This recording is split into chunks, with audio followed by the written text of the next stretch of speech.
Ladies and gentlemen, my name is Mr. Pillow, and it is my honor and pleasure to bring to you the second annual doubles tournament hosted this year by Awesomenauts Rumble.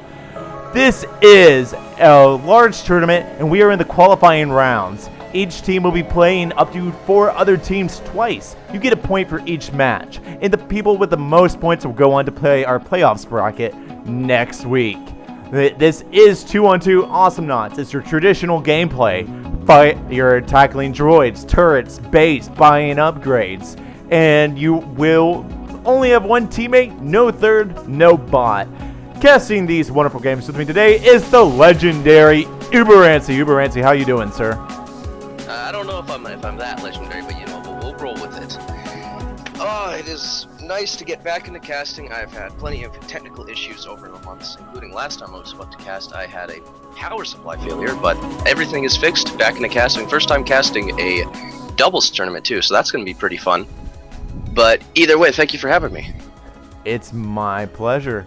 So we're just to give you a little bit of idea again of the history of the Awesomenauts Rumble tournament organization. We've come a long way. The original doubles tournament was announced in 2015 of November and was completed 1 year and 1 week ago today with American Mojo. That's Jess and Mr. Manager as its champions, with Team Humble Bundle. That's Nikki and Cannoli in second place. Our original Rumble tournament was announced last September, concluded last December with Get Juked. That's Nikki, that's Tempest, that's Bunny Hunter, that's Suji as its champion. Team Harambe United El Giggle. That's Jess 123C, Edster, that's Triggerfinger, and that's Sam in second place. And so, what's in store for us today? We have our first game. It is Beauty Pie Fan Club. That is Pushkin and Badass Ketchup versus Light of Justice. Light of Justice, as far as I know, it's a relatively new team, and that on it is Zimzaru and I believe his name is Amphoris. And let's look at their first draft. I'm seeing we got the draft format for this tournament is 3 bands, 2 picks, and what we have is one band. Band 1 on is going to be Swiggins. Then you have Leon Scolder band coming out from Light of Justice. Then you have a Scoop band coming out from PewDiePie Fan Club. Yeah, their first pick is going to be Froggy G. Light of Justice is then going to go ahead and pick Lone Star. And in response, they're then going to go ahead and ban out Raylan. PewDiePie Fan Club going to pick up Ted, the signature Ted of Pushkin. They're then going to ban out Isla. And that leaves Light of Justice the last pick, Voltar, on our first match, Aguilan. That said, Uberancy, how are you feeling about these comps? The important thing to know is that, because... Oh dear, I'm hearing a mic loop back, but either way, the important thing to know is that since you only have 2 people, you need a lot more push per character. You need a lot more push per knot in order to get that, same sort of value out of your double kills and your team wipes and whatever you want. And with Ted and Voltar and Lone Star, those are definitely some pretty push-heavy knots, so that'll do some good for them for trying to take out those towers after they get the 2 kills. Picks are also just a lot more important with the fact that it's a 2v2. So it's only 2 people, 1 kill means that half the team's dead. It's not something you can really, you can work off of that well before. It's still a bit, in a typical 3v3 format, it's a little trickier to just push off of 1 kill, but either way, both teams pretty cool. You got some nice setup with Froggy and Ted. That's just a lot of damage. And then you got a pretty old school comp, just Lone Star and Voltar. Nice push, and get that Voltar train going, and the Bull will help with just keeping the push alive, and possibly with some escape too for their nice support buddy. Right. Well, I have a question. What happens if the Frog picks up Arbe? Well, if the Frog picks up Arbe, that Voltar is going to have a rough time. Let's just say that. I agree. And I want to let you guys in the chat know that we are doing a bet-based giveaway. So if you guys have watched Rumble Stream before, you guys are familiar with what we're talking about. What we're going to be doing is basically type who you think is going to win in the chat, red or blue, right now. You have until we switch the scene over to Awesomenauts gameplay to get your guess in. One of you guys who guesses correctly is going to be eligible for a giveaway after the match. Again, just type red or blue into the chat. Our moderators are keeping up with that. So we'll give them another There are 15 seconds to do that. Do you have any more last-second thoughts on the drafts? Voltar's gonna have a hard time. So is Lone Star, because the only damage that he can do otherwise is going to be the what do you call it? Damage from the bull. Well, Frog can't reflect that, but he can reflect the auto attack and the dynamite, right? Yeah, if Frog gets Arbe, then this could become very snowbally, but we'll have to see. There's still some solid damage from both teams. Definitely Ted and Frog, you're going to have a lot more damage, but Voltar's got... I feel like Voltar and Lone have a little more push, but I think it might slightly be in favor of the PewDiePie Fan Club's team. Just like the comp might be a little more in favor of them, for them, but we'll see. This is a fairly new team, like you said, so I'm kind of excited because I can't wait to cast a doubles tournament match. Let's do it. With that said, if your votes are not in, it's now too late, my friends. This match started a little bit late on the timer because they had a few reconnection issues to sort out first. So we are starting at the 54-second mark. Are you ready? I believe I am. Do you want me to give you a countdown? Go for it. 3, 2, 1, go. And we are off. We have Zamasu playing your Voltar. We have Black playing your Lone Star. We have Pushkin. It's taking a second to load. XD. And it appears he's still dropping. Yeah. Almost. 0. The great reveal. The great reveal. There he is. They're getting some pre-push right away. What a great way to start the tournament. Pushkin got some excellent sportsmanship. Oh, it happens. The disconnect rules say, are kind of... Yeah. Well, we won't focus on that. Oh, we've already got first team fight where they're going to dash him out and put him in the airstrike that hits both. Pushkin trying to hunt down the Voltar. And now he's going to try and steal the creeps. Voltar's going to miss his own hill, but he's going to try and intercept Pushkin, but he's not going to time it right, and Pushkin's going to catch him and block him into the airstrike. That's going to be a wipeout at the 1 minute 45-second mark. Uberancy, what did we just see? Well, what we saw was retribution for being unsportsmanlike.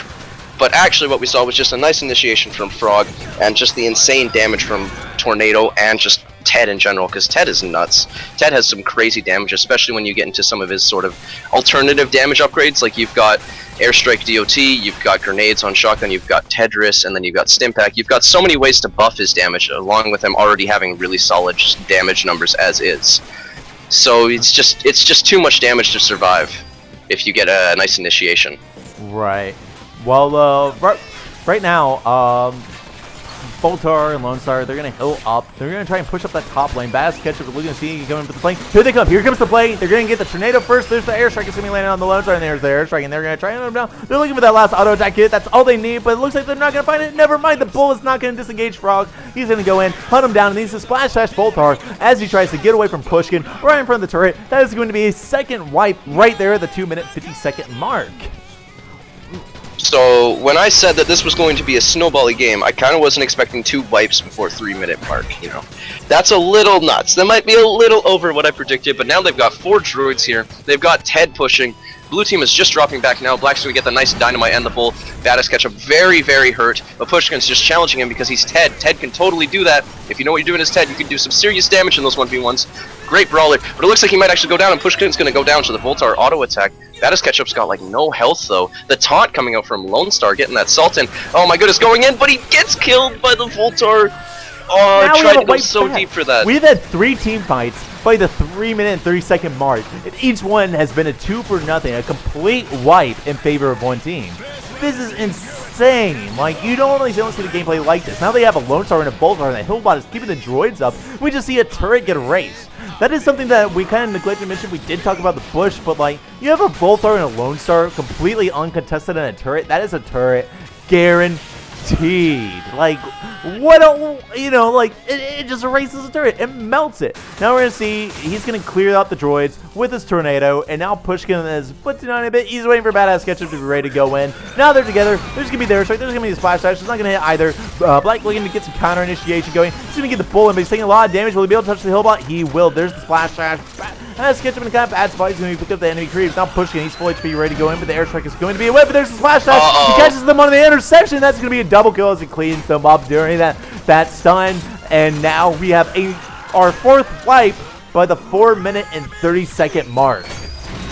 I'd have to say that was probably just bad positioning on Lone Star's part, because he had the invis, like he was invisible to the enemy team, but he just stood right in front of Froggy while he dashed, so he kind of gave them that wipe. If he was still there, they might have been able to defend against this push that the red team is currently doing.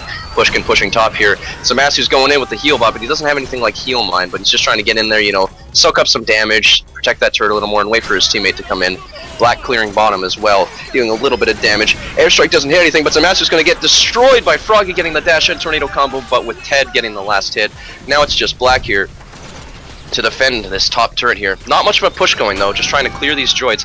Misses the airstrike on the droids actually though, but bottom turret's pretty hurt. Not really, both turrets are pretty healthy for the blue team here, but if they get base exposure, then that's going to be pretty nasty if they get wiped again. Pushkin literally just watched that lane rotation for 30 seconds, complete solid statue. He was ready to go in as soon as something had happened, but nothing came of it. What do you think about these builds? We see double clocks coming out on the Frog with the piggy bank into it, and then range and piercing on his auto attack. Well, what I think is that abilities are a lot more valuable in 2v2. You have less abilities per team, so that means like they have to have a lot more impact. But if you buy cooldown, you can throw that out a lot more often. Oh, but they get the pick on Boltar. Who cares about builds and strategies? Who cares? We have blood. Blood! He picked up the double here? Oh my god! Absolutely amazing. That was insane. He just knows that all four abilities, it's as you said, the abilities play a bigger role, and he knew all four abilities of PewDiePie Fan Club were on cooldown in front of his turret, and he just goes in with that bull flank, avenges his teammate, and picks up the double hit kill, just doing that post-team fight DPS cleanup. Now he's getting push generated. He needs to be pushing bottom turret hard. He could have had another solid 5 seconds of whacking at that turret, but it's okay. He has a regret with his teammate. We should see a fight coming in. Pushkin's already going trying to get something set up. He doesn't know that dude's a biz. He's going to whip the airstrike. That guy could have gone for a bullpen, but he didn't. There's the hill bot. We're going to see a fight coming. There's the stump back. There's the tornado. Boltar extremely low. He's getting away. We're going to see Lone Star hanging out and actually forcing PewDiePie Fan Club out of lane. Now we're going to look back here, and we do see the fight coming in, and he's going to get flanked, and Boltar's going to try and get away, but the range auto attack actually manages to track him down. Now Black's in a really bad spot. He's going to try and get some life steal up. What's going to happen? It's like Jaws. No. Oh, well, he's kind of already gone in, so that joke is now stale, but Black's so hurt, but the ball just going to knock him away. He joined him into a droid kill. That is what we call the bullseye to core pin. Oh my god. What? Alright, that happened. What is this match? So, what am I supposed to say? Tell me what to say, Pillow. What do I say? So he knew he was 1 HP. He quickly got the life steal transfusion from a set of droids, then managed to beat Frog to the creep. Frog went in anyways, manages to get the bull counter initiation, and Frog was 1 HP, so for a second he probably thought he had saved him, but then he got bulled into the droid's attack, and that was the last hit that finished him off. Amazing. That's what a way to get that cleanup kill. Like, oh my god. Now both Zamasu getting hit by the airstrike there. Getting picked up by Pushkin with a nice airstrike shotgun combo. Solid damage. Pretty old technique, but it doesn't mean it's bad. But they've actually only got Lone here defending the turrets. Bottom turret's almost dead for the blue team. Or the red team, depending on how you look at it. Pushkin just kind of challenging Black here, doing a lot of damage with those shotgun shells. 280 damage per shot, and he's got 2 of them off there. That's a lot of burst. Black trying to defend here, but that airstrike's going to take out the bull, and it's going to deal some damage to Black as well, I believe. And now the turret's going to go down, but they're going to go in. They got the dash, but he can't get to pick up a tornado, but he does just in time before he gets bowled away. And Zamasu's actually going to get stunned by the Stimpack stun, and get picked up by Pushkin. So that's another wipe. How many wipes is that? 5, 6? It's nuts. It really is. It is 12 to 6 kill advantage. Mobile advantage is a sliver away from the blue team just being at one solid level, but even looking at the items, you see the item increase really starting to increase. Like, you look at Frog, he's got way more than everyone else. They have the double piggy bank coming out. Boltar has the piggy bank, and he's picked up BKM. I guess that's the handle with the stun locking that we're seeing coming out. But it's definitely a very tricky situation for them at this point. The thing is, Light of Justice has a lot tougher time of getting out of mistakes than the red team does. The red team can kind of have a mistake and see a way to salvage it or fix it with the low cooldown that Flash Dash is. But at this point, you know, they already have base exposure anyways. But the blue team, gets engaged on, you know, it's so hard for them to get out. They have the bull and they have the knockback with the hill bomb. That's it. And he's actually going to go down to the auto attack and just the full combo from Froggy. But as I was going to say, to add on to that, but it looks like he's still fighting Lone Star here a bit. Doesn't get hit by the dash there, actually. That's kind of weird. It looked a little weird on the replay there, but he doesn't get hit by the dash. And it looks like they're just going for the base now that they've gotten that pick. What I was going to say was, as this kind of proves my point here, it's a lot harder for Black to get out of this initiation because of the slow on dash, 30% slow, and he's going to go down to Pushkin. Are they going to kill the base? Is this already game? This might be game. What can the Voltar do here to stop this? He just picked up some more damage on the suicide. He just needs to pull out the god aggressive Voltar plays from my boy Flytag. Don't worry, he's got this. Just gonna pull those Flytag strats. Got that stun on the heal, but he's got that damage on mines. He's gonna do it for his team. Here comes the droids. Oh yeah, they're gonna get the cleanup kill. Here we go. They're kind of trapped there because the bottom turret is not down, taking some damage. The Master's going in. Oh, but he goes down to the tornado dash combo, but Bass Ketchum might go down. That base is so close to dead. Black taking so much damage, but so is Pushkin. Everyone is so low. Black picks up the kill on Bass Ketchum, and now it's like 2 bars on both teams, but the base is about to die. It's got 2 bars left. Black is just taking damage. There's nothing he can do. He's got to wait for the dynamite, but he can't do anything. He's trying to get the bull. Gets a nice bullpen. Can he get the dynamite, or is the base going to go down? He gets the kill on Pushkin just in time. Before the base goes down and pushes those droids away and goes back to get some health. Wow. It's over. That was just... He tried so hard, but I think the red team might still have this just because of the massive advantage they have in structures and health. They're cleaning up droids right now, and basically the blue team needs to be looking for a team fight immediately. They cannot let them have a second, because at this point, red team... See, Bass Ketchup doesn't even give a crap. Sebastian was just AFK. He's just AFK, and then there goes Bass Ketchup just getting out for free because of cooldown slow dash. Just so annoying. And he's got biofuel cells and shield on Tornado, not actually getting Arbe. That's a little surprising. I guess he wants to keep that can't touch the shield going as long as possible so that he can tank more for Pushkin. That would be my guess. I'm not really sure what his thought process is. That's not actually a bad idea. Ooh, but actually going to get the kill on some Masu there, so that's a pick for the red team. If they don't end this now, then I'm kind of shocked by how well Black would have to be playing for that to happen, but they're going to kill the base here. It's over. Yeah, that is GG. Get that extra turret push because of the biofuel cells against the base. Yeah. That makes some sense, but PewDiePie Fan Club is going to take the game at 12 minutes and 3 seconds in. That was nuts. What should they have done differently? What should the blue team have done differently? Yeah.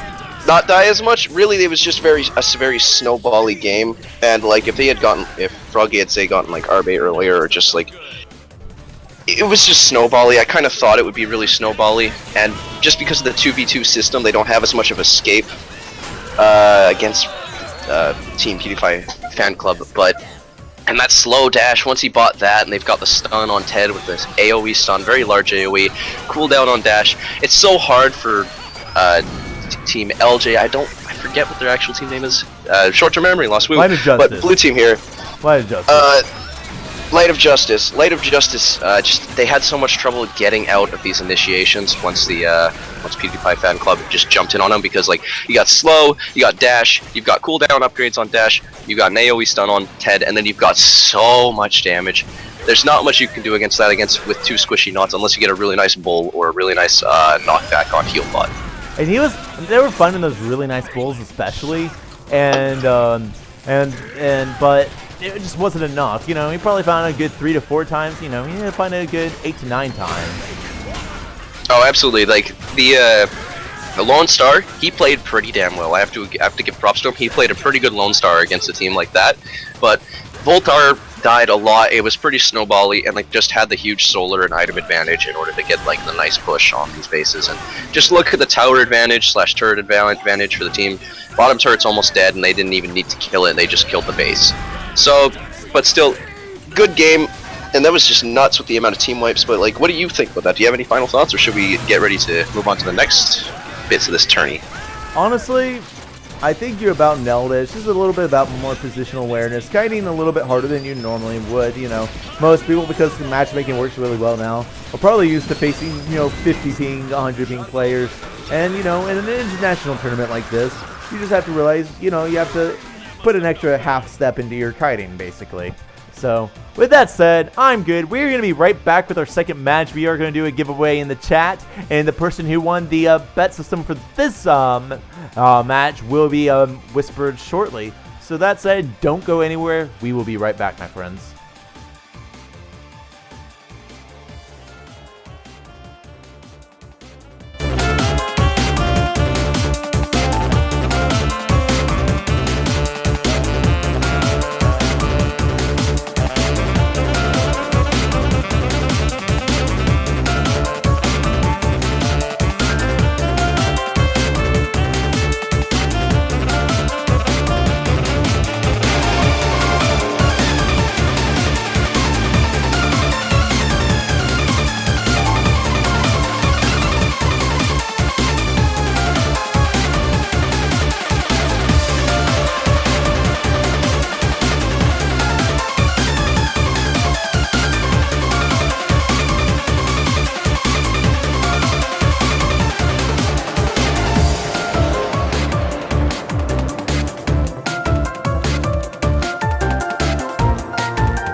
Ladies and gentlemen, we are back. This is the Awesomenauts Rumble Doubles Tournament. We are in match 2 of PewDiePie Fan Club versus Light of Justice. We just saw a rather intense match between Lone Star Voltar versus Frog Ted, seeing some kind of unconventional comps. But we're back for round 2. Joining me is once again Uber Rancy. Uber Rancy, you hanging in there, bud? Hello. I'm doing very good. That last match was short and sweet, and it was very sweet. Too sweet. It'll rot out your teeth. It was nuts. There were so many team wipes and just so much action. Just nuts. It was. It was definitely some of the intense gameplay we've really come to expect from Awesomenauts Rumble. So that said, we're going to get into the next match, my friends. We are looking at Serona, and it is this side PewDiePie Fan Club is your team 2, Light of Justice is your team 1, in the draft. Light of Justice is going to come out with a ban of Frog. We're going to see the response from PewDiePie Fan Club with, once again, Swiggins and Scoop ban. We're going to see Light of Justice go for the Ted ban, and they are going to first pick Coco.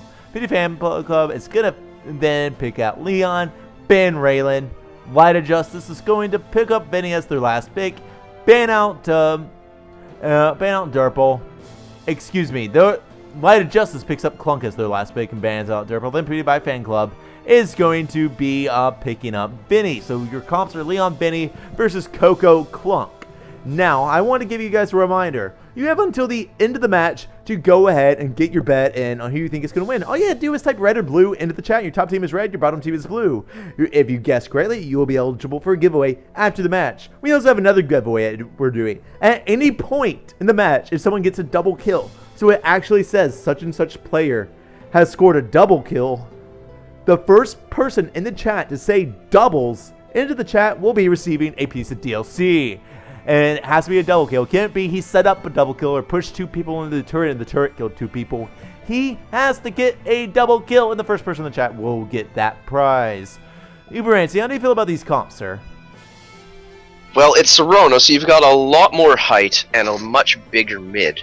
So you got to take that into account, and I feel like they have, because they've got 2 very mobile aeronauts. What with you wouldn't expect of a Clunk being a fat robot. He's got quite the air game due to having a very long jump that he can sort of spam in order to stay in the air for a longer period of time, and he can drop new people, which is pretty useful. And then Vinny, of course, can fly and has got some nice burst and silence and blind on that Cloud. Silence being a very important upgrade for Cloud, but and then you got Leon and Coco there.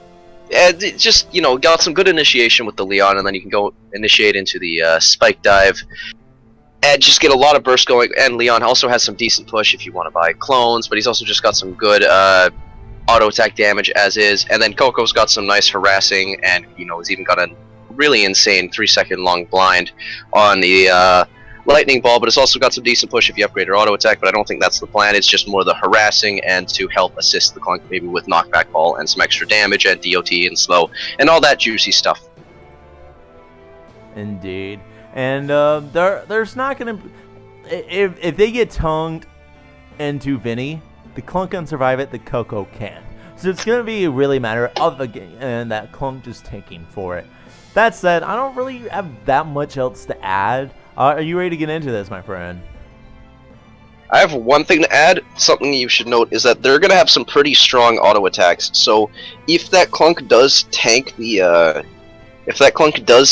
sort of pull into Spike Dive combo and Coco can't really help him out of it, they might just be able to whittle him down with those auto attacks, because Leon's auto attack is very strong, and Vinny's can be pretty beefy with some upgrades, especially with the I forget the exact name of the upgrade, but it gives you a plus 30 damage shot after using an ability, which can be quite good.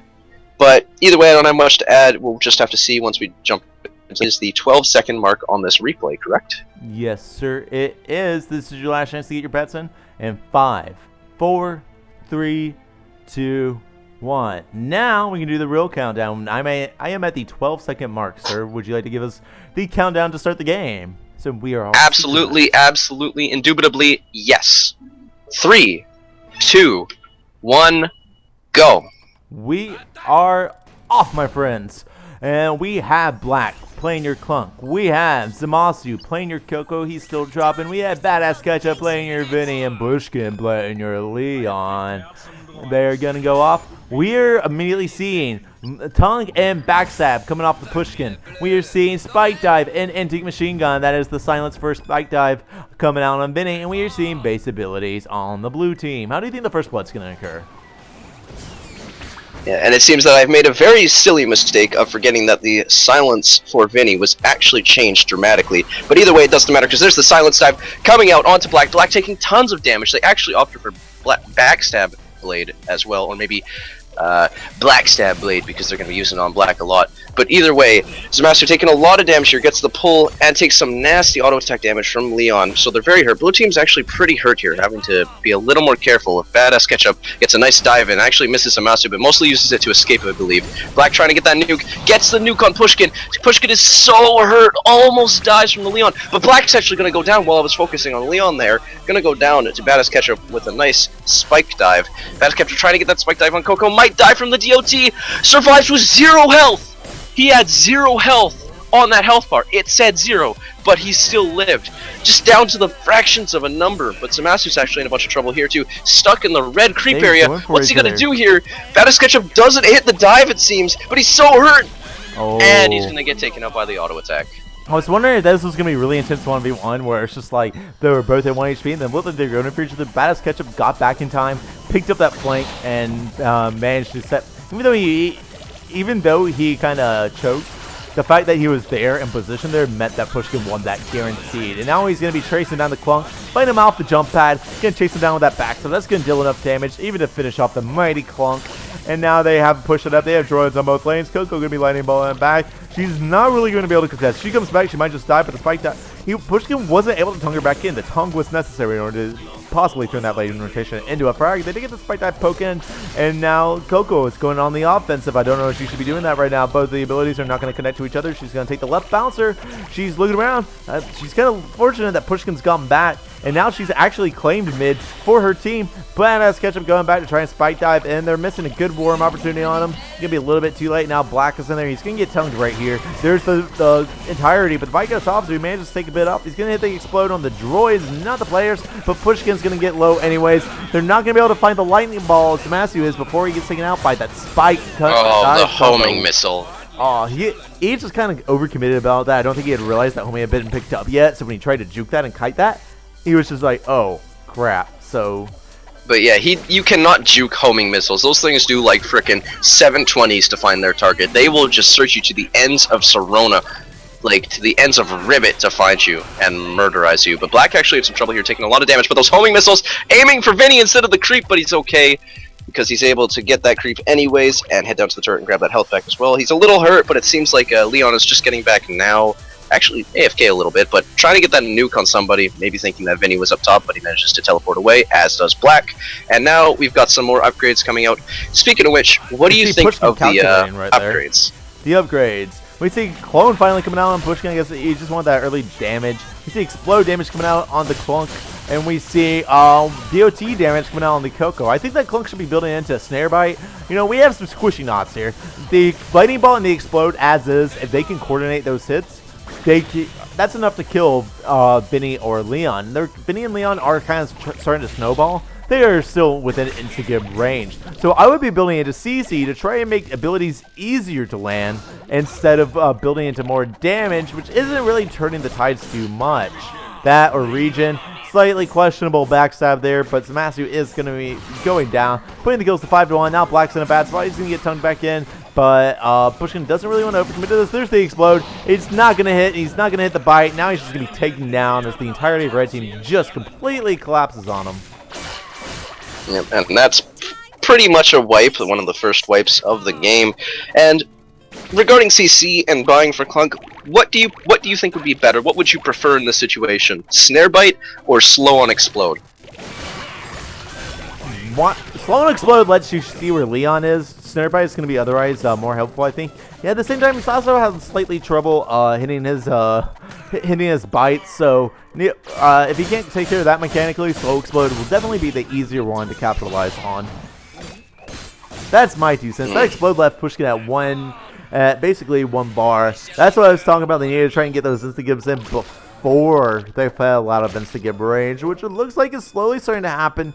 We see that ticket region picked up. We see an almost 2-level difference coming out on the red team. Things might just start to get out of control here. So Master taking a lot of damage from that dive though. The silence dive, very strong, doing about 500 damage. Plus he has bag full of goldfish, which will give him some extra damage if he has the required solar, which he does not. He's 30 short, but he's about to get that pretty soon. But that Coco is just like that Coco can get insta-gibbed. That Leon can get insta-gibbed. There's a lot of insta-gibbing potential, but it doesn't matter because Black's gonna go down to the backstab blade, the black stab blade. But either way, that's 1 pick for the red team, and now it's just Coco here to defend. So Master actually taking a ton of damage. They'll get the blaze trail going up. They might just try to push bottom here, or are they going to try and go for the pick, or maybe even push top? Looks like they're going to steal the creeps up top here. Baddest Catcher clearing bottom, getting about 3 droids here on this bottom turret. With it almost being dead and a clone, they're definitely going to take bottom here. It's going to go down. 3, 2, 1. Boom. Turret goes down for Team PewDiePie Fan Club.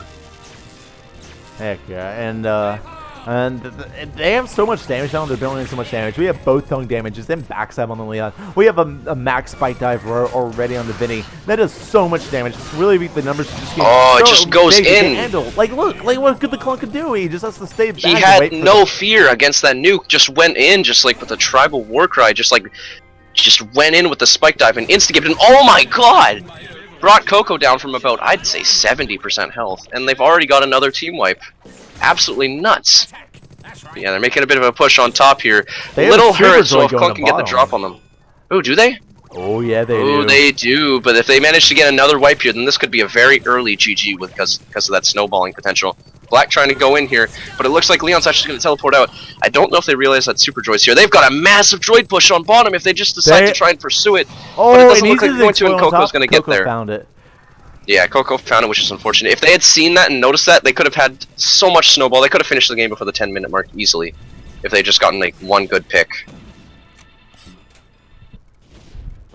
Yeah, Fury running out of control in favor of the red team. It's not as it's more decided than it was last game. Then they I have to point at this damage. We now have Lone Shark. That's the 4th bubble on the bubble gun salvo.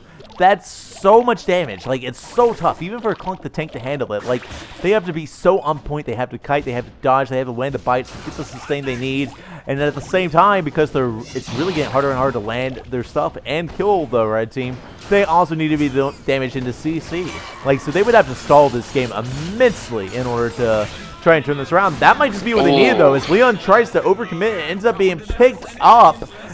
But Badass Ketchup's going to go in there to avenge, do the post-fight cleanup. There's going to be a blaze and a lightning ball whip. That is not good for Zamasu. He's getting out 1 HP. You just saw that. That was 1 spike dive and like 1 thing of the bubble salvo. And Coco was lit. Like, absolutely. It's so much damage on both teams, really, especially for the red team, though, against the Coco, who is very squishy. But even Clunk just gets destroyed. He's going to go for the spike dive. It doesn't seem like that. They're trying to bait it out. Oh, the sick plays. The big plays. The ultimate plays. Baiting out Coco there with the teleport. Wasn't very smart on Coco's end to try and go for that. They're actually going to go and clear these bottom joints as well, with Clunk trying to fall back and make sure that they don't try to get a sneaky push onto the backline turret on Serona due to there being only 3 turrets. And I got to admit, I got a little excited earlier when I saw Lone Shark because I thought it was like the 50 solar on a kill still, but then I remembered that they changed that. Oh my goodness, gets a nice tongue on Black and finishes him off there after doing a lot of damage with that auto attack. Out a little bit to finish him off. Yeah. That's my one meme joke for the rest of the day. I got it out of my system now. I can proceed with the casting. Oh man, you and your jokes. But tries to get the pull on Zamasu, but just misses it. But there's a super droid there. They're gonna get a nice amount of push here if they're not if the blue team isn't careful here. Light of Justice isn't careful. Gets killed by the spike dive. Look at all these droids here. Looks like Leon's actually waiting for Clunk here. But here comes Black coming in with the nuke, trying to do a bunch of damage. Manages to pick off Badass Ketchup, but he takes so much damage, and the turret's actually gonna go down. Gets the nasty pull, but the bite and the homing missile. Chat, what is that? Life. What do we call that? It's a double kill. Oh, that was that a double kill? Oh my! I hope someone said doubles, because then you get free loot. Who doesn't like free loot? But either way, that's a wipe for the blue team. They need to be pushing up Doubles. these lanes super fast, like right now. They really do, but it's Serona. You can't play so fast on Serona because it's just such a big map. Like, AI Station and Serona have this issue where it's like, if you get a kill like that, if you get a team wipe like that, anything like that, it's really hard to pick up on it if you're pushed back into your base.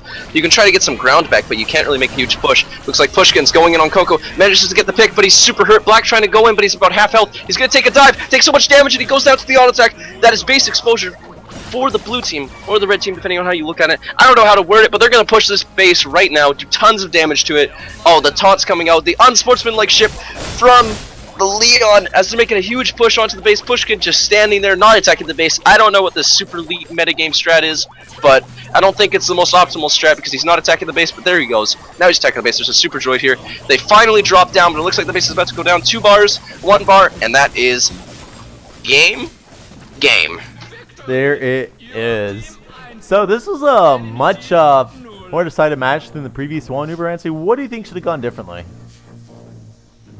What do I think should have gone differently? I mean, if you just look at the kills and deaths here, or just the kills, I guess, 15-4. Blue didn't have as many picks, and although Black got a couple of nice plays in order to get a couple of nice kills, I mean, we've got 8 deaths on the Clunk and 7 deaths on the Coco, and they just, it's Serona against Leon and Vinny. You've got the backdoor potential as well, so even at that point, if they got nice pushes, if Leon was able to just kind of sneak past him, the game would have been over because he's got so much damage against towers anyways. It's just, I don't know, I feel like Red had the, or PewDiePie Fan Club had the stronger team comp for this map against what Light of Justice had, but I feel like just getting a couple more picks might have helped them a lot, but I'm not too sure. Right. What about the builds? What do you think they should have built? How are the builds looking like? Well, they, like you said earlier, they don't really have any CC. Like, really all I think they needed was maybe like something like a slow on explode instead of something like reactor cooler would help them initiate a little more before you getting that damage. And I don't know, maybe some like more, I think the big thing was Black needed to land a few more bites and needed the CC, while Coco had to be a little less aggressive. Let's say that, because Coco got baited into getting killed by Vinny, I'd say like a couple times, especially with that teleport bait. Classic. Right. Well, we're about to get to watch the, yeah, this is that double kill here. Get to see that again. And really, as you put it, you know, I think you nailed it perfectly. There really wasn't much else to say, so yeah. I know, I just said something really insightful. If you don't have anything else to add, we are going to take a short break. We are going to be back with Humble Bundle, your second place winners from last year versus Casual Gamers. That's Jambo and Skinner. We will be right back, my friends. Very insightful caster right here.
Ladies and gentlemen, we are back again. My name is Mr. Pillow. My buddy's saying hello there. Hi, it is Uberose. What's up, dude? Hello again. All right. Sounds like it didn't get recorded the first time. So, we just saw a crazy match between Light of Justice and PewDiePie Fan Club. And we here at Awesomenauts Rumble love crazy matches. So, with that in mind, we want the crazy matches to go far beyond this weekend. So we had an idea. What if they could? What if they could, Uberancy? I think that would be pretty cool if they could. And maybe if there was some kind of show that showed that they could. But I think you actually have an announcement for them regarding that. Well, what if there was a we can't always have tournaments ongoing. So, like, what sort of show would you play if there wasn't any tournaments? What about something with competitive high-level scrims?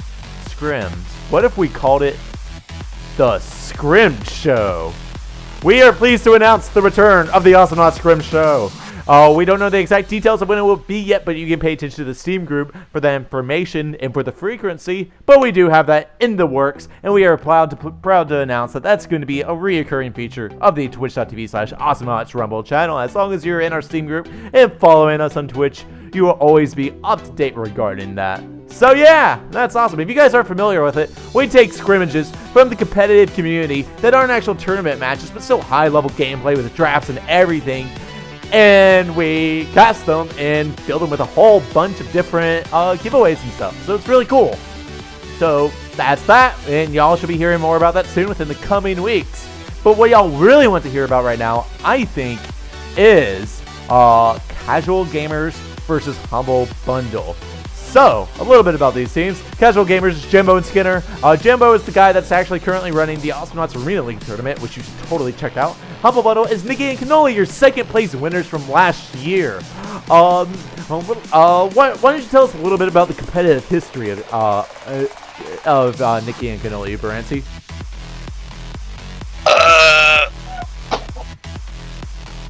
Well, they do good. Maybe you should handle this. Don't put me on the spot, I sound like an idiot. I'll go over the competitive history. You have Nikki. He won Awesomenauts Rumble Mainline tournament. Get Juke. He won the he's won Alien All-Star Cup 1. He won both of the Awesonaut League of Bets tournaments, and he came him and Cannoli came second place for Warzone Weekly, and they came first place on Awesome Fest 3. Nikki came second place on Awesome Brawl Weekly, and is your winner of King of the Frogs and Scolder Showdown. So the gist of what I'm trying to say is that these guys are some extremely experienced players and are some of the best that Awesomenauts has to offer. That said, Jambo and Skinner are nobody new either. I try to remember the precision. They made it very far in Awesomenauts Rumble. Made it to one of the last rounds. I think they're in the top 8 for sure. And while as a combo, I think they have only been together for about half a year, but they've been absolutely tearing it up on the battlefield. They've been winning a bunch of scrimmages against top tier teams, and are definitely some of the most underrated players around. So that said, I'm going to take us to the draft. We are playing on Aguilar. Your Team 1, Casual Gamers. Team 2, Humble Bundle. You have until the end of the chat to guess who you think is going to win correctly. Just type red or blue into the chat, and if you guess correctly, or excuse me, you have until we transition to the gameplay to get your guess in. If you guess correctly, you'll be eligible for a giveaway after the match. Your first band coming out from Casual Gamers is going to be Nah. Humble Bundle going to come out with a double band of Frog and Leon. In response, Casual Gamers can be taking out Scoop. And then we are going to see the first pick going to Nibs on Casual Gamers. Humble Bundle going to respond with a pick of Swiggins, ban out Jimmy and the Lux 5000. Casual Gamers will pick Pity, ban out Isla, and finally Humble Bundle will be finishing off with a pick of Kesnia. Why don't you tell me a little bit about these comps, my friend? Well, once again, we only have 2 knots per team, as people I'm sure are well aware by now. But something I'm noticing, it doesn't feel like there's that much push on either of these teams. I mean, you've got some good auto attack damage maybe on both teams, but the lack of push I feel like might be a bit of an issue, and it might make it a slightly longer game, but we'll see. The 2v2 format usually allows for slightly quicker games as well, but with Humble Bundle, we've got a nice amount of lockdown. We've got the stun with anchor hook, and then you've got the anchor drop. And considering it's Agalon, we might see some fancy drops on, say, the jump pads at the bottom lane where you get stuck on the jump pad, and then Ksenia will just finish them off with scissors. That would be a lot of fun to see. But Ksenia doing a lot of damage, and then the lockdown from Swiggins, a good combo, just the lack of push that is concerning. And for casual gamers, we've got Nibs and Penny. Penny, you don't really see in competitive, like, you don't see them picked very often unless there's like some super magical buff that I don't know about. But Penny can still be pretty good with the amp damage default on one of her abilities, and abilities that can go through walls, as well as a nice little mini stun with some knockback to it, some punch to it. And Nibs does a lot of damage, has a nice teleport in order to finish people off and get some distance and escape or initiation, and it does a lot of damage. And since they don't have something like, say, a Genji with the flat damage reduction, they're going to take some real hurt from Nibs' fire. Yeah, I agree. And especially that 40% slow on Nibs Orb is going to be kind of drastic for the blue team, I think. Hey, so it's going to be one of those things where, like, if they get caught in that at the right spot, Nibs and Penny can honestly just beat up the blue team. So otherwise, the blue team can look for those nice initiations where Swiggins goes in and then they just quickly do 1,000, 2,000 damage and just try and get out. No, so that's how I think that's going to go down. Do you have anything else to add? I don't think so. Are you ready to get into the match, though? The real meat of the tournament. Indeed I am. If you don't have anything else to add, let's get this now. Guys, if you haven't got your guess in, you got 5 seconds to do so. 4, 3, 2, 1, and now I'm transitioning the scenes. Now, Brian, so why don't you give us that countdown? Absolutely. So 12-second mark. Are you ready? I am ready. 3, 2, 1, it go. All right, starting off, we have Jambo playing your Penny. We have Skinner playing your Nibs. And on the blue side of things, we have Cannoli playing your Swiggins, and we have Nikki playing your Ksenia. And immediately going out, they're actually going to look for the initiation. The first blood at the 30-second mark, it's going to be Cannoli on Jambo. And now Nikki, he's already really low. He's going to go ahead and consume all of his health resources. And the red team is already just showing themselves to be the alpha male of this match of Awesomenauts. Or in this case, they would be the alpha females due to there not being any males on the team. But who cares about technicalities? But that's a nice early pick for Jambo there, with the nice pick on Swiggins getting that last hit. But Snurr actually taking some damage here, gets the anchor lockdown, but he uses the teleport to break it. Fun fact, Nibs' teleport will actually break anchor drop no matter how far away you are when you teleport. But looks like blue team just trying to get some clear here. Not too much going on, but that was a nice early pick here. We've actually, just looking at the builds real quick here, we've got a bank from Swiggins, otherwise it's very basic stuff. Basic abilities just to get that, just keep it well-rounded, but the bank from Swiggins makes sense just because he needs so much money. He's a real money sink, but he is a very strong character. Indeed. Oh, and looks like he's going to find Jambo in the lane rotation. He's going to hook him up. And Nikki's going to be counter-initiated by Skinner, so he's not going to be able to find the kill on Jambo, but Skinner now just getting out by the neck of his HP. Really? But the hair. He barely got out of that, and he had basically tried to completely protect Jambo, so he almost died in the process of being, I guess, the replacement kill for Jambo. The fact is, now the crisis is entirely converted. We might see Humble Bundle pick up the push after this. Nikki really making sure he interrupts that lane rotation, gets the fire breath faded, he gets Jambo low, and just keeping that pressure. That's the gameplay we come to expect from Nikki. He has zero problems going into your face. He's not looking for those cheesy pushes or cheesy pokes. He's about settling it. Either you have to fall back and get behind your turrets, or you fight him. And that's exactly what Jambo and Skinner chose to do, as they go in and get Nikki 2 bars, and just Swiggins was caught out of it, and Nikki tried to counter-initiate, but he can't really do that well as Ksenia. And now that's going to be another 1-0 in favor of the red team, bringing it to 2-0, 2 minutes and 32-second mark. We see double Star Storm statue coming out on both Penny and Nibs. Why might that be?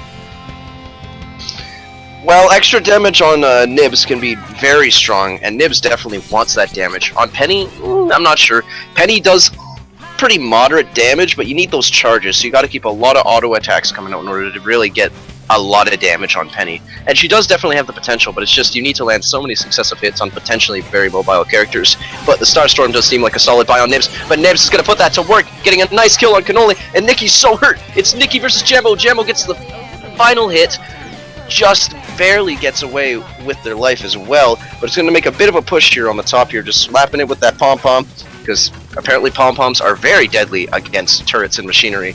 Just getting that push here, doing a few bars of damage, and just doing what you need to do in this moment when you've got all of the enemy team dead in a 2v2 scenario. Indeed, they're really going to town here. They already have that turret at less than half. The kills are 4-1. They have a full level advantage on Humble Bundle. And as soon as they're going to go ahead and looks like start picking up their items now, they're picking up more damage. We see also Harry Snack Patch coming out from that.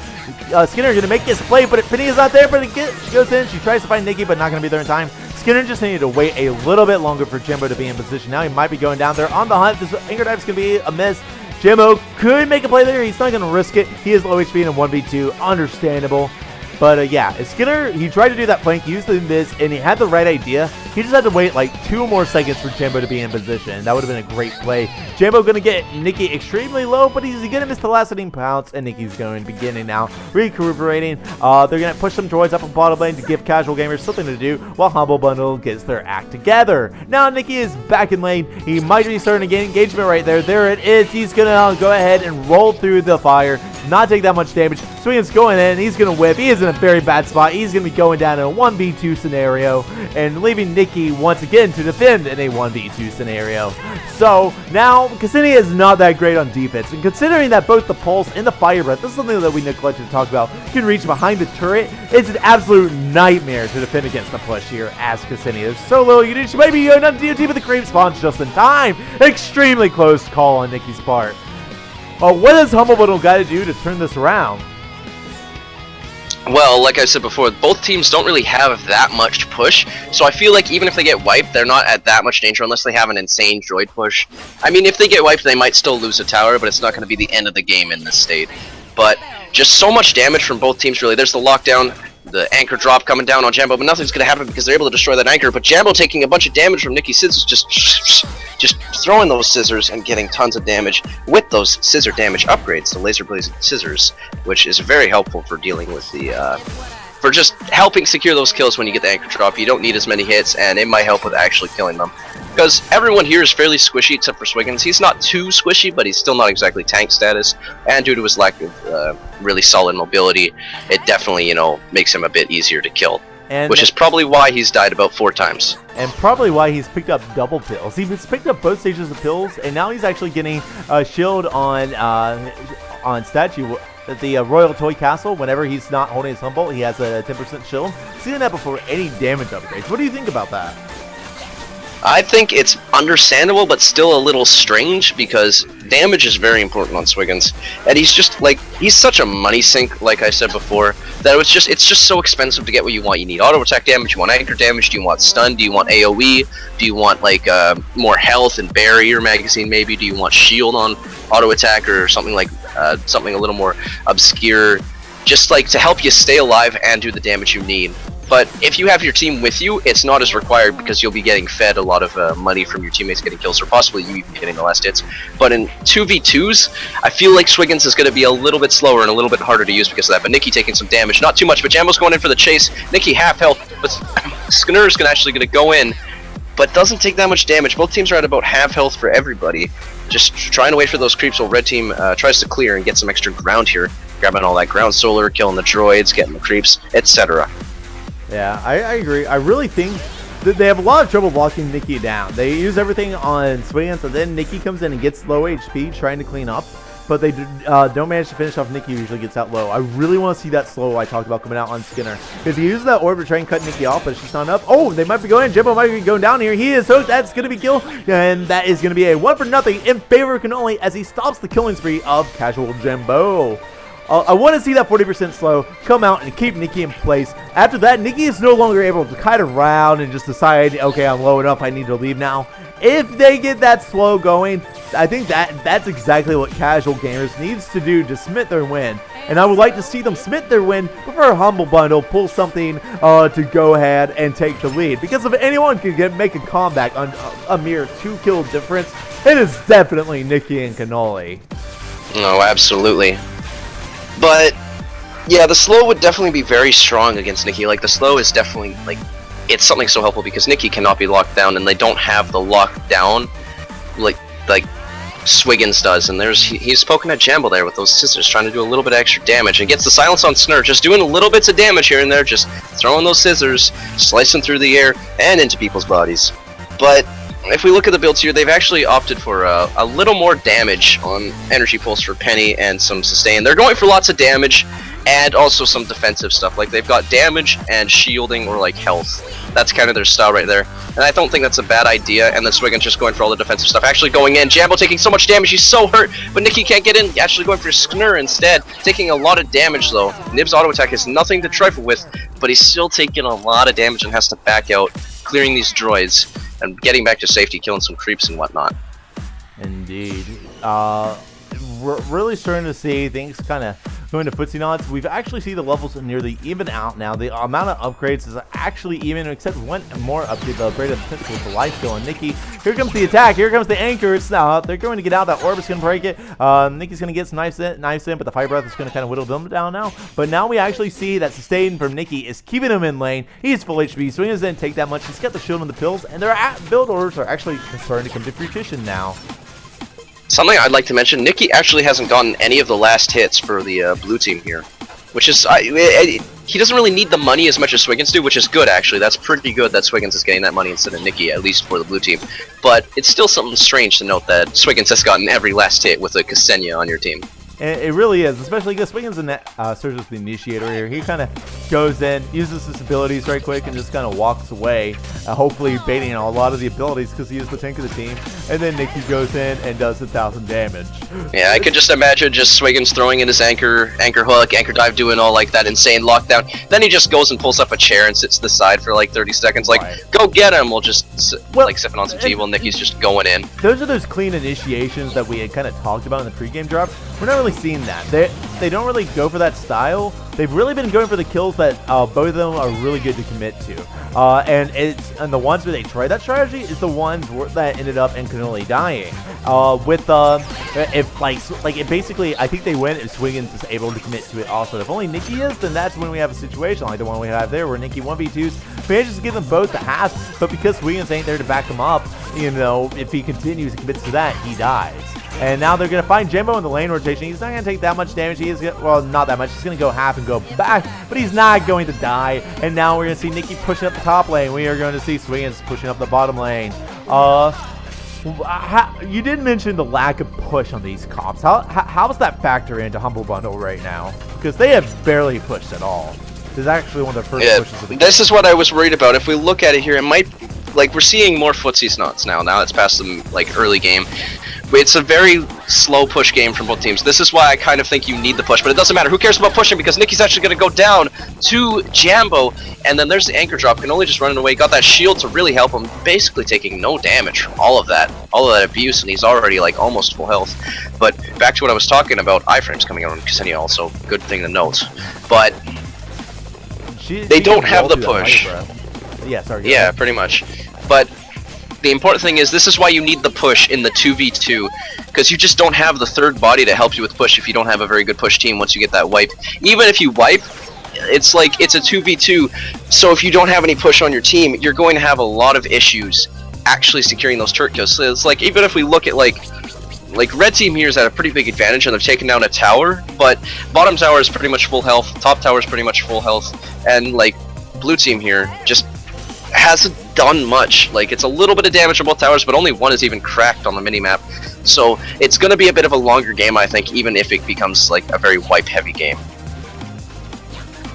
It really is. And one of the things I also find interesting, just looking at the builds again, actually, I was going to have to wait as Nikki goes in, he's going to whip a few knights and gets pounced in, and Jambo then is going to try and punish him, but Nikki rolls through and actually recuperates a lot of his health. Now they're back on top. A fight's going to come out. They're looking for the anchor's going to be whipped, and they get a perfect pulse on Nikki. He's going down almost instantly. They try and knock down Cannoli. Cannoli has no option but to throw his humble at them and run away.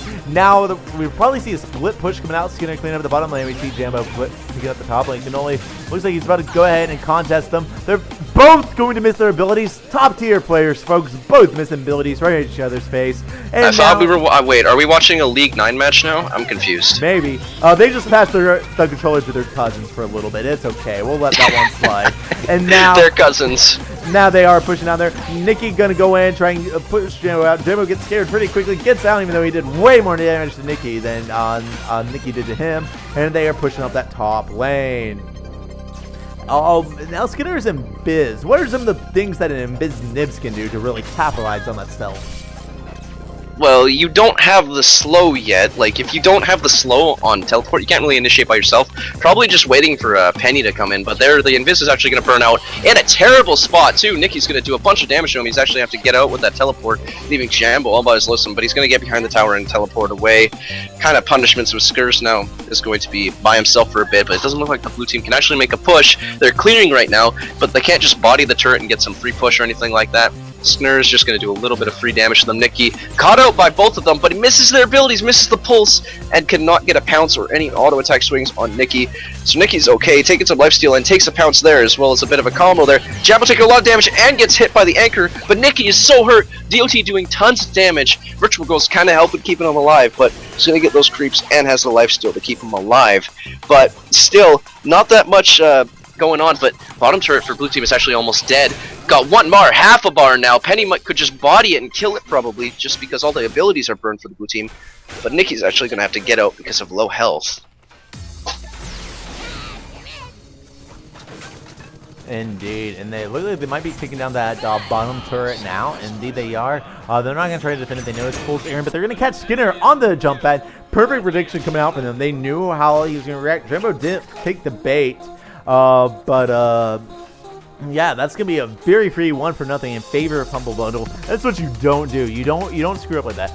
Look at Jambo right here. He is not risking anything because he knows that if he got wiped, that is exactly what they need. He literally sits at his He is fiercely typing angry messages to his teammate. That is what's happening right now. Yeah, he's like, hey, stop cheating, Peter. Yeah, stop being bad, you nerd. But either way, Super Droid down here gonna get taken out, but just clearing those droids, waiting for his teammate to come back, and he has Skinner/Snur. I don't know how you're supposed to say it properly. Don't be mad at me. Nikki getting some scissors on Jambo there. Not too much damage. A little bit of footsie nuts. But Nibs actually has the Invis again. It's a scissor on Jambo, not Nibs. They don't know Nibs is there, I don't think. But there he goes. He actually burns the Invis there while taking out the creeps. Probably a good idea, but all of the blue team is actually going to teleport out. All of Humble Bundle is going to teleport out, so this could give Red an opportunity to gain some ground here, but we're seeing some more upgrade spot. We're finally seeing some damage on Swiggins, and we've also got Okram's Razor on Ksenia, so we've got some CC, we've got some slow to help with stopping the escape of Nibs and Penny due to the, the pounce and the teleport being very strong escape abilities, as well as initiation, just due to their range. But there's the double anchor because of the AoE. Immediately just melts Jambo. Skinner taking tons of damage. He's got one bar left. He's so hurt. Can he get away? Oh, the scissor just barely misses. That's why you buy range. It really is. And out there, they still are going to take that bottom turret. This is actually one of the closest games we've seen in a while. The levels are almost identical.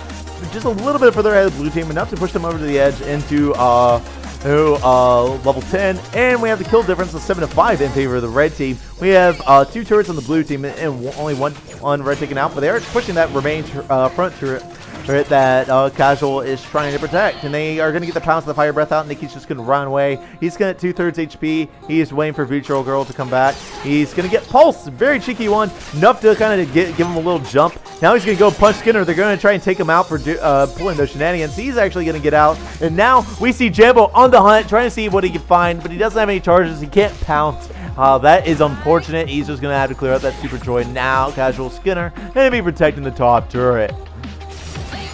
Oh, yeah, here's the fire breath. He's done. Missile there, but who cares? Because Nikki's just gonna pick up the kill on Skinner. Just goodbye. Enjoy your vacation. Skinner dropped down the pit trying to do a cheeky flank, missed everything, and on each side was a member of Humble Bundle. They just waited a second or two for the fire breath to end, and then just collapsed on them. Yeah, that was maybe not the smartest decision. More furious messages might be coming out from Jambo. We'll see. Now he's gonna get called a double nerd. But either way, just Jambo by himself. There it is. Just standing still behind the turret, making sure he doesn't get picked off, because if he gets picked off, then this could snowball and be very bad for the red team here. But taking a lot of damage from those scissors, and gets the anchor hook and anchor drop. And taking a little bit extra damage, but he's just falling back. Red team's playing a little more passive at some footsie knots here, so while we're waiting for some more initiation, what do you think about the build so far? Because we haven't really talked about that much. Well, Swiggins finally has damage. Oh, and no matter what, J-Bo gonna get out 1 HP. That damage is starting to make it really make its presence known. Imagine if he had anchor break damage. That was a frag right there. And the blood is really coming into fruition. We see Sun's movement after Fire Breath being picked up, and that damage on I. Still not getting that slow like I really want him to. And movement speed doesn't exactly do the same thing. It's not about him catching up. It's about locking the enemy team down. But that's going to have to wait. They're going to get locked down. Jambo trying to get out. And they are going to be on the hunt, but he's going to pounce to his teammate that's fire breathing and be able to get out. There was a small window of time where Humble Bundle could have lasted that, but it was a very small window. And instead, they just opted to go for the much more guaranteed. Oh, that is not a good place to reconnect. Nikki. Oh, dear. Not like this. Nikki, no. You know, they're not trying to reconnect kill him, but there's not much you can do when he's in reconnects there. So he's the probably BR net. Oh, he's DC'd. Oh, he we doesn't have actually a die, but he's disconnect. DC'd. That's fun. Looks but either like way, the top turret is it dead? Okay, I don't think it's dead. I think this is a bug with the replay it's like sort 1 of. HP. Yeah, but it actually on the mini map it's actually gone, so that's interesting. I've seen this once before, but either way we can talk about some of the builds during the downtime. Yeah, Geronimo, please, why you do this to me? Okay. Please. But anyways, during this downtime we can talk about some of Penny's build as well. We've got Silence on Energy Pulse. Good idea. It's a very little silence, but it can really help cancel out certain abilities, or just stop Ksenia from getting that like one or two couple of throws or those iframes from roll. And then we've got movement speed after using Fire Breath on Nibs, as well as damage on Orb of Omicron. So you don't actually have slow, but you have damage, which I guess could help with getting the pickup after you initiate with fire, but we've seen how that's worked out for him, so we'll see. And then we've got range on any energy pulse and damage on pounce, pretty standard stuff. And finally actually getting boots pretty late in the game, so standard stuff. Alright, and in case that no one realized what was going on, the rules for Rumble is if you have a disconnect happen, someone has 3 minutes to rejoin, otherwise then the match continues 2v1 or until they rejoin anyways. So Nikki's back in the match, and they're just getting antiquated. Typical procedures for people to just kind of, you know, give a chance. You know, it's not like they're going to go insta-give cannoli the second, you know, Nikki appears in drop bot. They just try and get the status quo and paradigm reset and then continue. And we're about to see the match fully resume as they get in position for a team fight. There's the false be Skinner Future Girl to protect himself. And then now they're going to go in on Skinner. As soon as Skinner realizes that they want to commit to him, he hits that fire breath, gets that shield, gets that speed going, and lives to see another day. Great reaction speed and good trust in his own mechanics and the interaction with that he's not had. With that sunscreen mouthwash, you basically turn in. You stop being a dragon and you turn into a hedgehog. You go very fast. Indeed, and when you consider the fact that he also has the shield and fire breath, that means even though that's less damage than you would typically see coming out of their nibs, that means he has a very large window of opportunity to there's not much times where Humble Bundle can take him out mid-team fight. They have to silence him beforehand. Using fire, even though they have a Swiggins, they do have a Swiggins to when he uses Fire Breath, but using Fire Breath even with low health like that is very safe. He can just get out very quickly unless he does it right in front of Swiggins while he's got his abilities. So as long as you keep an eye on Swiggins, then you're good. Even then, he has the orb. He can use the orb to break out of the anchor. Exactly. Nibs can play very aggressive with Fire Breath, but you can't be too aggressive because then you'll just get locked down by Nikki as well with the slow scissors and just all that damage. But Super Droid on top, actually going to go down to Jambo. Do a barrel roll as he teleports back. Swiggins is in Biz right now, which is extremely scary for the red team, because not only is he a very powerful initiation knot, but also means that Humble Bundle can pull off some double in Biz. And casual gamers go in. This might where we see comments, and they're going to trap Jambo. They were not aware of that double stealth. They just pop up, take Jambo out of existence before he even realizes what's going on. That's going to be the cleanest 1-0 in favor of Humble Bundle, and that is going to tie our game at 7-7 kills. We see the first back turret push come out. Actually, Skinner, he's actually going to defend that super fast, but they're going to try and capitalize on this. They're going as fast as they can to rotate the lanes and just keep Skinner behind this turret. Yep.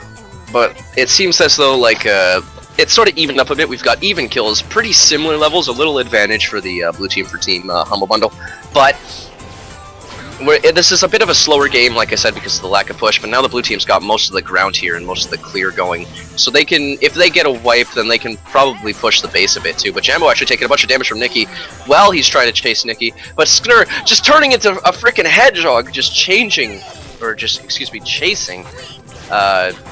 Nikki there, trying to like maybe do something with it, but not much he can do with just like orb and auto attack after using fire. But it looks like he's alone to defend a little bit by himself. But he's also got range on Orb of Omicron, not slow yet. Is he actually going to not get slow on Orb? But it doesn't matter, because he's actually going to get taken out by Swiggins. I feel like I'm losing my voice a little. That's not good. Pillow, take over for a second. I got you, my dude. Nikki, he's got that raid zone that's really helping him keep that pressure. They have control of Casual Gamers jungle, which is a really scary thing. This is one of the situations we usually see in the late game of Agulon, especially has to do with this little ledge here. That amount of weight, will they be able to commit? No, they won't. Because of that ledge, when they're coming off the jump out on the top lane, it's hard for them to commit to fights on the blue team who have a very easy angle to counter-initiate from. At the same time, it's very easy to safely clear your droids. You usually see some pretty footsie nice cellmates come out of here. You're going to see Nikki and can only go for nearly any push they can while Casual push back like this. But there's a team fight. They try and commit to him, and right as they get out of that ledge, there's that double anchor that kind of tunnels them into just a very easy right click. And that's going to be a 1-for-0 once again. It's just been nothing but just steady 1-for-0s in favor of the blue team for quite a bit now. They're starting to pull up ahead. They have a 2-level advantage. The kills are 10-7. Skinner can defend with Fire Breath once, and then just doesn't have much else until that is off cooldown. So it's like he has like a small little window of time where he does awesome defense on turret, but then like after that he has basically nothing. And there's the pulse. That's going to be both, but the Fire Breath is going to be almost mostly with. Jambo keeps trying to beat them up. Nikki going to be taking the DOT, but he finds the health orb. They want to commit to him, but there's a perfect example. He's got that rage and speed on orb, and he lands in and everything, but what if he had 40% slow and just managed to, find the land anyways? I don't think he needed the speed and range to do that. And then Nikki's locked down and they can beat him up and possibly pick up a frag. That's really like a good example of how you see that coming out. If he had slow impulse, he could just go in. He could just find the frags, and he's not able to do that. Yeah, speaking of frags, and also, I'm back, I'm not losing my voice, good. But speaking of frags, it seems as though Team Humble Bundle is actually kind of catching up on the kills, and is really caught up on the kills, has a 2-level advantage, but not for long, as Red Team is about to get another Nikki's about to level very quickly. Solar.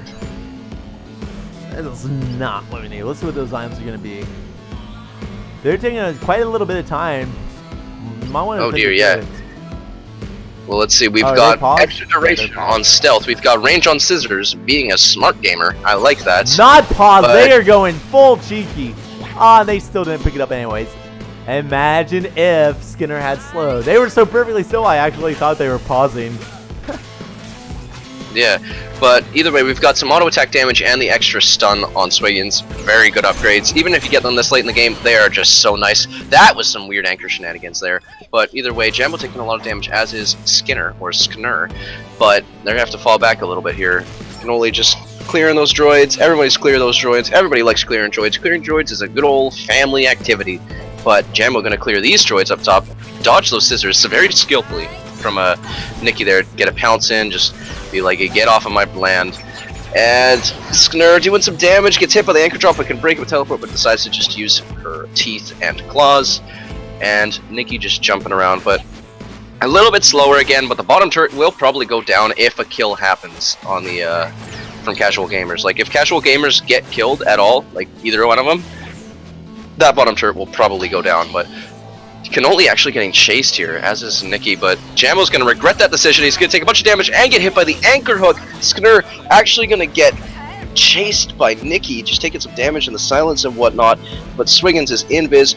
I don't see why they don't just body that bottom turret right now, but it looks like that's what Cannoli is doing, just with his nice auto attack. Misses the anchor hook on a standing still target, but Nikki cleans up the kill. They really got to stop passing the controller to their cousins. not doing them much good. Like, they're like, it's not even just like they're like 6-year-old cousins, it's like they're toddlers, just for like a brief second, just like the toddler just snatches the controller. Now, everybody chokes at some point, it does happen. Yeah. We'll lay off a little bit, just want to have some fun. But that said, Nikki is in a 1v1 Jambo, trying to sneak in those base pushes. And now here's the full intense fight. Jambo gonna try to hunt him down. Oh, the pulse was a whip. And now Nikki's out. Getting his Wraithstone.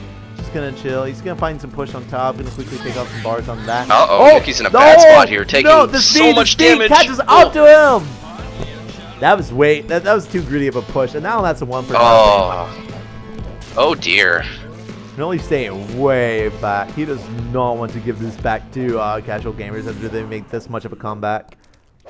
I'm seeing some fun upgrades. I'm seeing Tarot cards on Nibs. That's a fun upgrade. If you have max frenzy stacks, then you will get a bunch of extra regen. You will have like 100 health a second regen. It makes you into a tank. It's absolutely nuts.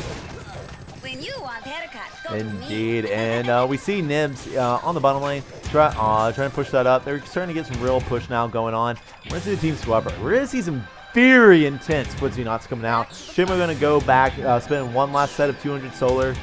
And yeah, this is going to be where we're going to see a lot of stalling and a lot of looking for that right perfect opportunity. We're finally going to see Slow being picked up by Nibs. Finally. This might be the game changer. Honestly, there's the correct base on the team of casual gamers, but teamplay wise, if they're coordinated, if they don't do anything silly and they don't overextend, I think casual gamers can win this. My money's on casual gamers.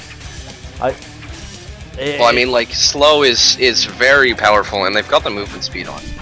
Extra charges for Penny. I mean, not the most popular upgrade, but it's pretty late in the game, so, you know, it's a nice little luxury thing to have, be able to maybe help escape if you have charges or something, but the Slow is going to help a lot with initiation, and they just, like, need to just kill one of them, but really, everyone is pretty tanky now. Even Nikki, being Ksenia, has 2,300 health, which is actually higher than both Jambo and Skinner, so they're going to have to do a lot of damage, and that Slow will probably help because there's no Curry Mammoth or anything.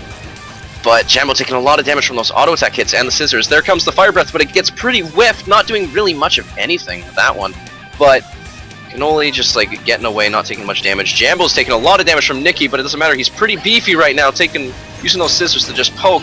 Well, Sknur is in a really bad spot, but Nikki's not in, but there he is. Oh, just barely. Now Sknur is going to have to heal up because he's very hurt. He's going to have to go back to the health real quick while Jambo clears and gets them back. But the base is now half dead. Well, what do you think about that?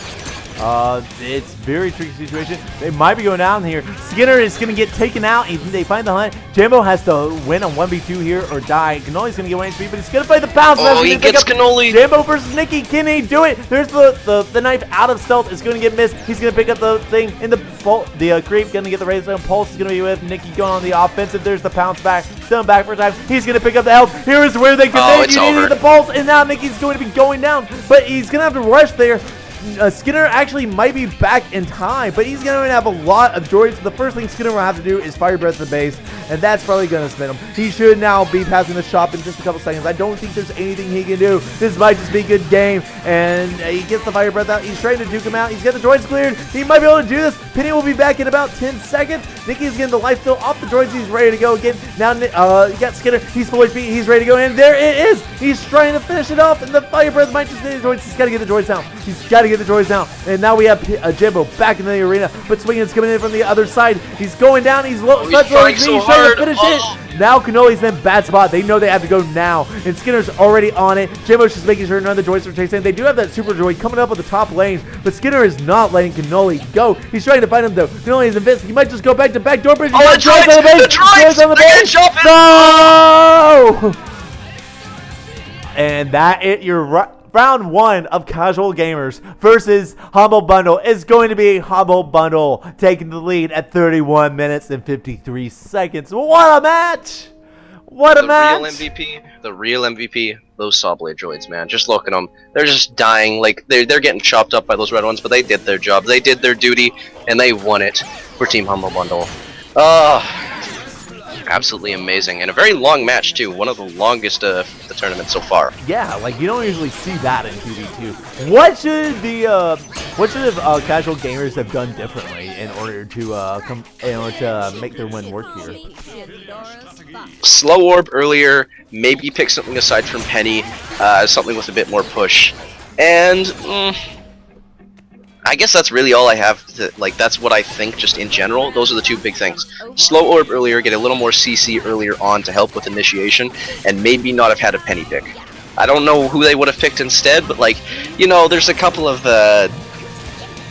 just someone with some push. Maybe you could have even gone, if you want like a damage dealer with some CC, you probably could have gone with something like Lone Star with Bull and slow and having really nice push and still having some good damage and brawling. But I guess it really depends. Yeah, it really does. There's few misplays. Like when you just have that one missed pulse or that one missed orb or things like that. The big thing for me was how long it took for Skinner to pick up slow. And I think if he got that a lot sooner, there were so many times when Nicky barely got out where he wouldn't have it. They were slow on that orb. Nibs still did extremely good work. I think Nibs was a great choice versus Wiggins. And it's just that once Nicky reaches late game and Cannoli actually brought damage, they were just there was just too much pressure from their knots. The threat that they presented was too much that it pushed casual gamers back, and then it made them behind their turret, so they lost map control, which put Nicky and Cannoli, in a situation where they could actively hunt for the frags. And if Cannoli's not being pressured at all, he has no problem going around the map trying to find that anchor dive. Even if he just has a small window to do it, he can find them. And that, I think, is one of the big things that just let them have their freedom. Like, watching the kill cam right there, just that one that was in front of the turret, the moment that people go over that cliff, immediately Cannoli's ready to get that double anchor spike, that double anchor dive on, and just set up the frags. And then we saw that extremely intense 1v1 between Jambo and Nicky. And it's a shame that the droids is the reason that this ended that little skirmish, even though Nicky had it anyways. But it was just such a match. Honestly, I wouldn't have had it end any other way. Just the perfect finisher, just the Sabla droids. The droids you don't pay attention to, that's always the best and the worst way for a game to end. Just simultaneously. It really is. And even Nicky, he tried to commit to it hard, and he can just embrace those bars, but they just got that fire breath at the last time. And then, I'm going to see, I wonder if the droids skipped over each other. I'm going to watch this right quick. Actually, I'm a little curious myself. We'll take 30 seconds to quickly check this. Okay, let's see. Playdoc. Let's see, where was it about? It was at the very end of the game. No, the droids they did successfully clear through the bottom lane and then. Yeah, they had a slight clear advantage and then a second row came in. I'm not sure how that happened, but I guess there's plenty of reasons how it could have happened. But they just slowly marched over and got the job done. Indeed. Anyways, we will be right back, my friends, with another with round 2 of Humble Bundle versus Casual Gamers.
Ladies and gentlemen, we are back with round 2 of Casual Gamers versus Humble Bundle. With me is Uberency. Uberency, how do you feel about that first match we just saw, dude? I think it was pretty good, intense, and long, but I also gotta say, No Wave, classic joke, quality joke. Oh, you're just such a real jokester. Very, very quality, very funny. Anyways, back to the match. Indeed. So, what we have is the map of Serona. It's Casual Gamers is going to be your team 2 this time, if I recall. Let me double check.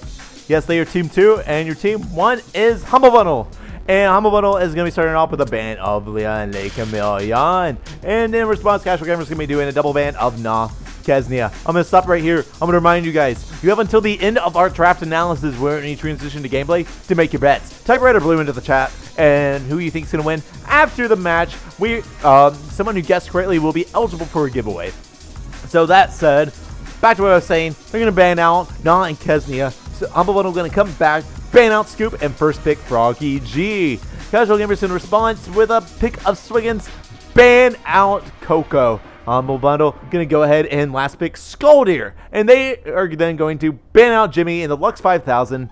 And finally, we are going to see Isla get picked up by Casual Gamers. What do you think about these comps? So, if Nikki is playing Skoldir, then I think I know who to place my bet on. What is he, though? That's the question. I mean, we can only have Frog main. We have Nikki as Skull main. That is definitely extremely terrifying. It is them playing those roles. But then again, we have Swingers Isla. That's a classic combo. Go in, burst someone, do a lot of DPS. How do these comps play out? How do they interact with each other, not looking at the player? Well, not excuse me, not looking at the player. Like, you've got a very classic, like you said, and a very solid comp of Swiggins and Ayla. Like, you've got the lockdown, you got tons of damage, you got AoE damage, and once again, the push is a little lacking. But they've still, both teams I'd say have decent push. Like, you might have the Arbe on Froggy. I suppose you can drop Humboldt in front of the turret. You've got some good auto attack damage from every player here. But regarding Team Humble Bundle, you've got really, really good Froggy and Nikki players. And I know you said not to regard the players, but it's really hard not to do that. Yeah, what am I even asking you to do, you know? Like, that's... Like, they are really good, and Froggy is just so good at initiation, and then you've got the throw. Maybe he'll even get, like, something crazy like range throw, because it's Serona. But Nikki will throw you from wherever he damn pleases. It's going to be pretty crazy seeing both of these teams play, and I'm kind of excited, actually, if it's anything like the last match. Alright. Yeah, I agree. And at the same time, both comps like to go in. Neither comp in this situation really likes to be sent back. So we're going to always see each other looking for frags. It's the people who find the frags less, obviously, who's going to lose it. But neither team is designed to be passive the way that a Scree or a Sentry can get away with being passive. So we're definitely going to see lots of engagements coming on. I think we're going to have a very quick first blood like we did last match. If you have nothing else to add, you ready to get into this, my friend? I believe I am. So 12-second mark, right? Indeed. I'm going to transition over to the gameplay 1 segundo. My thing is not cooperating with me. I believe because he is transitioning to the gameplay, you only have a couple of seconds left to place your bets in for what team will... well, thank you very much, Mr. Pillow. I'm trying to support your stream here. Be a good caster. Look what you're doing to me. Wow. You're ruining my life. Wow. Well, one of these teams' life is about to be ruined after you give us a 3-second countdown, my friend. Okay. Well, maybe I'll make it 4 just to spite you. 4, 3, 2, 1, go. And we are off despite Uberancy's shenanigans. Jimbo is playing your Swingins, you got Skinner playing your Isla, and it is Nikki on your Skolder, Cannoli playing your Frog. I mean, this is the winner of your Skolder showdown. It's someone considered one of the best Frogs in the game. Going in immediately. They're trying to find the frags. He's going to Evil Eye. They're going to go back in. He's trying to find the throw. There's the NATO. It's not going to he's not going to land a single tick of that NATO. Kind of a whiff there. Nikki at half HP, but they are holding him in. They're looking for the frags. How do you think the first blood's going to go down?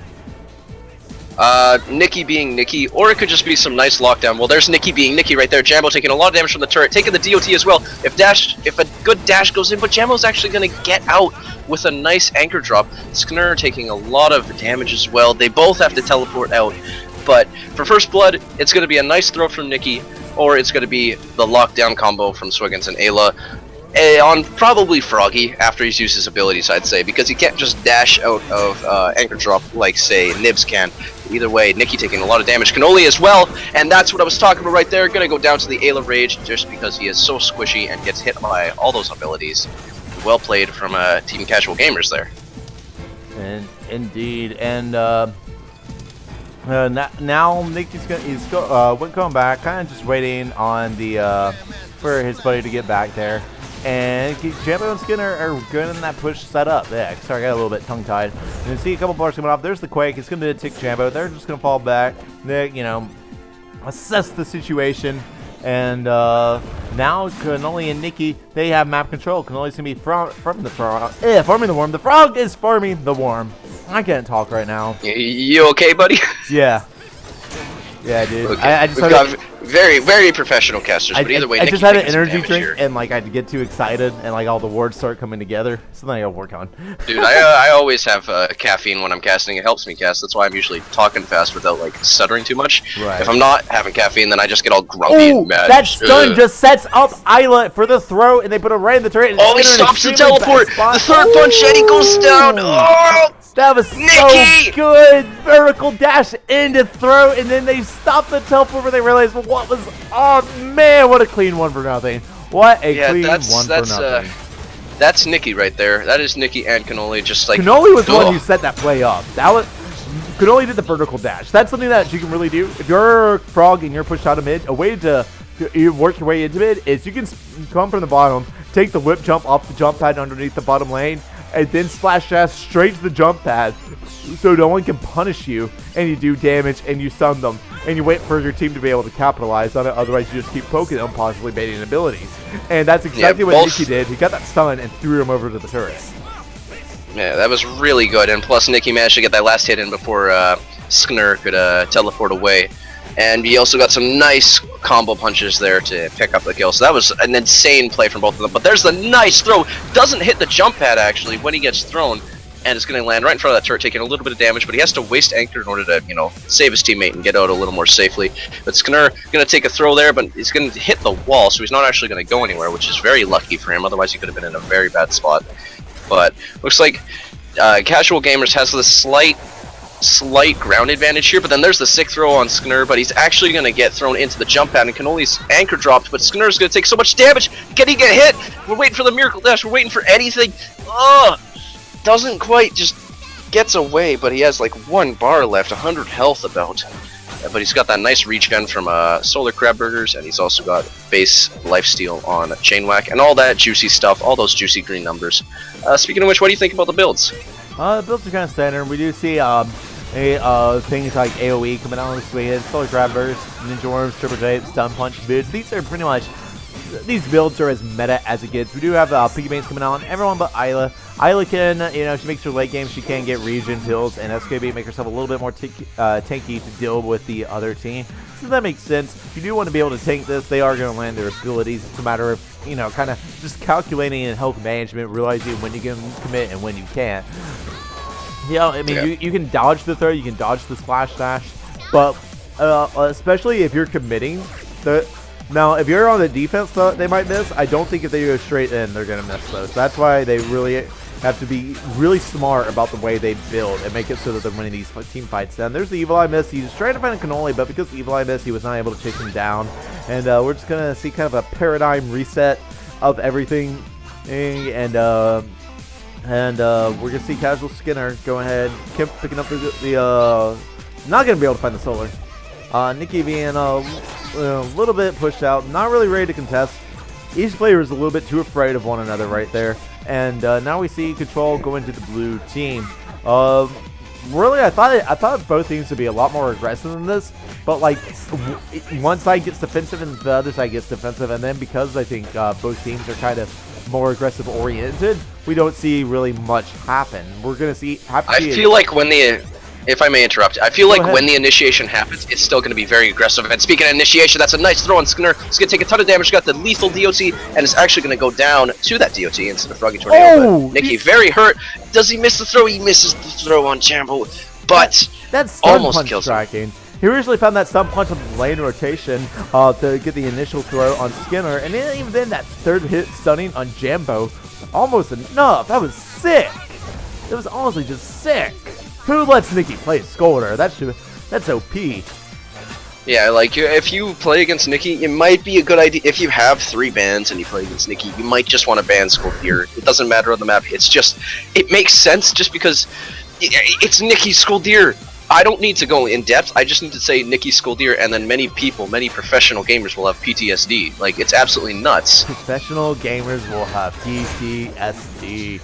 And then don't quote me Nikki on goes in at 2 bars, just picks up a throw on Skinner, takes him out, picks up a 1 for nothing. Now Jambo get pressure out of his jungle. Nikki is hoping to try and bait the Swiggins to that low HP so that Cannoli can flank him. But Jambo's not going to fall for it. And now they're going to push up that top lane. And Nikki is going to be able to find some health there. He's going to get the droids pushed up. And their map control is just so dominant right now. Nikki 3-0 at this point. Just keeping them in check. Constantly fishing out for those stun hits and for those throws. And what can the red team do? What should they be doing to turn this around right now? I feel like they should be. It's really risky to bait out the abilities against players as good as this, but if they could just let some of that initiation, like, if some of that initiation is gone and they lock down the Froggy, they might be able to get an easy, clean pick with that. Now they've got damage on Anchor Dive and Rage as well, but Skinner going to take a little bit of damage, but as is Nikki. And he's actually going to go down to the Tornado. Wow, I was not paying attention to that because I did not think he was going to get killed by that, but he did. It was a good pick from Cannoli there. It really was. And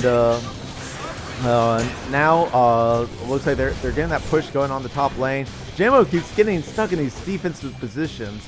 He's 0-0 at this point. Skinner 1-4, but it's just really hard for him to concentrate on the defense, and the push is gonna really spill out of control at this point. Now they're gonna catch him. There's stuns keeping him there. Skinner gonna try and clean it up. He's here comes the double kill. Maybe he's not gonna go after Frog. Bit hard to find a Frog on Sorona, I reckon. Doesn't really want to try and waste his time too much. He wants to get these lanes taken care of. But because he didn't try, that does mean Cannoli can now contest him. But then he whips the Splash Dash and then gets Evil-Eyed. So, not terrible playing coming out from him. Cannoli consuming all of his health resources. He's going to go in and contest, getting the Splash Dash in. Skinner getting face out a little bit. He's going to try and go Rage for a little bit, then get out. He's going to let himself go to half in order to get Cannoli to half. Kind of an even little trade there. But ultimately, we see push coming down on the bottom lane, going against casual gamers. And we see Nikki and Cannoli right back to just fishing out with the stuns, trying to see if they can find anybody.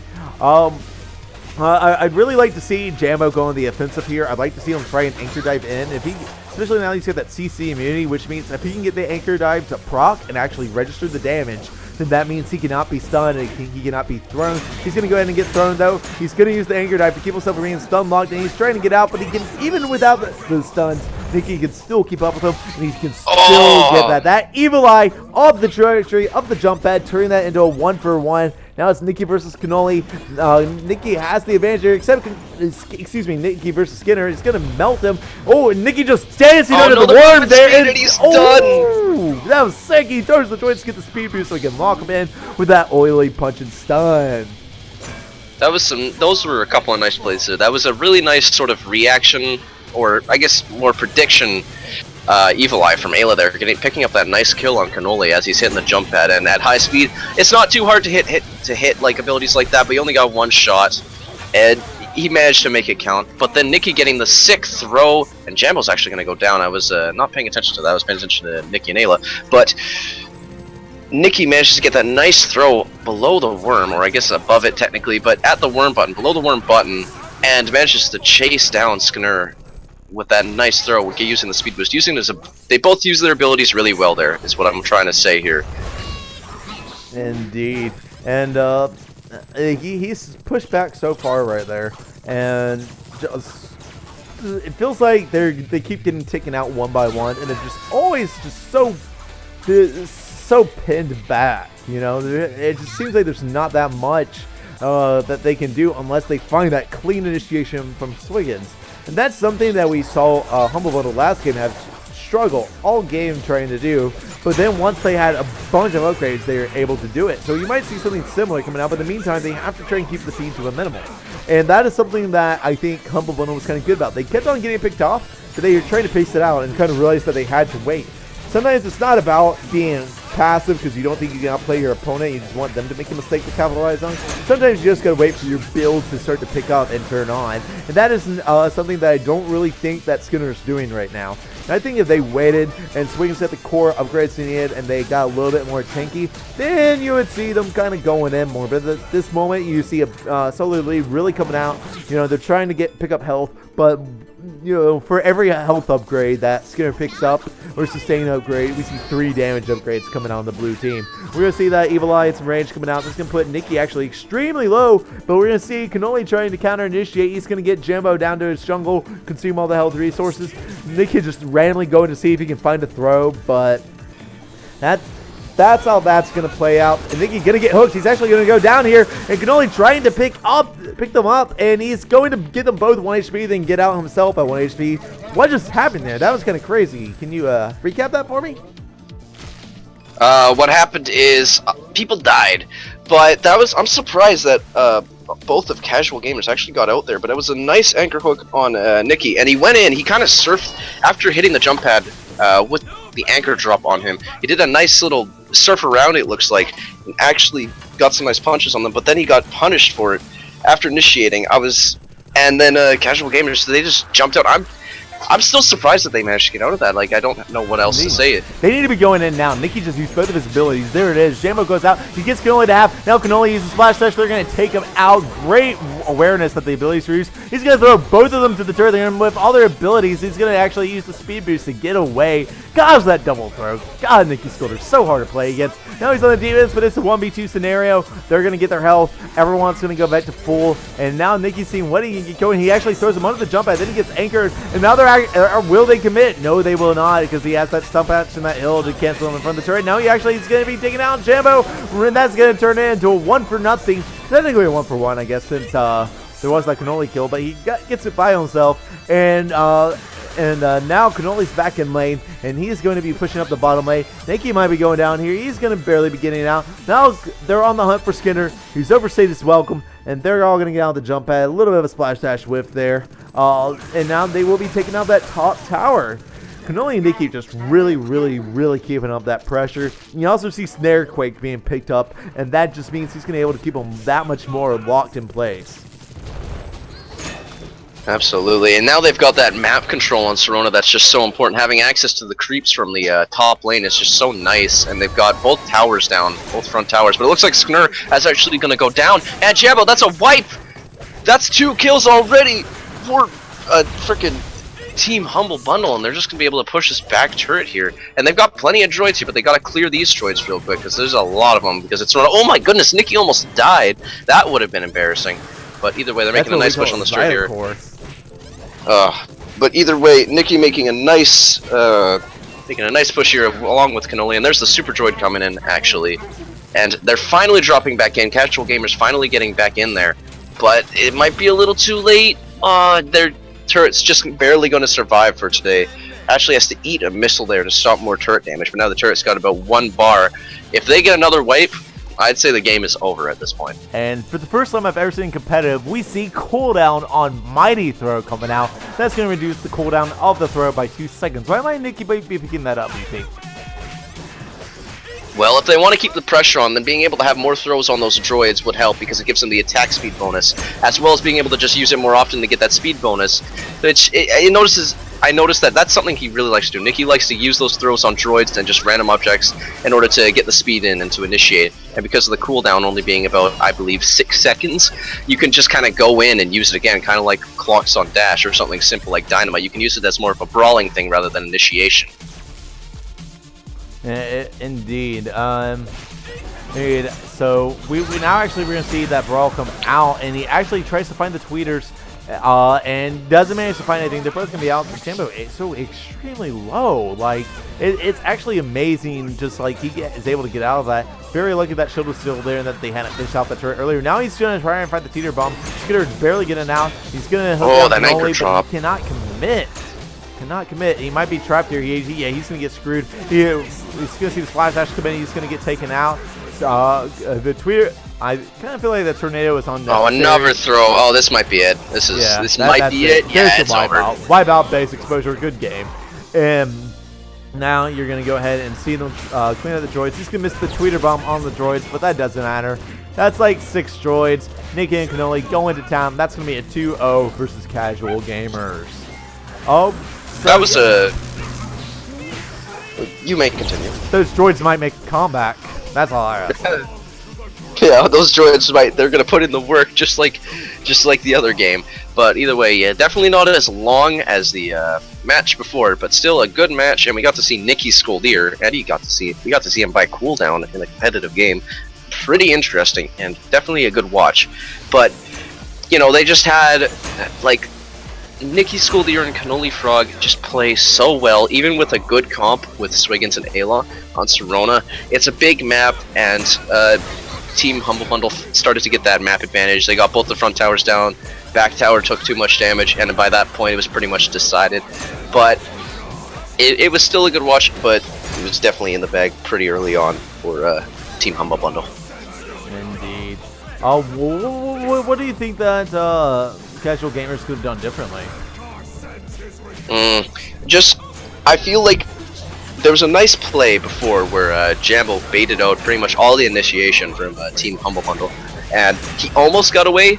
It just felt like maybe just bait out some of that initiation and then focus Frog or like Nikki if he's hurt with the Ayla and the classic sort of anchor drop combo. But really, it's just so hard to like bait out the initiation against such good players, and then when you get cooldown on throw, I mean, like baiting out the initiation will pretty much do nothing anyway. So in all honesty, cooldown on throw was a really good upgrade to buy in that situation. It really was, and you know, we didn't get to see that much of it, but just like there were like moments early where you saw him trying to stun punch track him until he got a slow throw, and he wasn't able to do it long enough. Once he has that, that means he only has to keep track of his opponent for a certain amount of time before he gets that clean initiation that helps give him that oily runs back and just helps tie everything together. So it's definitely extremely valuable. That said, we're gonna finish this kill cam rail. Then we are going to take a short break, my friends, and we will be back with American Mojo versus Please Love. Do not go anywhere. Ooh.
Ladies and gentlemen, we are back. This is Awesomenauts Rumble Doubles Tournament. Before we get into the next match, we're going to have one of our infamous trivia rounds. Again, my name is Mr. Pillow. I'm glad to be bringing this to you today.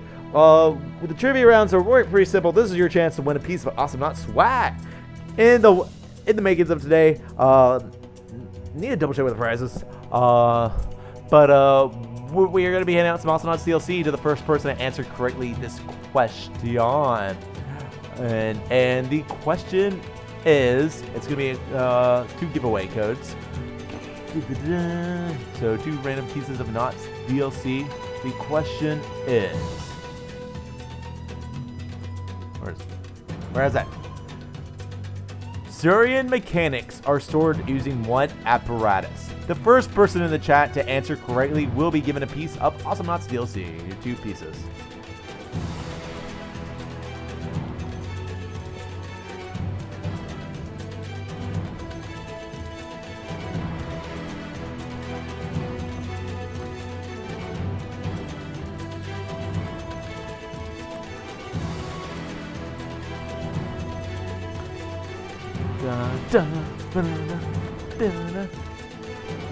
Again, Zurian mechanics are stored using what apparatus? Think about your Awesomenaut lore, guys. Let's turn up the music while we wait.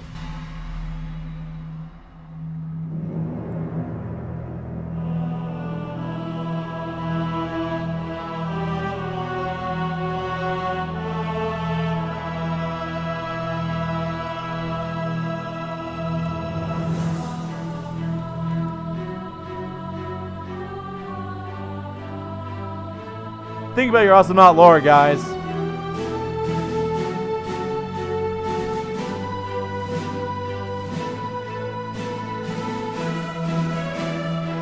Here's a hint. It is an item upgrade. You would find it in the answer in the flavor text of one of the upgrades.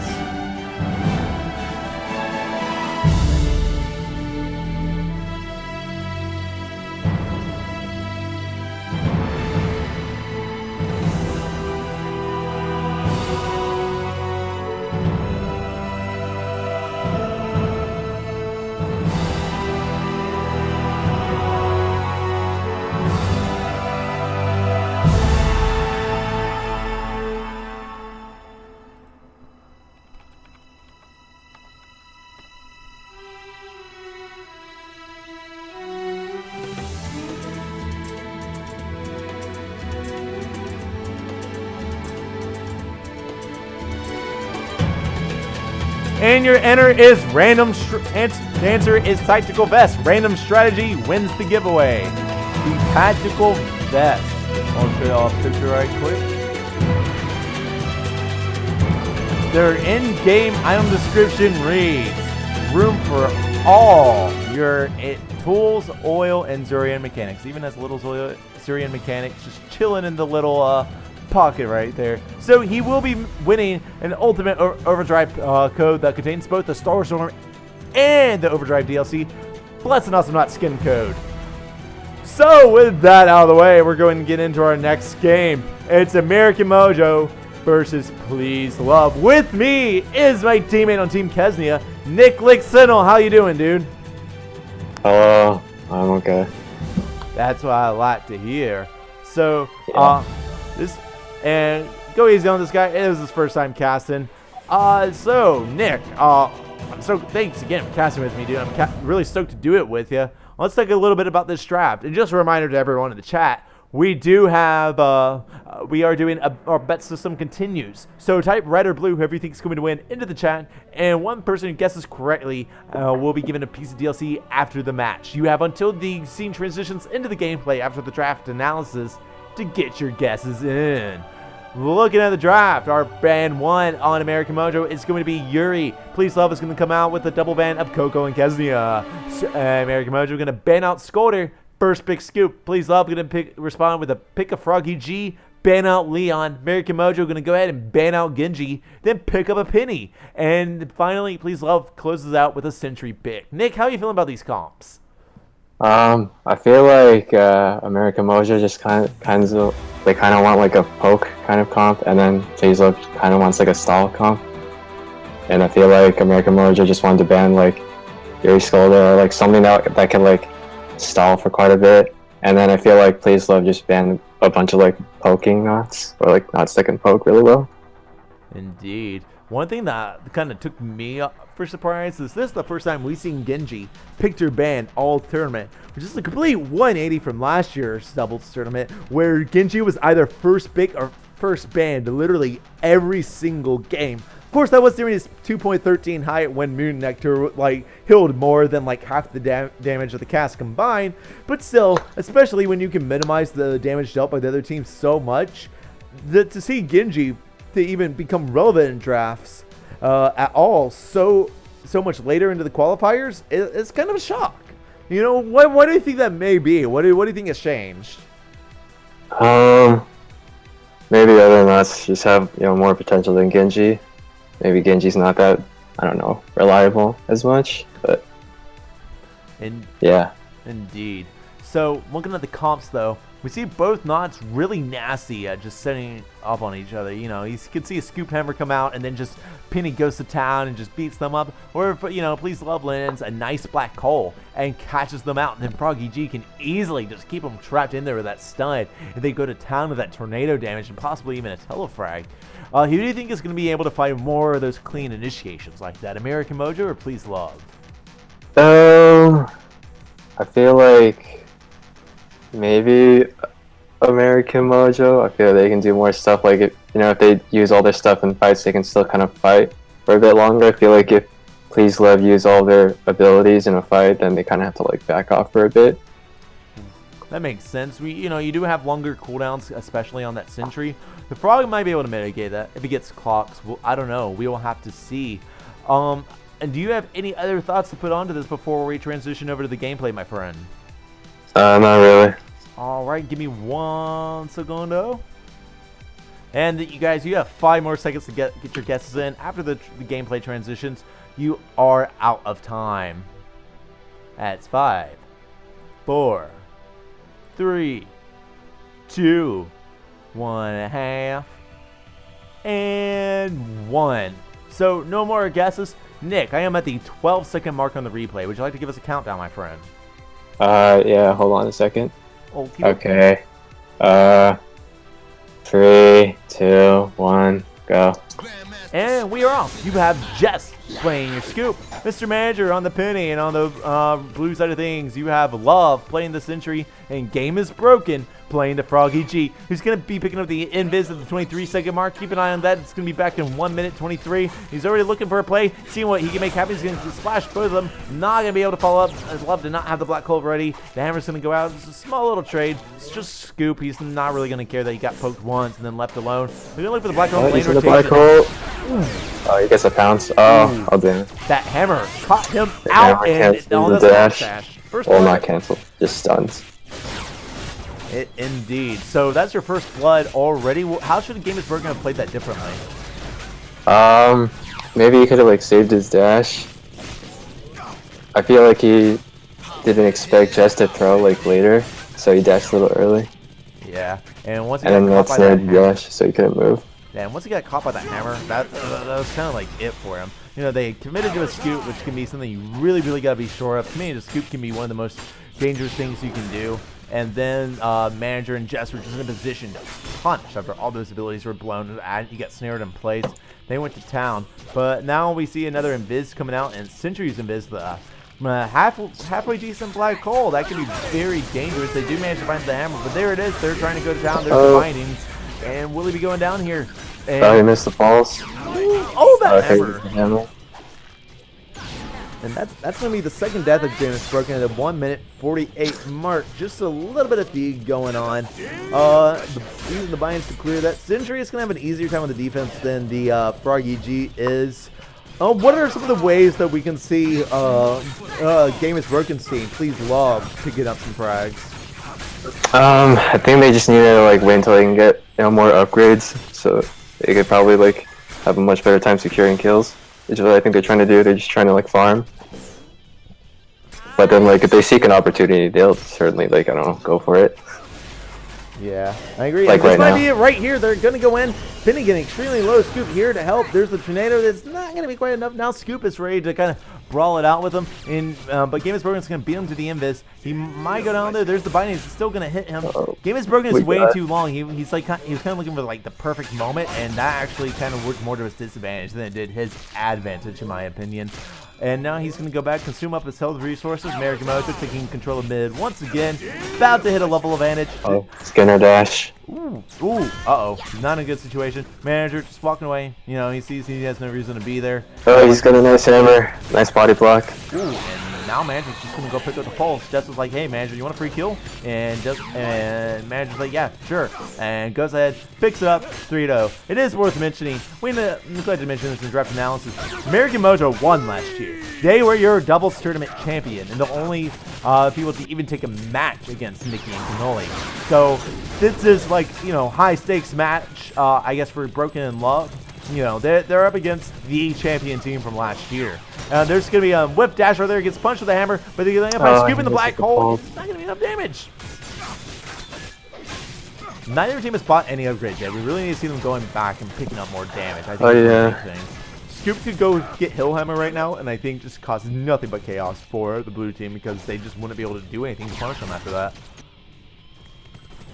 We have shield on NATO for a frog. Oh, I think Jess is done. Yeah, and that's going to be the first frag for Please Love. Right there, the 4-minute and second mark. So definitely the sort of thing they needed to really try and turn things back around. But will it be enough is the question.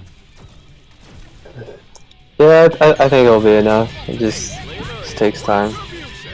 So when we see their first push coming out from the top turret, Game is Broken, trying to zone Mr. Manager out, but he doesn't get any of his abilities out. Mr. Manager is going to calmly go ahead and take out the droids and just keep the defense going until Jess is back in lane, ready to go. Jess will not be picking up Snow Shovel. He's actually going to be picking up Clove of Honor and range on his timer. Why might that be, in your opinion? I think it's like the range at least is good upgrade for Penny to stow kills for Penny or attacks. And I also think his double liquor sword is like good for finishing off enemies. Like when they're really low, he needs to like last hit them. Indeed.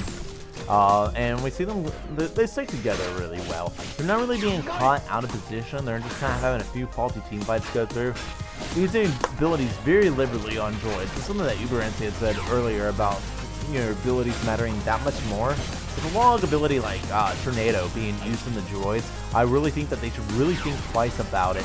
But knock it up, but you know, it's his call, and you know, he's not dying because of it. But I worry, I fear for the moment when he loses an easy engagement because he did not have Tornado ready. Yeah, that is true. It's always nice to preserve your abilities.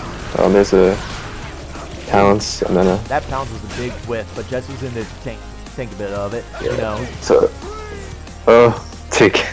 it's kind of funny watching games broken with Invis because for some reason I just seem to get hit a lot by Jess. Yeah, Jess has no problem trying out those hammers and being coming on critical. Oh, that's a nice black hole. It's taking a lot of damage, but the counter initiation. Oh no! They're both so low. Will they be able to pick any up? Oh, that beacon flank was so smart. Oh my god! Finding the pounce behind the turret, exploiting that hitbox. That probably looked like Lax's sword. People know that actually is the hitbox of pounce. Is actually really odd like that. But yeah, now, oh man, I still really liked what Love did there. She had that beacon a little bit further in mid, lured Manager out into the jungle, and then went back to the beacon to try and juke him, and it almost worked. It was a really solid idea. Game is Broken trying his best to contest that turret, but there's not much he can do. He is up against the Scoop and Penny. He gets stuck out. He's ready to go again. Oh, and that's not a good situation. Oh, that flank, though. You might be able to get it. Double kill. What is it, chat? The first person to say doubles in the chat will be getting a piece of DLC. What a great double kill. What should American Mojo have done to avoid that, Nick? I feel like they were getting kind of greedy to get like not only the turret but like also the Game is Broken because he was getting kind of low and he was being a little risky there. But I mean, he still got killed in the end. But Sentry just ended up coming back in time, and then they didn't realize it. They were like kind of distracted. Got baited, I guess. Indeed. And we're going to go out. It's going to charge up Sentry pretty beefily. Now she's got a very strong black hole. Trying to take some out. Manages to find Jess, and he's going to use the bindings to counter initiate. Now we see American Mojo on the offense. So we're going to see Whiff Splash Dash come out from Game is Broken. To both blue team. There's the blue team. We'll have to just go ahead and retreat behind their towers. Oh. And looks like Sentry, he's not going to be able to do much. He wants to. Tries to get that little poke in with his with the droids and with the mines. Gets the black hole fished out, but again, just not much kind of neutral right now. We see the tornado going on from Game is Broken to Works Manager. We see a binding poking both of them. Nice little interception there. The hammer's gonna be a whiff. Otherwise, I think Game is Broken would have died, but he's gonna be having to go back, and the push up American Mojo just continues. They're like a machine that will just continuously deteriorate your turrets, deteriorate your health bars until you stop them. They are going to have to go out and just kind of say no to the red team if they wanted to do something to change this.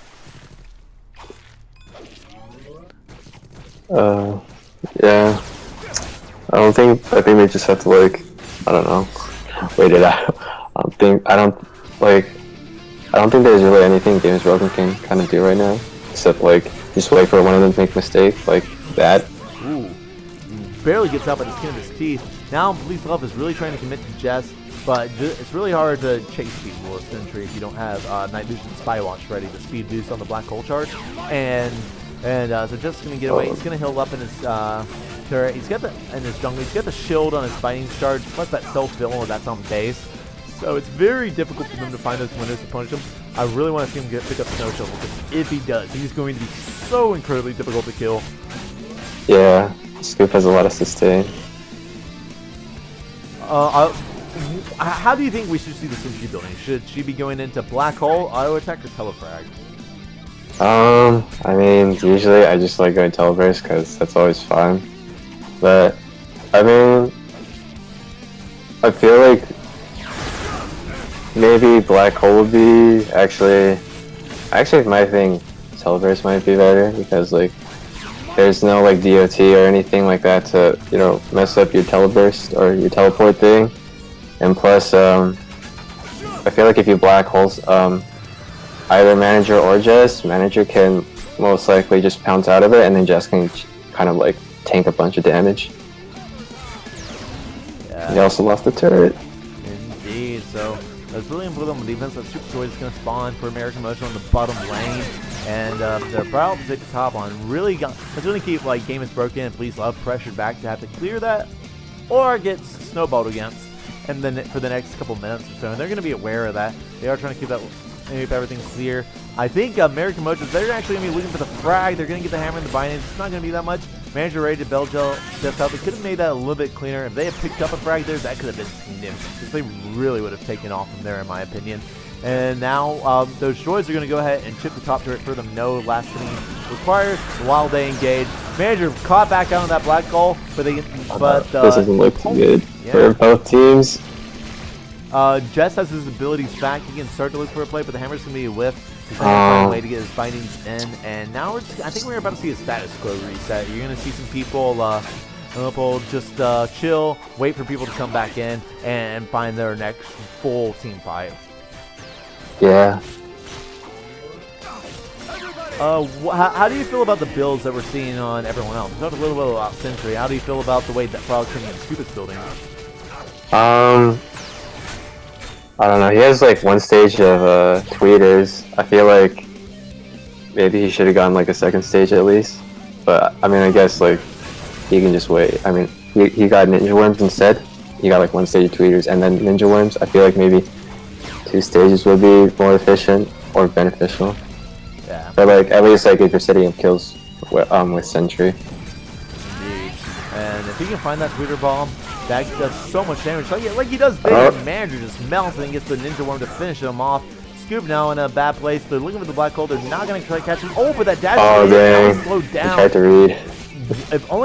If a Please Love had held onto a black hole to wait for Game is Broken to connect that black hole, that would have been extremely significant.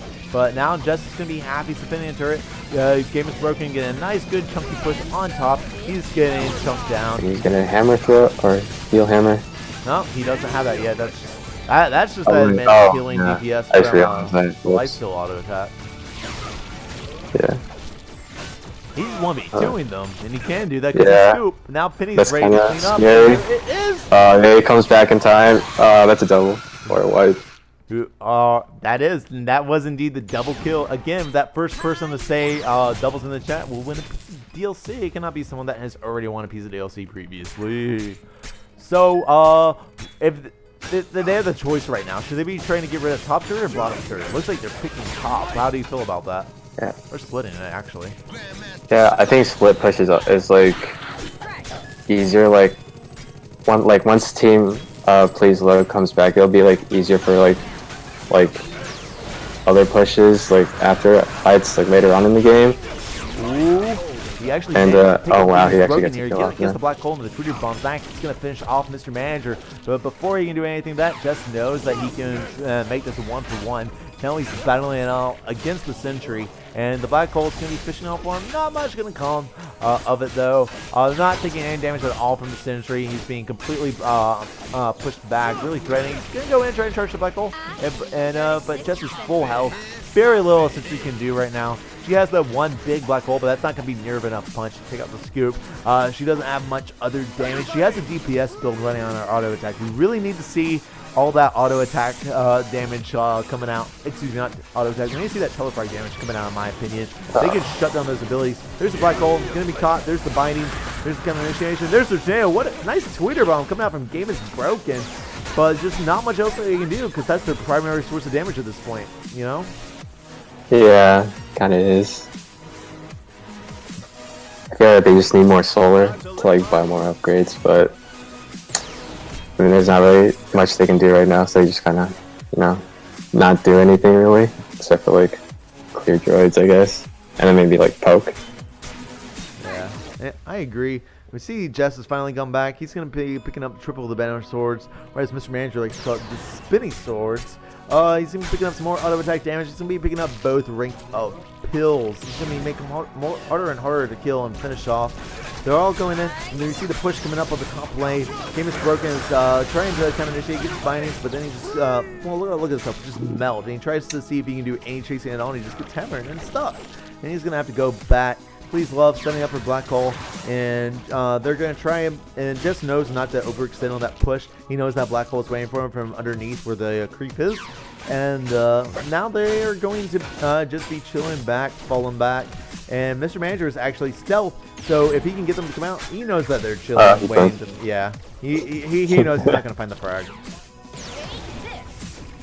Oh, he gets a pulse off. Well, he used everything on Game is Broken. Oh no, the dash. That pulse was a little bit just out of time when getting thrown away from that. Now they found Jess. I think Jess is there. Take him out. Now that black hole, this might actually. This is not looking good, but he gets the double pulse off. Can Mr. Manager do this? Oh, he has the can bounce he do ready it? now. Get the bounce. Oh, that feels that was bad. too aggressive. Was that a double kill? I think they each got. Yeah, they each. Yeah, that was a wipe. Yeah, but it wasn't an actual like double kill. Like each got one of them, right? That's what I think so. Yeah. Oh, well, close but no cigar for the giveaway. But still, wipe is exactly what Please Love needed. Now they will be taking out that top turret, and that actually evens everything out. That evens up the kills, that evens up the levels. More or less evens up the solar. It's only Sentry is a little bit behind on his upgrades. And who's actually going to go spin and ask 450 solar. This is, we should be seeing some very interesting fights and some very calculated ones coming out very shortly. Yeah.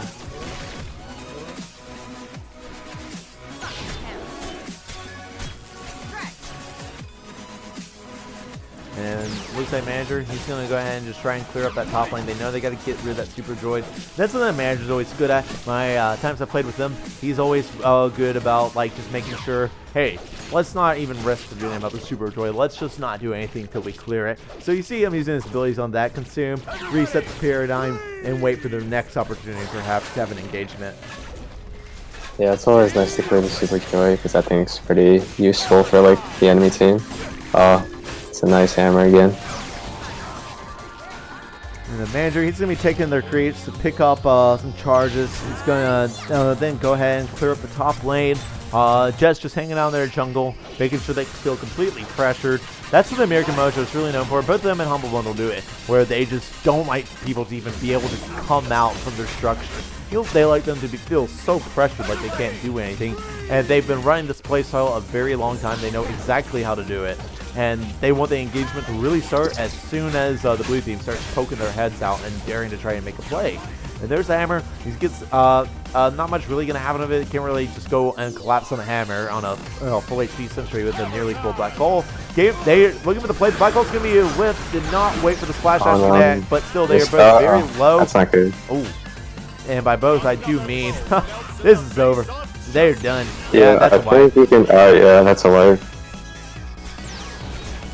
I think they might be able to win from this, or at least get one of the two turrets. They definitely will get base exposure from this. They might get both turrets down. What I saw happen was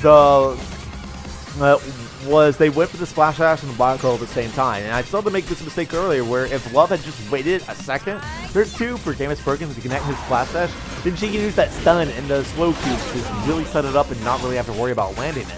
And because she didn't wait, they ended up getting wiped. Yeah, it's all about coordinate. It was all about coordination that time. That hammer is going to cancel out the splash dash. They really don't have that much to defend with. It's going to go again, but not really much you can do. He's actually going to still land the tweeter bombs, doing a nice chunk of damage to Jess. Jess is half health. He's going to start running away, and American Mojo is going to look for the paradigm reset. Both going back to base. Spin some solar, and then rally the forces for I think one last push on the base, and see if they can't go ahead and win this. What can Game is Broken and Love be doing right now to come back from this? I think they just need to wait for American Mojo to like make a mistake, and that's like when they should go in. Because American Mojo can kind of like, at least for Frog, just cancel his stuff, and Frog is kind of like the primary source of damage for Please Love. So I feel like they should just like wait until maybe at least a penny, but like either one of American Mojo, the members of American Mojo, like make a mistake, then they can definitely like use that as an advantage. So now they're choosing. Now's when they need to go out. Will she find the black hole? She does. She finds it on Jess, but now she's caught out. She's gonna be going out. Working, seeing what he can do. He might be able to find the frag here, but Jess is gonna fall back, so it's just mismanaged. He's gonna pounce and then. Oh no, he missed. Yeah, that's it. Dash. Basically nothing you can do. And your winner of round one is going to be American Mojo. Interesting match, and unfortunately for Sentry and Frog, they aren't going to take this one. We did talk a little bit about this, but like, what were some of the things that we really should have seen Please Love and do differently here?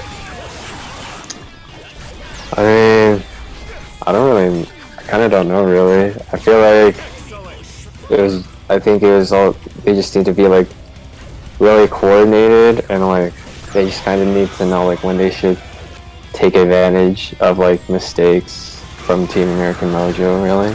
Right. Kind of just like farm solar, that's pretty much it. But I guess like when it did get into fights, like American Mojo would just they would kind of like almost outplay him, I guess, at least with the hammer. It would always like cancel the dash, so like Frog couldn't, dash at, let's say, Penny, or like he wouldn't dash away because of a hammer. And then like Sentry is just kind of vulnerable after using a black hole. So if they get if Please Love gets into a fight, it's kind of really hard to just like stay in the fight. They kind of have to like use all the stuff, and then you have to like run away, almost like poking. But yeah. Yeah, and there was fight times. I really think, especially with the synergy of slow cubes, I think the slow cubes was a nice pickup, honestly. All things considered, it's really good versus Penny. It's really good for setting up Sentry. If she still didn't kill a frag, like slow cubes makes the job easier. They just have less time to react, which is easier to land it, easier to get it right at that sweet spot, so you're just as much out of range as possible, so that they can't interrupt it. But I tell you, you still land it accurately, easy, because they're at 30% movement speed. That said, they let Jess and Manager win too many team fights because they let them have Scoop and they let Scoop do Scoop things and just tank everything. That's, you know, so that all said, we will be right back. There is a round 2 to this match. This is the Awesomenauts Rumble Devils Tournament Qualifier number 1. We will be right back, my friends. There will be a giveaway in the chat.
Ladies and gentlemen, we are back with Please Love versus American Mojo. After we saw just Scoop and Penny take care of Frog and Sentry last game, we are back on AI Station in 205. This is the first time we've seen this map in the doubles tournament before. And with me is once again Nick Channel. Nick, you hanging in there, pal? Yeah, hello. I'm right here. Heck yeah. So we're going to go ahead and get into this draft and get into everything. I want to give everyone a reminder, we do have our bet system going on. You have until the end of the draft analysis to take your bet on who you think is going to win. Simply type red or blue into the chat. Your top team, Please Love, is red. Your bottom team, American Mojo, is the blue team. And if you guess correctly, after the match, you'll be eligible for a giveaway. And again, you have until the draft analysis ends in the game, and the scene switches to gameplay. So all that said, Please Love is your team one. They are going to be starting things out with a ban of Coco. American Mojo going to go ahead and respond to the double ban of Yuri and Scolder, taking out the mains of Please Love and doing the same double ban as they did last game. Please Love going to respond with that ban of Coco and first pick Genji. Speaking of not seeing him that much in the doubles tournament, then we see American Mojo going to go ahead and pick up Leon and ban out Scoop. In response, we're going to see a pickup of Sentry coming out on Please Love, and they will ban out Froggy G. American Mojo responds by picking up Isla, and those are your drafts. Nick, how do you feel about these comps? I feel like the bans are almost the same as like last match. They really it's just are. that the picks. Yeah, but for like the picks, I feel like Please Love just wants like a really sustainable team, and then like American Mojo just wants like a kind of like aggressive, like they need like a knot that can like pull someone out, so they can easily just like get a free kill, I guess, with Isla to do the damage, stuff like that. But I don't know what's gonna happen in the late game. I feel like Please Love might have an advantage early or later on. Yeah, and if they can let Genji reach that late game, that would be Yeah, I feel like at least for early game, American Mojo will probably have like an advantage. Indeed. But yeah, they find though if Please Love lets themselves find themselves constantly push or constantly fragged early game, that will not be good. They want to have some map control, but they can't really afford to get in too many fights until they get a few key upgrades. It's just that base Leon and Isla have way more damage than Genji and Sentry do. But another thing to note is all the range is on Please Love. At no point in this game, I guess unless you get range tongue, but there's no real poke except for kind of silence pokey tongue, so you do it once and run away on the blue team. Whereas you will constantly find yourself just getting pot shotted by random cocoons, Genji auto attacks, and Sentry auto attacks coming out from Please Love. So they can get melted down really quickly, and then enough for, you know, Monarch Blessing Sentry to just walk in, grab a black hole, and then they collapse. I also feel like with Genji, it'd be really easy to set up not only black holes, but like telebursts as well against American Mojo, because American Mojo can't like, you know, dash out or anything. Right. Best thing they can do is like, I don't know, run out. But yeah, so if they get caught out, Please Love will probably have like a pretty good chance of securing a kill. Indeed. Well, you have nothing else to add. I'm ready to get into the gameplay. You guys have 5 seconds to do you have anything else to add? Not really. Okay, just double checking. You guys have 5 seconds to go ahead and get your guesses in. Otherwise, we will be getting into this match. 4, 3, 2, 1. And now that we're on the match scene, I am at the 12-second mark. Nick, would you like to give us another countdown, my friend? Okay, sure. 3, 2, 1, go. All right. On the blue team, American Mojo, you have Mr. Manager playing your Leon. You have Just playing the Isla. You have Love once again playing Sentry, and you have Game is Broken playing Genji. And we see no Monarch Blessing coming out, and what he's going to get first is actually 1 stage of target eggs. Very, very interesting. How do you feel about that just coming out of the gate? I think Game is Broken is just relying on Sentry to just tank a bunch of the damage. Oh, and this is the cocoon. Well, you got that clone. That clone is going down, but it is able to take the whole black hole and the cocoon. The clone's still in this, guys. So we'll be able to keep an eye on that bad boy. Oh, it looks like American Mojo might get some push. Oh, manager misses the tongue, and then just misses the evil eye.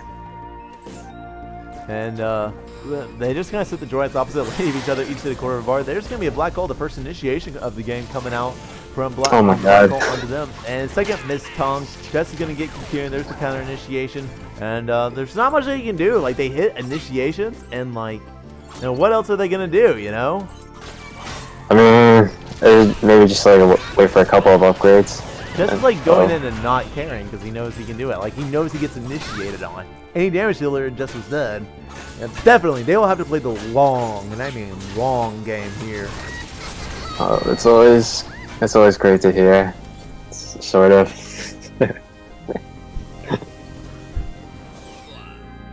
Yeah, sort of. Well, that said, Island and Leon are also good pushers, and they can find the Evil Eye chips, and they can find the clones, and the lane rotations on AI are pretty long, so they can capitalize on that. It's not going to be a dead game. If they stall very hard, it's harder, I think, and competitive to preserve your turrets. And like AI can be very long in pubs, but in competitive, people capitalize on the pushing opportunities, and I think you'll see the turrets start to go down after quite a bit. I guess that is true because I never really seen competitive gameplay on AI station. It's usually Serona, Ribbit, like Agion, but competitive gameplay on AI Station 2017, dude. That's all I can say, man. But looks like they're gonna look for a frag. It's gonna get cocooned, and so they're gonna chill. They're looking to see if they could set up a tongue for Isla to go in on, but the answer's no. And everything's gonna be neutral. We are 2 minutes 45 seconds in, no first blood. I think that's the longest we've gone without a first blood so far in this tournament. Oh, he missed another tongue. Yeah, and people might say it's because of the stalling comps. I think it's also because he's missed a lot of tongues. Gets the black hole. They're actually getting low. They're winning this team by their tongue.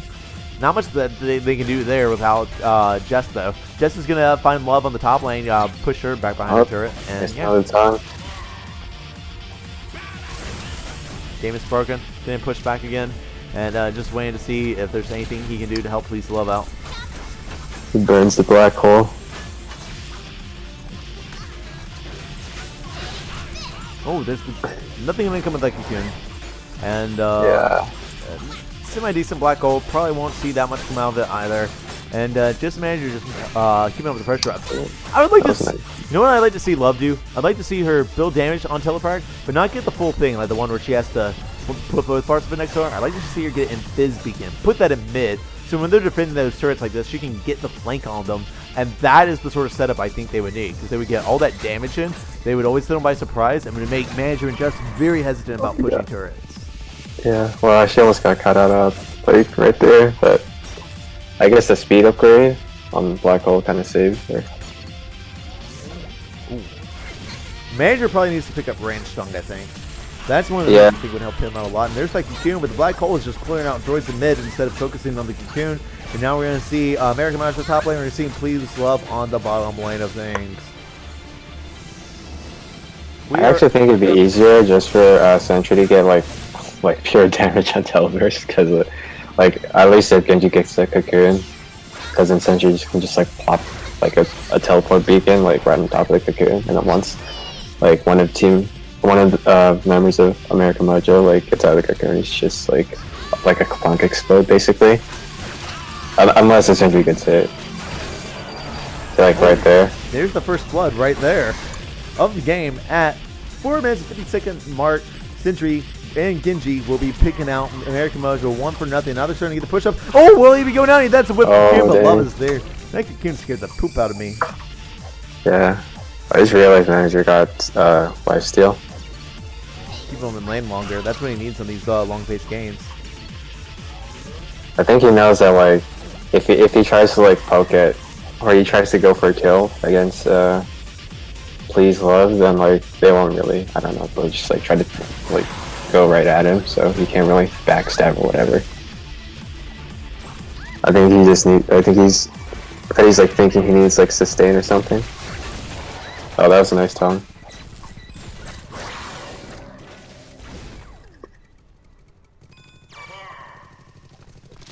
And there's that stealth. He's going to find Gamesberg on the lane rotation.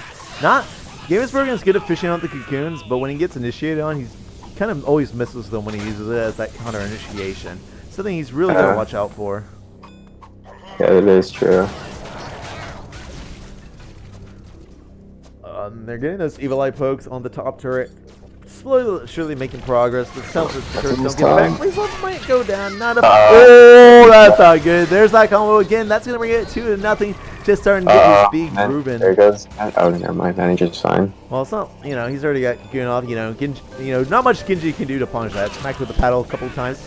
Nice little creative abilities there, and now he's actually keeping the momentum going. Get the droids up. They got the split push going. Looks like Please Love might be taking the turret down there on the bottom lane. Manager doing his best to defend. He's actually might be going down. That's gonna look really scary. Oh my god. They should have 100% without question body blocked that. There was nothing he could have done since he got on the other side. She could have easily taken that damage. That was a free kill that they let go because they wanted to stay at half HP instead of 1/4 HP. That was a very, very free kill. Yeah, they totally could have gotten him there because Jess was like dropping because he already died. And that was another situation where Jess just let go of free kill and game is broken. He just stopped tracking him. He hadn't game is broken slowed down. Cocoon was on cooldown, and he just kind of gave game is broken up, which I found very interesting. Because that would have been a free frag. Again, he would have gone to half HP. God forbid he do that so he can get a frag. Now he's Jess. Oh, and that paddle's going to be there. Now manager's right between him. He's going to get out. He's going to have to chill. This is not going good for American Mojo. Yeah. I feel like that one time when Jess just kind of left game is broken, like to live. I feel like maybe he didn't know that he was on that Genji was on cooldown, so he probably was like scared that. Yeah, he's probably scared that he might have been. Oh, okay, good. I thought he was gonna. Well, please let me going down there. Oh no, come on! Okay. Came back. I think game is broken to the counter initiation with Cocoon, and she kept going down, but unfortunately didn't. Will he go down here though? He's looking for this. Oh, he's mispredicting, but he finds it anyways. Just trying to control this. Stick evil eye right there. Yeah. Professional, top tier North American ping evil eye. And he let Game is broken and go again at relatively the same HP levels. This time he actually did have Cocoon, so I think you're right. I think last time he didn't realize that the Cocoon was on cooldown. Yeah. He is Cocoon. Yeah, he can go. He might want to chill a little bit. They're about to take that top turret. They can go ahead and spin some solar now and maybe see if they can get some snowball going. I'd like to see that moderate blessing come out. They already have the level advantage, got solar advantage. That could be really scary, but no moderate blessing. He's actually going to be picking up slow and getting more damage on his auto attack. That's a full black hole. It's funny like how he evil eyes. Like when they try to do when American Mojo wants to do something coordinated. Like something goes kind of wrong. It's just kind of funny to look at. But where was Jess on that? That was a perfect tongue of the turret. He was silenced, and Jess did not. I think he's trying to follow up. Will he be able to get that? Nah, he probably should have earlier. Yeah, that was a 1 HP or 2 bar Genji with you when you have Evil already silenced in front of your turret. That was an easy frag. Both teams, I feel like, just keep letting each other just slip through each other's cracks, and there's just been a lot of easy frags for both teams that they haven't capitalized on. I'd like to see that change. Because if one team gets a grip of things, the other team doesn't, that's the team that's going to win. Because right now, I think both teams are honestly playing very sloppy.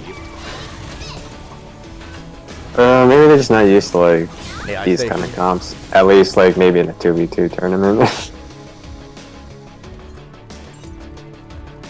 And they are going to have to go and clear that out.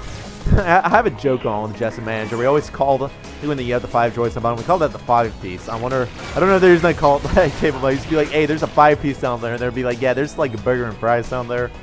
It's a little mean. 5-piece? You mean like fried chicken? When there's 3 flyers and 2 droids pushing the bottom lane, that's a 5-piece you got to deal with, dude.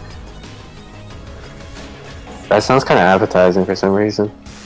I mean, Awesomenauts Rumble is sponsored by Kentucky Fried Chicken. Not really. Oh, dang. Tongue. So cheeky. Oh my god. Breaking silence against Genji. Genji just kind of forgot that Leon was saying it out, and he's like, yeah, I'm still here. Yeah. Maybe they were distracted because we were talking about, fried chicken. They're like, ah. Yeah, exactly. But then, oh wait, they can't hear us. Whatever. this is the first real chance that American Mojo's had to push, and they are going all out. We got that top turret to 1/3. Police Love might be going down here, but full black hole, they need to watch out. Taking a lot of damage. He had landed that black hole. That would have been guaranteed frag, especially because the game is broken. It just arrived back when it caught them by surprise. So looking for a cocoon. They both with their abilities should have held on to that black hole to see if he landed that cocoon and then followed up on that. But it doesn't matter as they both missed, and now they will be sending the lanes.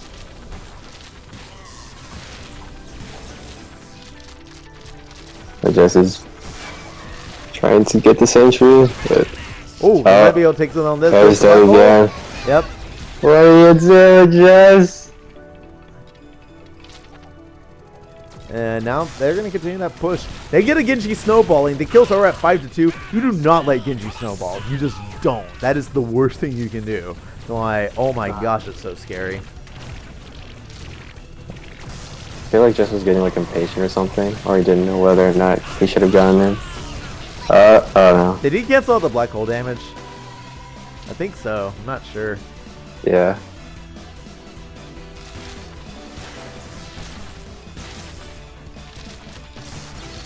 And let's get more. He's got the damage on Tom. We really need to see Gemma's broken picking up Monarch Blessing very soon in order to really cement the win here. Yeah. Kind I of. feel like he's just trying to wait it out. Oh, that was a nice pick here. It's not the worst thing in the world to hold off a little bit, but you gotta get it. And they would cement their snowballs so well. Because right now they're getting these kills while having just a little bit of HP left. If they have those 20% shields during the team fight, that would be huge. Like, now that Evil Eye is going to be a whip, and they might be taking Jess out here. He's getting low HP. He's going to get out. They're going to go back down, reset everything. Everyone's kind of low except for Manager. Camus Bergen's going to pick up some health, defend the lane, and he's good. Finds the cocoon, but Please Love is not there to help. Jess getting really low. He's looking for the frag. He knows he can move forward, but now a Manager is by himself, and he's looking for it. And see if he can land the cocoon. He gets tongued. And oh, that was a great Evil Eye by Jess. It was. And yeah.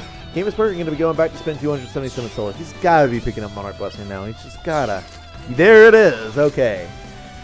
Woohoo! Base abilities at 13-minute mark fight. That's my favorite upgrade.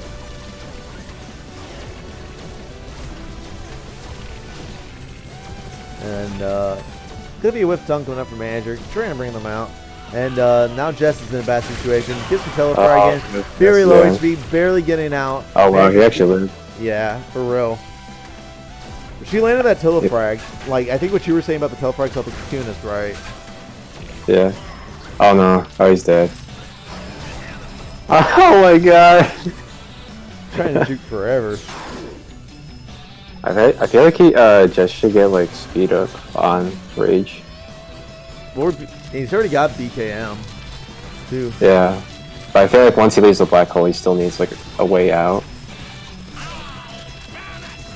And yeah, he just kind of has to like run around instead of like, I don't know, like run away. He just has to like see if he can juke while being close to the enemy. That's kind of hard.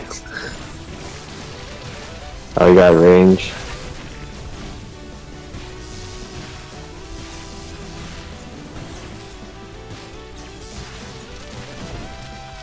And not much really happening right now. It's just kind of footsie knots. How do you think we should see the builds progressing in the late game for Leon and Isla as far as their abilities go? I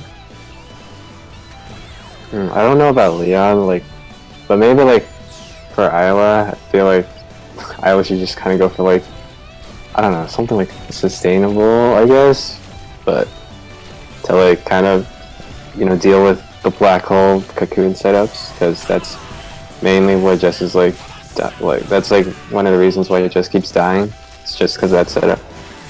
Because I feel like for American Mojo, it's like harder to set up kill or harder to secure kills than it is for like Please Love. Because I feel like all Please Love just has to do is like kind of like cocoon and then just like black hole until it misses. I don't know, just like some form of damage, and then they can like tank damage with Monarch Blessing. So yeah, and especially now he's picked up the hill on Monarch Blessing. Like, the longer that they can both hang out around the cocoon, the better. And the scarier and scarier it becomes for American Mojo.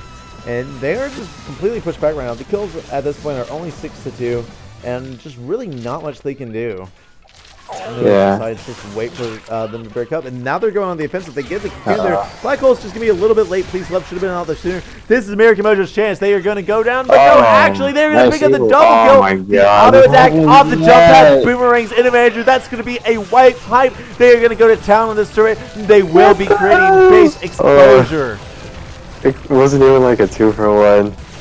Oh, that's or a 1-for-2. There's Ilo, the reverse killing machine.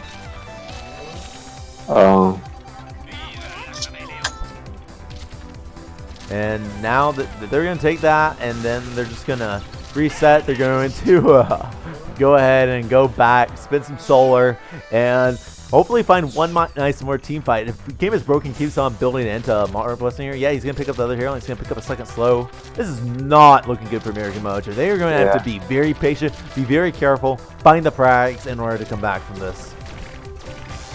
Yeah, I think they just have to wait for like a mistake. But I feel like it's easier for Please Love to make a mistake with Genji, being able to like pull him out, but then like Team American Mojo also has to deal with like all the sustain from Please Love, so I feel like it's really hard for them. I don't think there's really much they can do.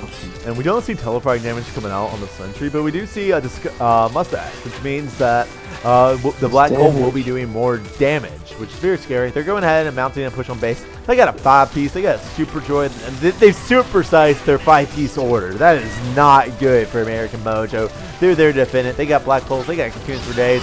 There's the shield. There's the counter initiation. They're not going to get stuck in it, but he has the cocoon ready, and that lands on my God, he actually landed that. Yeah, and that would be a kill if he could get up there, but he's not going to find it. Just going to go ahead and teleport back to base. This is not good. American Mojo needs to make a play right now. They've got that base now at 80%, and they're looking in. They got a Mar Blessings to the game and try and look for a tongue now. Otherwise, he'd be throwing them into death. Now they well, there it is. Now it's Manager versus Please Love. He has to win this or he loses. There it is. Okay. Chat, what is it? Double kill. So now we're going to see Leon. He's going to get a wipe. He's going to reset these lanes. It is AI station, and the lanes are heavily pushed in favor of Please Love. So he will be spending a second just resetting everything. Spend a bit too much time. I think he could let their choice alone with just a clone or something and then just move on to those. There is a beacon inside the base of American Mojo. That is not good. Backboard potential alliance. Yeah, I'll go for the third. Sentry's going to teleport. Oh, actually, I guess not. And Manager's going to back off. Knows that Sentry might be coming in soon. He's going to chill. Wait for Jess to be ready in position. And, yeah. There's the tongue. Nothing going to come of it. Gonna shield. It's like never happened. It's all that. That clone is going to get initiated on once again. Something I'd like to see Game is Broken pick up that I think would really clinch things is if he got Woolshall. Because he's doing a really good job poking with his auto attacks here. That's something we're not giving him credit for. And that would just mean he pokes them even that much more. And he's going to get initiated on, but he's feeling a lot of tongue damage. He's going to need to play this right. It should be right. He's going to have that Mario Blessing in 3 seconds. Just taking a lot of damage, but he's going to get out. Now they're in a bad situation. Game is Broken and Jess extremely low. Mr. Manager controlling the jungle. And just using his sustainabilities to go ahead, clean up some droids, and then come back. They still have that beacon. I would like Please Love to occasionally take it because that's the more convinced that the more it seems that she's tired she's not going to use it, it loses pressure. She could try and surprise American Mojo and use it when they least expect it, but like the longer she takes to not use it, the less threatened American Mojo is going to feel by it because they'll be like, okay, she's not going to use it. She's not going to get that risky. And so it kind of loses its potency at just kind of making American Mojo play back. Right. And Mr. Manager was in a kind of a bad spot there, but they didn't realize it. Now they're just pushing forward. Can the droids split out? Manager going to teleport back. And looks like they might be trying to create a base push going on here. We're going to go. There's the beacon news. Goes in, gets the black hole, gets tongue. It's going to be a whiff. Now Justin Manager and Prime ready. They need to go in. The blessings use the black hole use. The cocoon is missed, and they need to go in. That's going to be Game is going down. Please Love in a bad situation. This should be a 2-for-0, and that is going to be your wipe. I thought the Sentry was going to get the black hole off. I was like, no way if that happens. That'd be really funny. And yeah, now they should be taking some turrets out now. Screw the droids, just go take the turrets like now, like yesterday. They can take both of these turrets. They just get on them now. You already got Sentry and Genji dropping. And yeah, I think they'll be able to take both. This should. That top turret, there it goes. That's done. They're going to go ahead and start on the bottom now. They're going to have super droids coming up on both lanes. You're going to see a stage of spiritual cooking and a stage of pills coming out on Genji. Make it that much harder to kill them. It's definitely something that they're going to have to watch out for. And it's going to be that much harder to kill them. The level advantage has actually shifted to American Mojo. They have one level but advantage over them. But Game is Broken and Love are about to close that gap. And yeah, it's a very interesting match. The next wipe could decide it. If they get the double basic, if we have a basic push on both sides, we're gonna have. Jess might be going down here. Now Manager's in a bad spot. No. Manager has to keep them distracted constantly. He cannot let them get to the base. He's gonna go ahead and teleport back. He has to let distract for like half a minute. Because it's kind of late game-ish. It's been like 20-something minutes.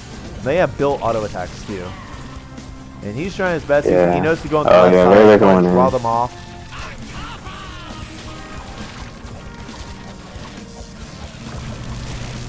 Yeah, I think that's game. Can he do it? Well, actually, Island needs to go in now. He's gonna get taken out. Island knows he has to run. She fixes. No! What? Oh, no way. Is he? Oh my god! Chat, he actually got that. What an amazing bait, chat. What is that? Oh my god! Double kill. That beacon is right at that base, though. That's the genius go. Jess is run. Oh my god, Jess! Screw the droids! I guess he wants to make sure. Jess has like no idea what he should do. He's just like, oh, there was 4 droids. He didn't want them to like jump over each other. I get it. I feel like he's really paranoid right now because of the beacon. Oh, you have to be. You absolutely have to be. Look at Manager. He is not leaving the base. He is absolutely not leaving the base. I feel like it's a pretty good tactic from Sentry. Like it has been. You gotta be so freaking paranoid right now. Do you think American Mojo can do this? Essentially, the win condition is that Jess has to fight by himself. He's not allowed to have some help from Leon anymore. He has to win a 1v2 against them. He doesn't have to be a source of damage. He can wait for Please Love to like rush the base, and then maybe if they can like win a fight before they can get the base, they'll probably win.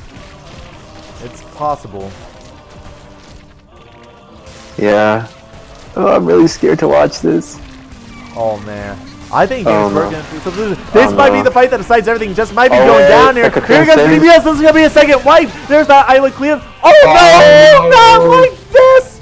Game is broken. Picks up another double kill, and Please Love will be there to finish off the base. And your winner is Team Please Love. They made several very aggressive pushes to get to the base to secure the win. And that's how it's going to play out. What a match. What a freaking match. Nick, what are some of the things that we should have seen American Mojo do differently? I don't know. I feel like they almost got like drafted-ish. I don't know. I think like Sentry Genji is a little too much for Iowa.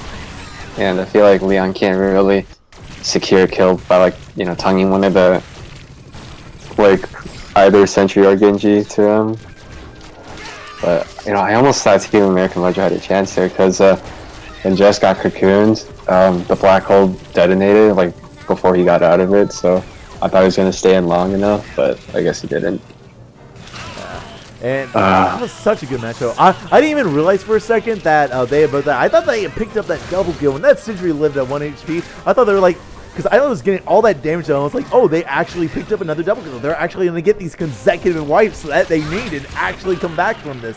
They did it, and then Sentry went in to finish it off. They had a few more times where they kind of let some free kills go. Jess kind of fed a bit too much early game, and that's one of the things that really happened. The kill that just happened on the kill count rail, the one where you get the hit off the jump pad with the auto attack, and so that they could get base exposure. That was really when we saw Please Love start to take off.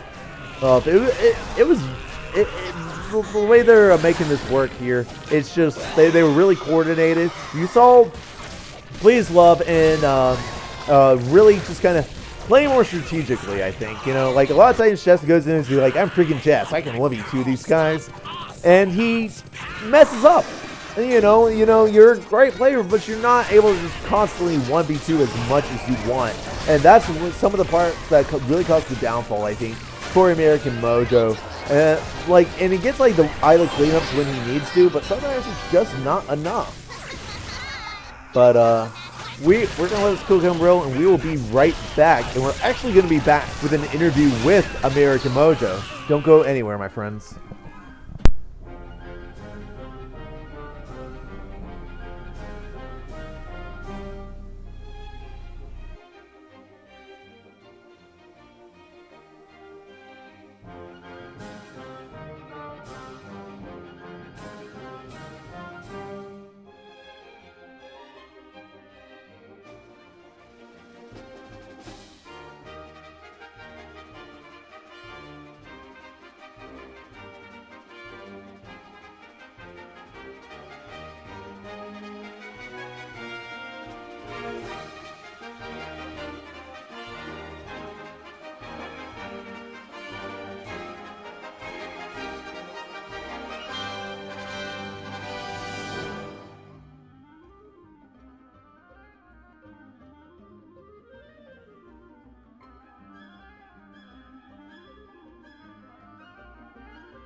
Hey.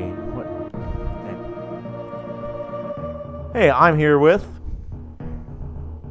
the. Hey, Jess here. And looks like we got Mr. Manager.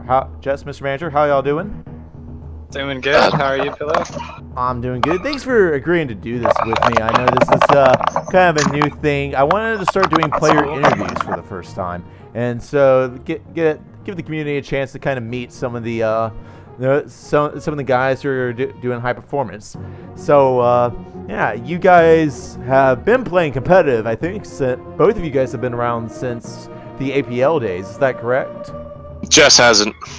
No, I was around in APL. Yeah, manager's been around longer than me. Okay. Well, Jess, when did you come in?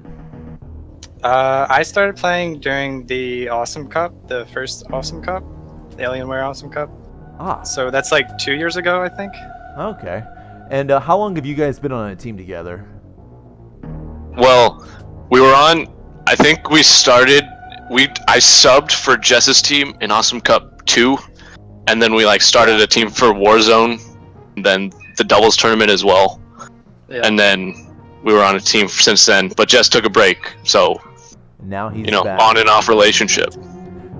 And much. you guys won the doubles tournament last year, so and that was kind of an upset win. I don't think you guys had really made the name for yourselves yet, and then people were just like, "Whoa, these guys are." People just kept on seeing y'all go further, and suddenly you guys were semifinals, and then suddenly y'all were in the grand finals, and people were like, "Wait, what?" And y'all won that 2-1 against My Lone Star carried. Yeah.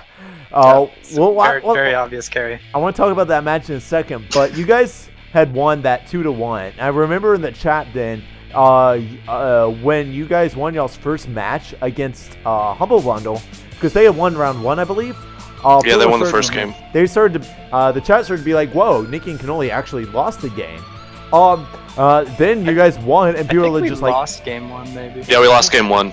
That's what he just said, Jess. "Yeah, Come on. Is that what he Keep said? up. Oh, keep up, my bad. Steve." But so when you guys won that match and totally upset win, what was going through your heads? How did that feel? I think I remember thinking that my Coco was freaking sick. That's what went through my head. We were feeling good. We went into the games expecting to win. We didn't think we were just gonna show up and we scrimmed them. Not perform.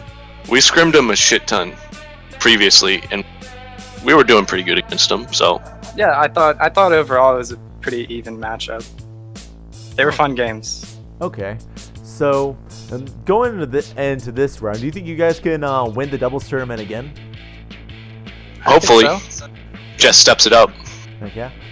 We just watched you guys play versus Oh my Game is God. Broken twice in a row. You guys won the Yeah. game 1, and you guys lost the game 2. Yeah. What do y'all think that y'all did right, and what do y'all think that y'all did wrong? I know exactly what happened. Oh yeah. Well, There were a lot of missed times on manager's You, part. But, I know that you played with falls me a by lot, the Pillow. wayside. You know how sometimes when I die a few times stupidly, I say okay, I'm gonna stop feeding, and then I stop feeding. I was know waiting about for that first Jess. half. I know about the first half. I don't know about the rest of that. I was waiting for Jess to say that the entire match, and he never did. And then it was Well, over. In my defense, somebody has to start the engagement, and I guess that it fell to me to start the engagement, and it wasn't pretty. So do you think that Leon didn't we tried. initiate it enough for you? Is that what you're saying? What, I the think- manager didn't initiate enough? Yeah. I think after I got It was a tough stretchy, comp. I was good. It was just hard to follow up because they were so tanky. So we would use all our stuff, and then they would be half health. It was, And then it was we a wouldn't really have stuff. tough comp to play against. Engaging into a Genji Sentry is just inherently really dangerous. And yet Jess And- kept on doing it. So, I if mean, you- we weren't winning. We weren't winning the the passive game. We're not gonna win the passive game, so I had to try to make plays or something. If you guys could have we redrafted that, live how and do you learn. think you would have drafted differently? Well, we were contemplating either banning Scoop or Sentry, and we banned Scoop. Yeah, that was probably a mistake. and then probably pick something. And then probably not pick Leon because that was our first pick. Yeah, I mean, I thought he was better in 2v2, but I don't know. Okay. The draft needed a little bit of work, but Yeah. So, just a couple of questions, let people get to know y'all better. What are some of the other video games y'all play, single player or other competitive games? Like, when you're not playing Awesomenauts, but you're playing video games, what are you playing nowadays? well, I'm playing Witcher 3. It's really good. I know you've been playing that a lot, Pillow. That's one of the good best fucking single player game. games I've ever played. I just Yeah. finished it the other day. How far are you now? I'm still hanging around in Novigrad, like the biggest city in the game, and just kind of completing little random side quests. The side quests in that game are so much fun. I gotcha. Like they obviously put a lot of work into making the side quests fun. Yeah, they really are. They're very highly polished. What would you say your favorite game of all time is? I never got to answer it, but whatever. I was just gonna let him go, then let you get both. Oh, okay. However y'all want to do it. Favorite game of all Y'all time. supposed to have synergy. Awesomenauts, hands down. You heard it here first. Awesomenauts is your favorite game of all time. Now, if you had it won last year, would it still be your favorite? Had you asked me last year? Like if we didn't win the doubles, would it still be? Maybe, I don't know, maybe I would have been playing more Dota 2. There you But go. I kind of put Dota 2 down. Retired from Dota 2 to go be a professional in Retired. Awesomenauts. What about you, Officially manager? retired. What have you been playing nowadays? Well, I played Terraria a shit ton in the past, and then like they came out with a new patch, so I'm going through that again. And I got Portal. I finally got Portal, and so I'm playing that. Okay. Yeah. And what are your thoughts on those games? Have those been great games so far? I mean, I haven't played Portal before, so it's pretty lit, you know? Yeah. Oh, Portal I'm having 1 a or lot of fun Portal with 2? Both. I haven't beat played the second one, but the first one. I beat Portal 1 in 5 hours. Okay. I was impressed with myself. I don't know if that's impressive. Some kind of super genius. Yeah. All right. Manager, what would you say your favorite game of all time is?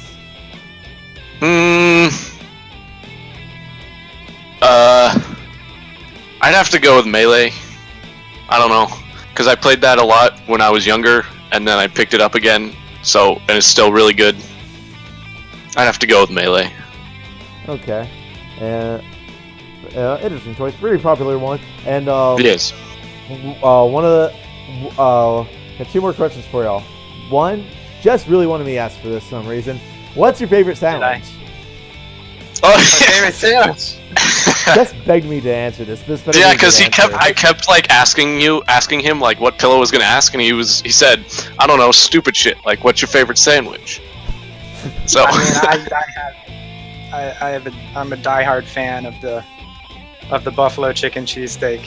Is So that- there you have it. Is that why you wanted me to ask that so I bad? really wanted to share that. This with question was everybody. Jess's idea, by the way. All right. I would say I like those peanut butter and jellies, except they're in like a bag. They're in like a bag. Jelly? That's what you pick? Except. No. There's a specific ramification. It's the ones that are like in a bag and they don't have any crust. Straight The out of the Smucker's factory. Uncrustables or whatever? Uncrustables, yeah. Are you 10? Grape jelly The Awesomenauts Uncrustables. Doubles Tournament winner of man. 2016 is 10 years old, guys. It's my favorite sandwich of all time. Alright, final question. To anyone that is getting into Awesomenauts competitively for the first time, what is your biggest tip to them? Ooh, that's a rough one. Biggest Pick tip scoop. for- Pick scoop. There you I go. would say the game it's all about teamwork. Like you have to work with a team. You can't do things on your own. Now, are you saying that to So, the new like- players or the manager? You should also take those tips, Jess. Yes, I try. See, that's why I'm saying it is the most important thing, because it's like something that I forget. Yeah. But, Alright, but yeah, dude, guys, you have thank to focus on teamwork. Thank you so much for coming on and doing this interview with me. I know this will probably be a little bit weird. Again, I think it's the first time I've really tried something like this. I had a blast doing that. I really enjoyed it. I hope you guys enjoyed was this cool. also. All right. Well, I'll catch you guys later, and we are about to get into the next game, my friends. So, we are back. That was, again, your interview with American Mojo. And now, next up, we have Team Playing to Die versus Endangered Animals. Casting with me today is the one, the only, Uberancy. Uberancy, you there, bud? No, I don't exist. Just kidding. Okay, guess I'm solo casting. XDDDDD. So, looking at the drafts, we have Playing to Die, that's Shizenjorb, versus Endangered Danimals. That is Danimal Imperstitus. I think I said his name right. Don't quote me on that. And I got this draft pulled up. It is on Serona. We have the first ban from Playing to Die going to be Swiggins. And then Endangered Animals is going to ban out Froggy and Penny. Playing to Die is going to ban out Genji. First pick Nah. That's the first time we've seen him today. Endangered Animals then going to go ahead, pick up Leon, ban out Raylan. Playing to Die going to respond with a Kesnia pick and a Rocco ban, and Endangered Animals going to finish it off with a pick of Skolder. Uberancy, how are you feeling about these comps? Well, it's Serona, so once again, the air advantage and the height advantage is always something nice to have, although it doesn't make the biggest difference. Also, I've just noticed I'm actually Nick. Nice. Oops. But either way, with the comps here, Skoldir and Clunk, really beefy team. Like, you've got lots of damage and lots of just health and beefiness, really strong auto attacks too. Not the fastest team, but if you get a couple of nice throws, that can be some good lockdown. And then you got a Gnaw. Like, freaking jokes aside, Gnaw can work. He's got some nice slow and amp damage on Spit if you buy the right upgrades, and he can do some like nice plant slam damage and can really lock down an area like Serona mid, which is kind of important.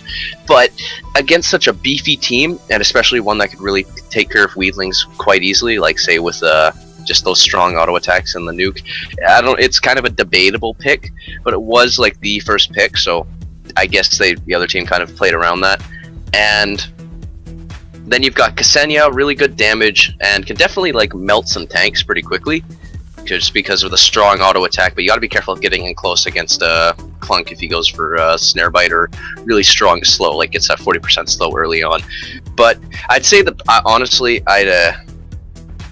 I would say that the pick is in favor of Endangered Danimals, just because Gnaw might not be the best pick against two really beefy Gnaws. And I also think that in the draft screen that Leon is in the picks instead of Clunk.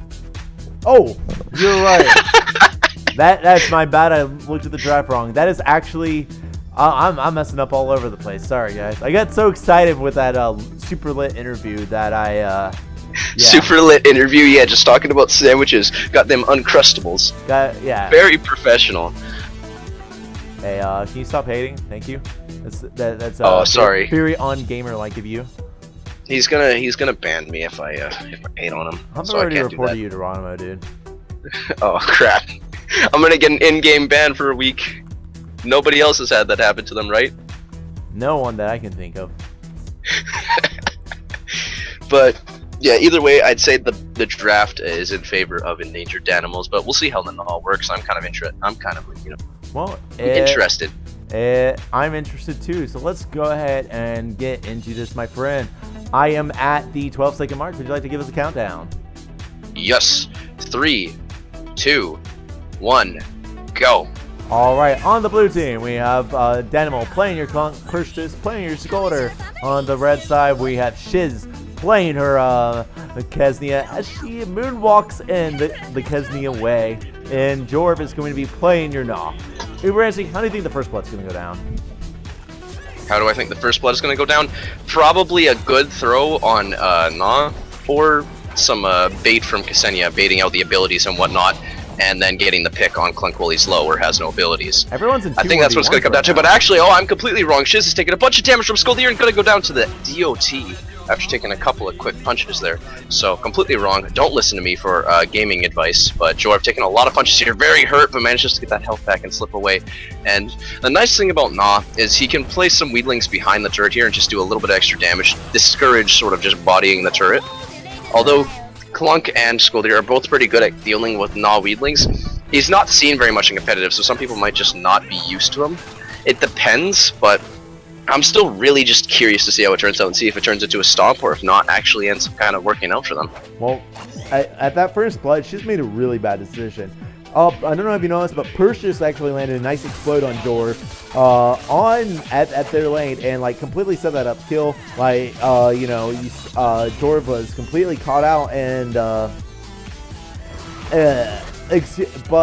sorry, I got tongue tied. So Perseus had exploded on Jor, and then it was just kind of there. Jor was pushed out, but Shiz, instead of trying to ban combat on Clunk, there was a Scolder fight with the Kessia on the top lane at the blue turret, and she had just been back dealing with Naw's fight. Instead of creating her own and having two separate 1v1s, she would have probably picked up a first blood instead of going after the... sorry, tongue-tied. But you guys get what I'm saying. She should have helped her teammate instead of fighting someone else on the other lane. Now Danimal's in a really bad situation. He might be going down there, but Scolder's actually going to throw them away from Danimal. Nice throw coming out from Perseus. And yeah, so we're kind of seeing even fights going out now. Clunk is going to go ahead, go back to base. And Scolder's going to be on defense, dealing with these weed leads a little bit while he waits for his teammate to get back. How do you think the next engagement is going to go down? Well, something I want to point out before I talk about that is I've noticed that Danimal has been pretty aggressive with his abilities. He's kind of just using them quite a bit, just kind of using nukes when Ksenia's in Visicy. I need you to pause at 255 because I just lost all the names and health bars to do a replay glitch. 255? Yeah, pause there. Alright. Oh dear, more technical difficulties. We are very, very good at this. Don't worry. And by we mean Ronimo Games. That's their fault. No, definitely us. We do. Oh yeah, I mean all us. Yeah. We like having free skins. Well, you guys just got the length of the match spoiled for. Again, I blame Ronimo Games. I do not. I'm not affiliated with Mr. Pillow. I do not agree with this man. Please do not ban me. I own up to my mistakes, but this time it's Ronimo Games. It's not my fault the health bars and names disappeared. Okay. Anyways, well, looking at the builds, we've actually got boots, bank into boots on Knot. Oh, that's interesting. So bank into boots on Knot, and then we've got boots on Clunk. Just due to his super low movement speed, that seems like a good idea. Otherwise, everything else is pretty basic, just basic abilities. The bank into boots is questionable, but whatever you really prefer, because it's still very early game. Indeed. But he's not going to have that. By the way, I am at that 2 minutes 55 second mark. Are you ready? Do you want me to give you a countdown? Here, 3, 2, 1, let's go. All right. So sorry, back to what you were saying. But yeah, I was just talking about the builds while we had that downtime there, but there really isn't much to talk about yet. Just really basic stuff. Just the bank of the boots is the only real interesting or questionable thing. But she's taking a little bit of damage there from Danimal, and they're just kind of poking around. Scoldier's pretty hurt. Ooh, gets a throw on Shiz, but he's going to go in Viz and get out of there. But Scoldier is super hurt. Both the tanks are really hurting and needing that health, needing some health packs or some creeps, which Shiz is stealing, playing smart. But we've got Gnaw with those Weedlings really getting that area control. The Weedling is actually hitting the turret from outside of the turret's range, which I did not think about. That's actually kind of interesting.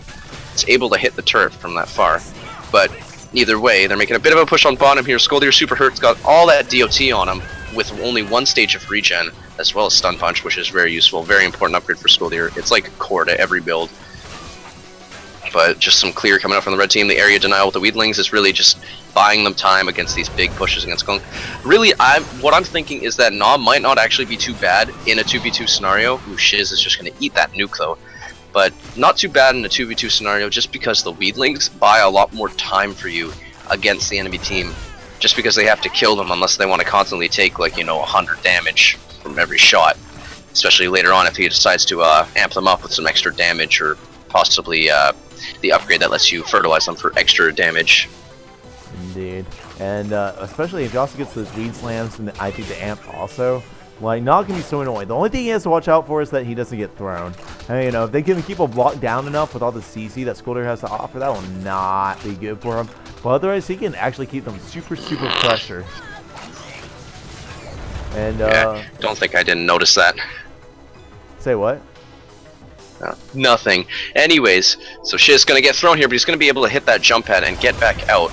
Nothing happening because of that, but Jorva is going to eat that DOT, taking a little bit of damage here. Scolder DOT is nothing to sneeze at. It's fast, and it is very damaging. 350 damage at base. About the same. It's actually rather comparable to Acid Spit, but Acid Spit lasts longer, which can be useful, which means it can actually stop people from teleporting out and getting away easier. Although if you have regen, it really does cancel out because it's like 300 damage over 9 seconds, while Skoldir's is about a 350. But I'm really wondering what Not is going to buy. He's got about 400 solar here, so he could go for the amplified damage, or he could go for maybe some Weedling buffs. I'm not sure. I feel like amp damage in order to support his Ksenia, or maybe some slow against these really like big beefy characters. Building into Spit might be the best course of action here. But what do you think? I definitely think he should be going for Brawler now. I think we need to see the amp on Spit, we need to see the Weed burst damage, and he can go win as long as he avoids that CC. He can just, like we see he's doing now, he's just going in, playing Weedlings, spitting on him. He needs to get that Weed burst damage going on, and he can just melt the enemy team. Looks like Perseus, he's keeping that pressure on. He's looking for Jorv. He's not finding it. And that's going to be a little bit of a whiff there on the punches. He has that stun punch. If he finds them, he can trap them. I wouldn't mind seeing range punch come out for them because they are pretty squishy and they do have the clunk slip, so they don't need that much damage. Range punch would really help them find them. I don't know what he's going to end up going into. They're really testing each other because Kingdoms they explode. It's going to hit absolutely nothing. Now the red team's going in. Now we see Ksenia, I think, punching a bit more for that Mystic Explode can really hamper him out of pressure, but they're all actually relatively full health and going to go back in to try and fight. First, just going to get spat on. Nothing else is going to come and happen. Yeah.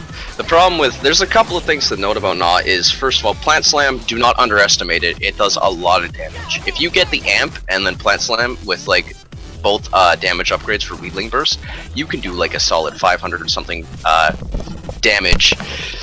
You could do a solid like 500 damage burst with that Plant Slam, and it's absolutely just nuts, especially with the amp damage if you get that slow. And Gnaw is also a really hard character to hit. He's actually got a pretty tiny hitbox, and his movement is just choppy. Let's say that. His movement feels a little choppy and just, you know, like you're buzzing around like a bee.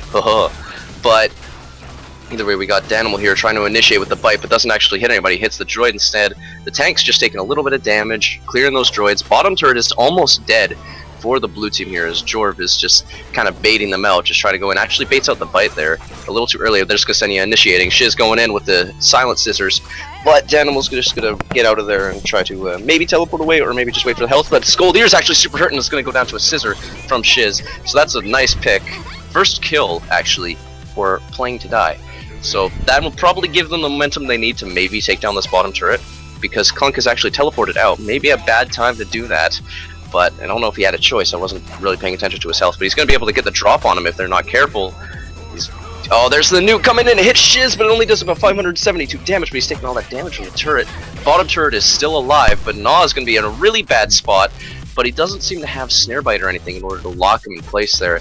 Not much Gnaw you is can so do there. able to just run around. Like, he was completely flanked by Clunk. He didn't care, and he kept pushing because he knew that Explode had gone off. But now he's actually going to be going down as he bites the bite off the jump pad, but it's just going to be going back in. Try and take out first. Just takes a, and that's going to be a 1-for-1. Looks like it's a little bit more in favor of endangered animals. They have a little bit of map control of that. She's just going to try and contest it. Not much she wants to do to Danimal yet, unless she finds that silent. I don't think she wants to commit that hard. We do see that amp and Weed slam damage coming out on Gnaw. That's going to be a lot more damage. That's going to be really just forcing the big tanks that are Danimal and Perseus out of position. They are going to get melted, and they are going to want to be like, whoa, we need to get back.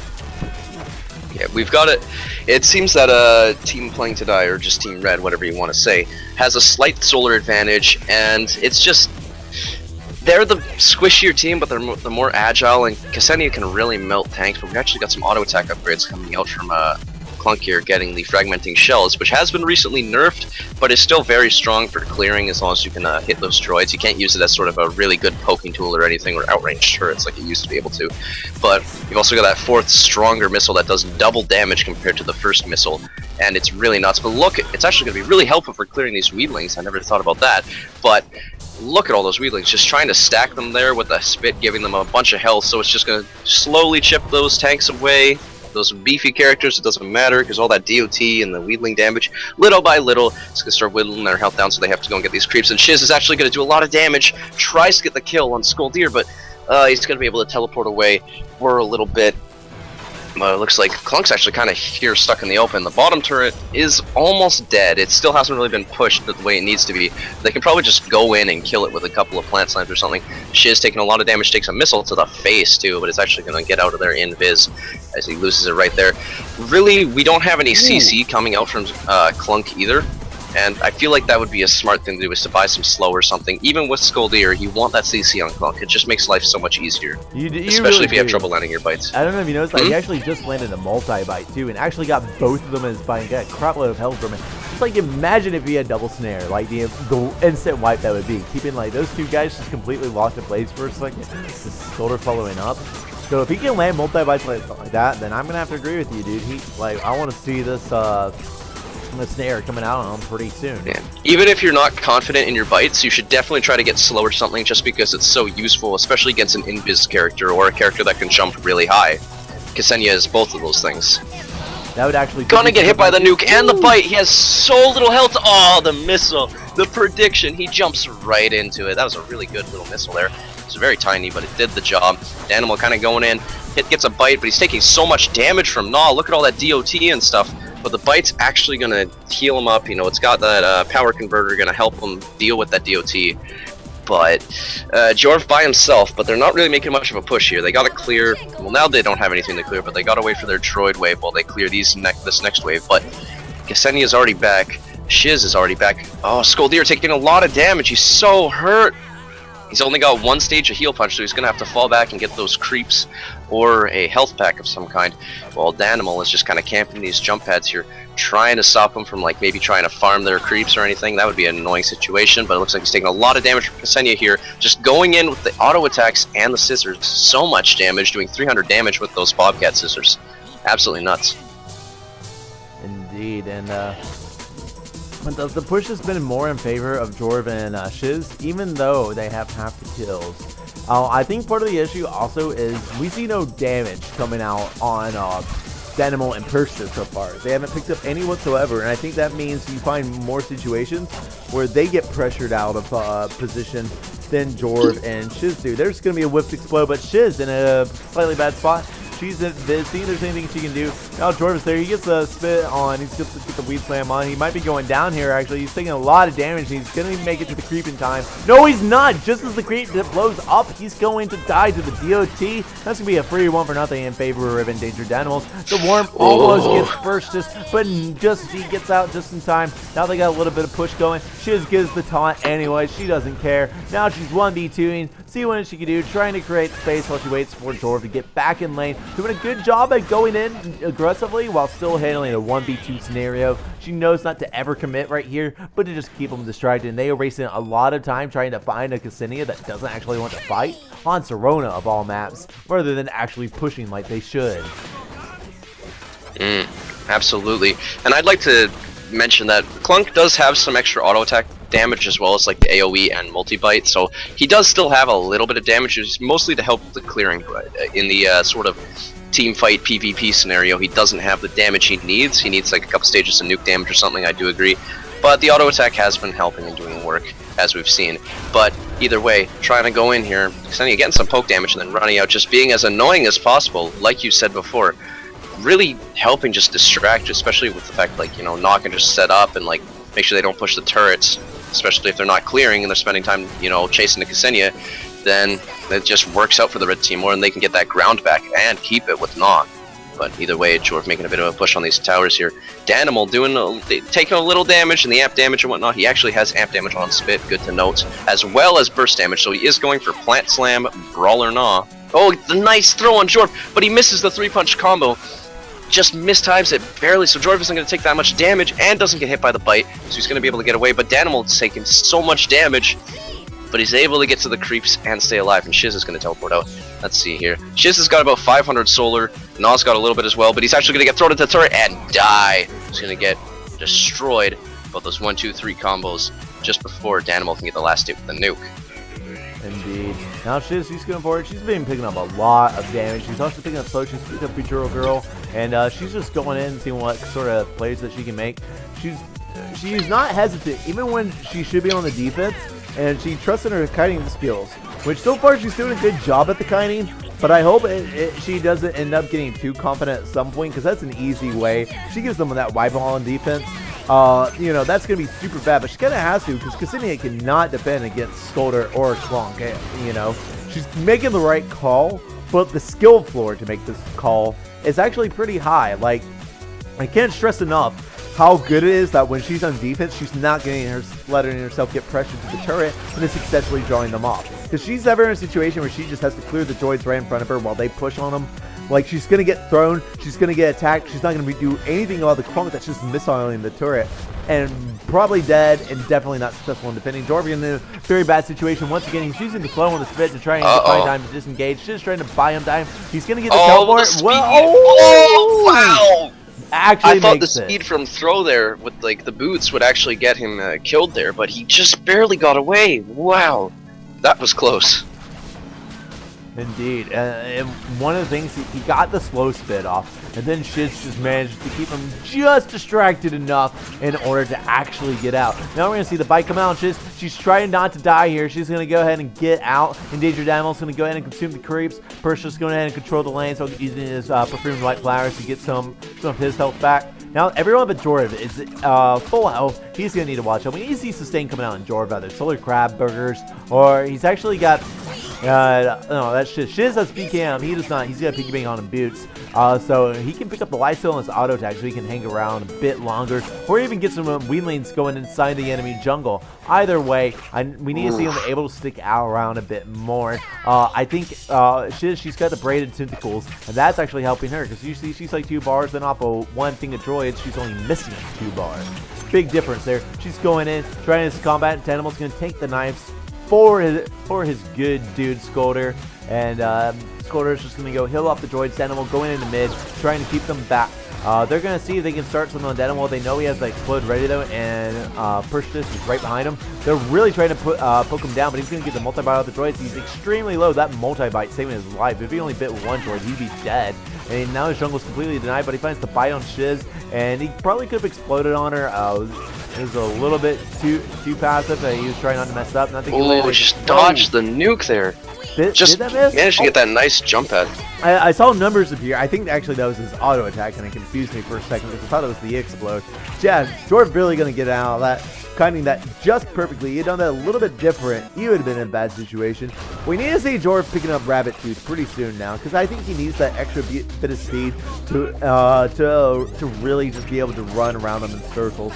He's doing a good job pressuring them, but just the amount of stuff he could do if he combined that with his slow and all the stuff that Shiz does, I think that would not be good for the blue team. I agree, and it's like we should probably look at the builds here a bit. Like, we still don't have any damage on Klunk, but we do have a stage of Snare Bite, which is good because he's landing those bites pretty consistently. Also got Snare Quake and more damage on Throw, which is going to be useful, just getting that extra damage, extra lockdown. You can't go wrong with that on Skoldir during the mid game or the late game, depends on how you look at it, considering we're 18 minutes in and it is 2v2. We got pills coming out on Ksenia, so she's only got about 2,000 health still, but it's still going to make her a little beefier, doing a bunch of damage to Danimal. Oh, he's so hurt. He doesn't actually pop off the nuke in order to get that suicide bomb, but Skoldir taking a lot of damage, got that DOT on him. He's going to either go for that health pack or try to get to the jungle, but everything's taken, so it looks like the red team is going to be able to get a bit of a push here if they can just get some stuff going. We got Salvo Value Pack coming up from Klunk, which I'm kind of excited to see, especially since he's landing some good throws, but it looks like Skoldir trying to defend here. Tower's going to go down, though. It's at 1 bar, but it's not quite going to die. It's very close, but it looks like Skoldir's going to be able to defend it just for a little bit. But a couple of scissors and auto attack hits from Ksenia will easily kill that, so she just wants to backdoor that. That'll be an easy takedown. It will. So, some variants of this game like coming out. And the top turret on for red team is also a little bit less, only a little bit less of a joke than the blue team's top turret. So those lanes are pretty much about to get open now. And I'm really impressed by Ksenia. She has no qualms or issues about going in. Jorvis has the same no qualms attitude. I think he's just not nailing as much as Shiz is. He kind of messes up on the weed slams. Shiz goes in, lands every auto attack, lands every knife, gets these guys half in a second, then just goes out like nothing happened. And she's really doing pressure. Like, look at this. Like, this is Ksenia versus Clunk, and she's just keeping Clunk at his turret, making him dare not come out. And she's just, you know, she's like one explode to death. But she knows she has the kite game, and Animal knows that she has the kite game, so they don't even do anything. Now he might be going down here. She tracks him all off the jump pad. Shiz is going absolutely ham here, getting hunted down there. She's going to get thrown, but the PKM is going to help her out a lot. Now Persia's in a really bad spot. She's going to stay to as much damage as she can until she absolutely has to leave. Now it's up to Jorv, and he's going to put Persia's at just a couple bars. Persia's is going to go ahead and clean up the back turret while they take the top. We're going to see the red team take the top turret, and now we see all their turrets, despite the top one being extremely low for the red team, still intact, while Endangered Animals is officially have nothing but a back turret. We just saw a lot of stuff come out from Gnaw. We've got Rabbit Teeth, Spike Slime, and Overgrowth, which I believe is the extra damage after the weedlings get fertilized by Spit. So that's going to make a huge difference in how he plays. What does Plains to Die have to do to cement their win? And what does Endangered Animals have to do to oh, this might be good now. That whip exploded. He's gonna look for the bite and gets the creep. Oh, he missed the bite just out of range. Zydecore! Oh Zydecore. Man. Oh, never forget him. What a shame, but is he gonna pick up? Oh no, but he's Skulldeer's actually gonna take a bunch of damage here too. Ooh, he's like 1 bar. Oh, the scissor. Just the maximum range, and they've got a super droid here. They're gonna be able to take this turret, or at least bring it down to like half health. Clunk is still dropping. He's not even hit the ground yet, and he's super slow. He's a really slow character, so he's gonna take forever to walk over there.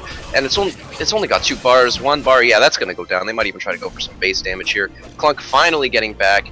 A little bit of damage to the base, not much, but it's, you know, it's not quite negligible. But oh, it doesn't quite get the nuke on Shiz. He does not have the double snare or the 1 second nuke timer rather than 1.5. Those would probably be some good upgrades to get, because we haven't even seen damage come from him yet on nuke. He's got salvo and he's got snare bite now, and we see a little bit of auto attack coming from Skulldeer, but they just don't have the real damage that like is really important on Clunk. Just getting like that nuke damage will just it'll help like a lot there, of squishies. right there. That was the kill of the explode damage or bite damage. Like 100%. Now Jorvis is getting out literally 1 HP. They're trying to find him, but like they wouldn't even have to be playing this game. They're taking a lot of damage from Shiz trying to find it. They're so slow, so they're not going to be able to get this unless they get a really nice flank on him, because he's just taking their creeps. Like literally, you're like, you know, we don't see enough damage on Clunk. He doesn't have any on his abilities. Then he lands both abilities perfectly. Late game, that should 100% every time without question be a kill on Squishy. But he doesn't. Oh, he's got Universal Charger. He's got Universal Charger, but he didn't get second stage of Snare Bite. Just buy damage, Danimal. Just buy damage, please. Oh, he's killing me. Now he's taking a lot of damage here. Yeah. We keep talking. We just keep talking at the same time. Oh no, you go, you go. Alright, it's my time to shine. Shiz taking a lot of damage here, taking the bite, but there's a health pack down there. He's gonna grab it and go back into the fight. We got Jorv here running away, but Danimal's really hurt, but so is Shiz. Takes a missile to the face, but Danimal takes a scissor in exchange, just trading those blows, just full anime style. It's just like everybody's really hurt now, so there could be some chance to go in for like a massive play here. Shiz is invis. He's got that extra invis, but he's actually going to teleport out of there. Jorv is in kind of a pickle here. And he's got Rabbit's Teeth, though, in order to keep him safe while he just jumps around up top. While the beefy characters, the beef team, the beef crew, the beef squad, they try to clear these droids and get some extra area. And we see engagement going on. Shiz, look at her just melt down almost HP bar without taking any damage.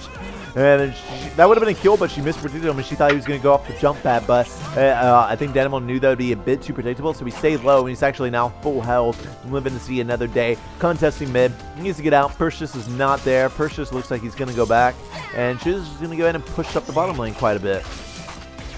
What do they got to do? We still don't see the explode damage. I think that's the main thing. But what else? Like gameplay-wise, what can Endangered Animals do to turn this around? Well, they just need the. It's hard to have the area control against a Gnaw, and you know all that damage on Ksenia. But really, Someone just needs to body that top turret there after they get a pick or something, and they just need the nuke damage. Nuke damage, and then body the top turret. Oh, and there's the pick. So now are they finally going to body that top turret? All they got to do is just tank it, because it's only at about 2 bars, I think. Yeah, it's at exactly 2 bars here. So all they got to do is push up. Shiz is a bit dangerous, but in a 2v1 they should be able to deal with them. And now that turret's finally going to go down. They could probably push bottom as well if they could clear these droids. They just got to watch out for Shiz when he comes in. He's all the way over in their creep area. He's going to come in for the big plays perhaps. Skelter's teleported out. Danimal's alone, taking all of this damage. Takes half a health bar damage, and then Shiz just runs away. Kind of the thing they've been doing this game, but it's been working, and it's very effective. Yeah, and Shiz is going to be clearing these droids out.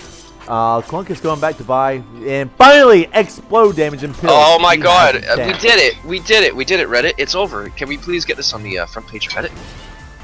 Now, let's see. Upvote this replay. Yes, check out this sick replay. Give me some Reddit gold, please. We should be able to upvote replays on the feature tab.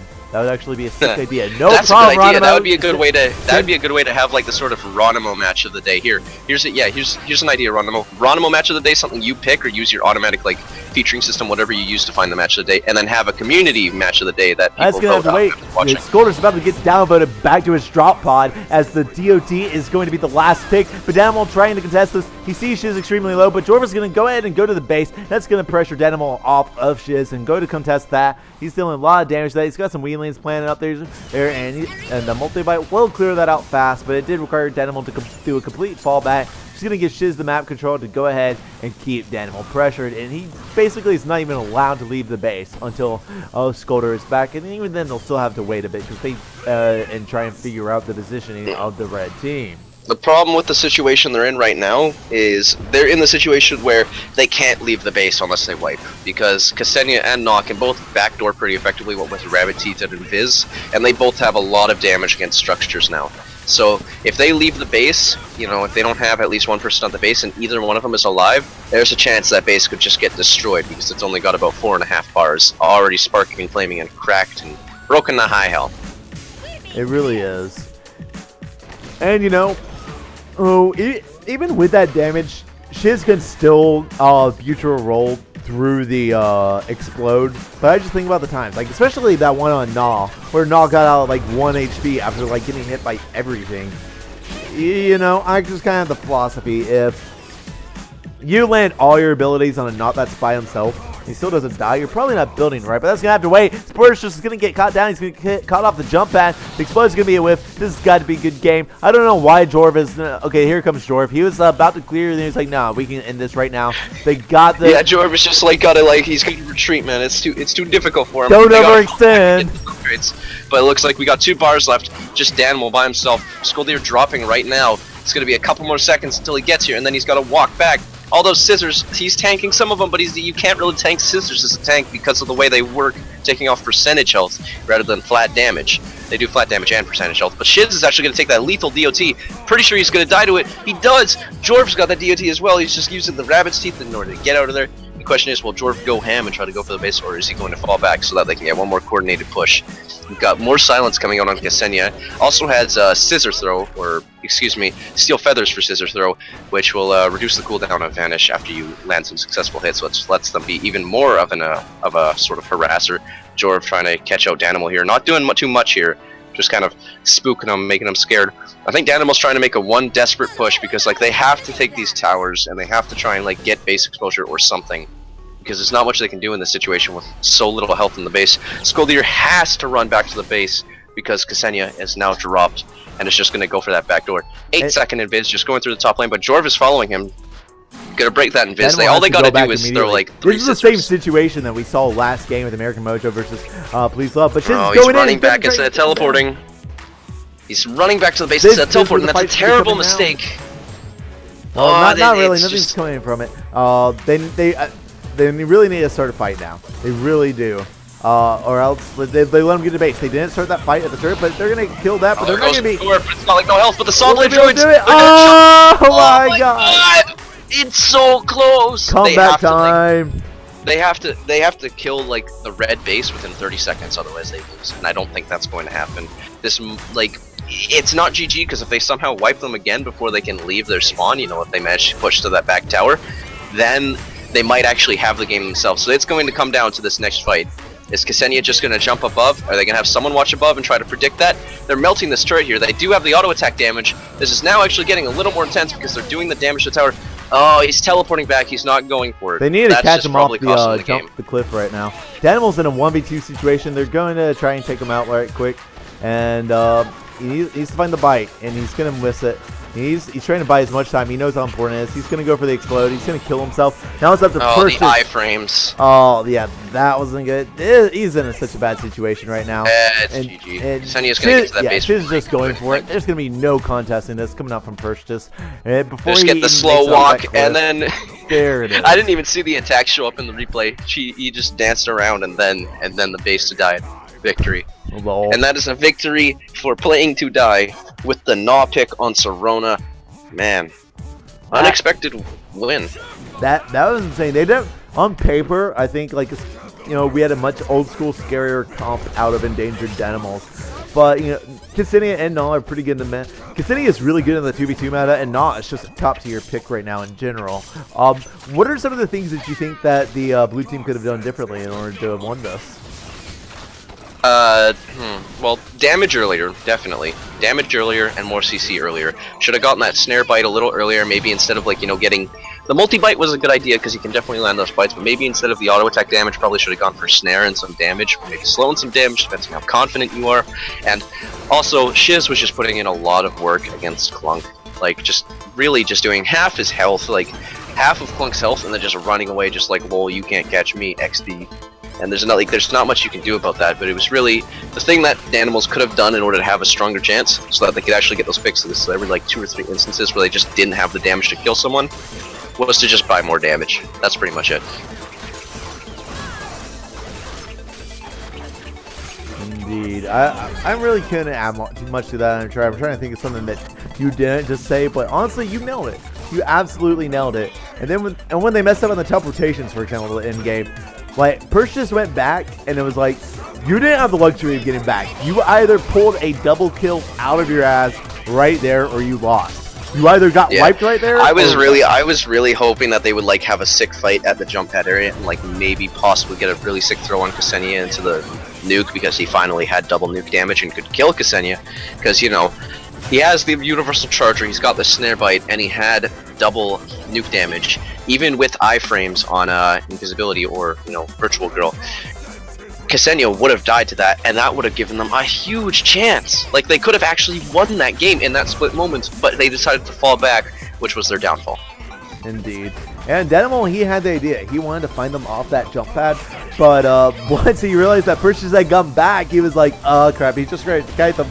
But I mean, Cool Gang kind of know Ksenia or Gnaw, so he was just well, this happened, and then he was just well, I'm gonna die, I might as well explode, and that didn't hit anything. The feature will roll occur through that. Here it is right here, and just Persis had just made it back, and then he was in a 1v2, but Shiz just ignored him, went and finished off the base. Respectful for her to at least pick up a frag before she went in and went to the base, and yeah, match concluded. But there is 2 matches in this series, and we will be right back with match number 2. Again, this is your Awesomenauts Rumble qualifiers.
Ladies and gentlemen, we are back with match 2 of Endangered Animals versus Playing to Die.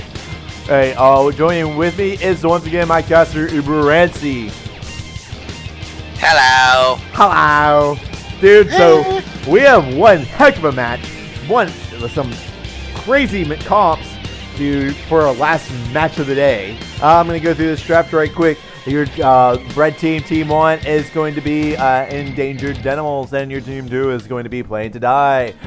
Endangered Animals is going to be starting off with a band of Froggy G, and you're going to see the Skulder and Genji band off by Playing to Die. Then Endangered Animals is going to get rid of Ksenia. That gave them a bit too much trouble last game, I reckon. Then they're going to get first pick Scoop, which is one of the strongest first picks in the entire game. Playing to Die is going to go the same strategy they did previously with a first pick Nah. In response, Endangered Animals is they're going to ban out Clunk, getting rid of both of the knots that Endangered Animals used last game. Endangered Animals is going to ban out Raylan and pick up Rocco, Scoop Rocco, extremely awesome comp. And with that Raylan ban, that's going to leave Playing to Die. The only sensible option left is that they are going to ban Ulip. Uberancy, why don't you tell me about these comps? Ban Ulip. You said ban Ulip. Oh, well, they are going to pick Ulip. But yeah, so one of these it's like the out with the old, new with the in, I suppose, because you've got a pretty old, semi-time tested comp, and you got Rocco and Scoop, very strong knots. You got the nice initiation and the beef and sustain from Scoop, and you got the push, damage, and CC from Rocco. And then with Playing to Die, you have a non-Ulip. I mean, I guess Plant Slam after stun and Dinos into stun. It's a bit of a strange comp, but I'm pretty much just curious because we've seen some neat comps. Yeah, that has to be what it is. Ulip is also really good at controlling the map on Augulon.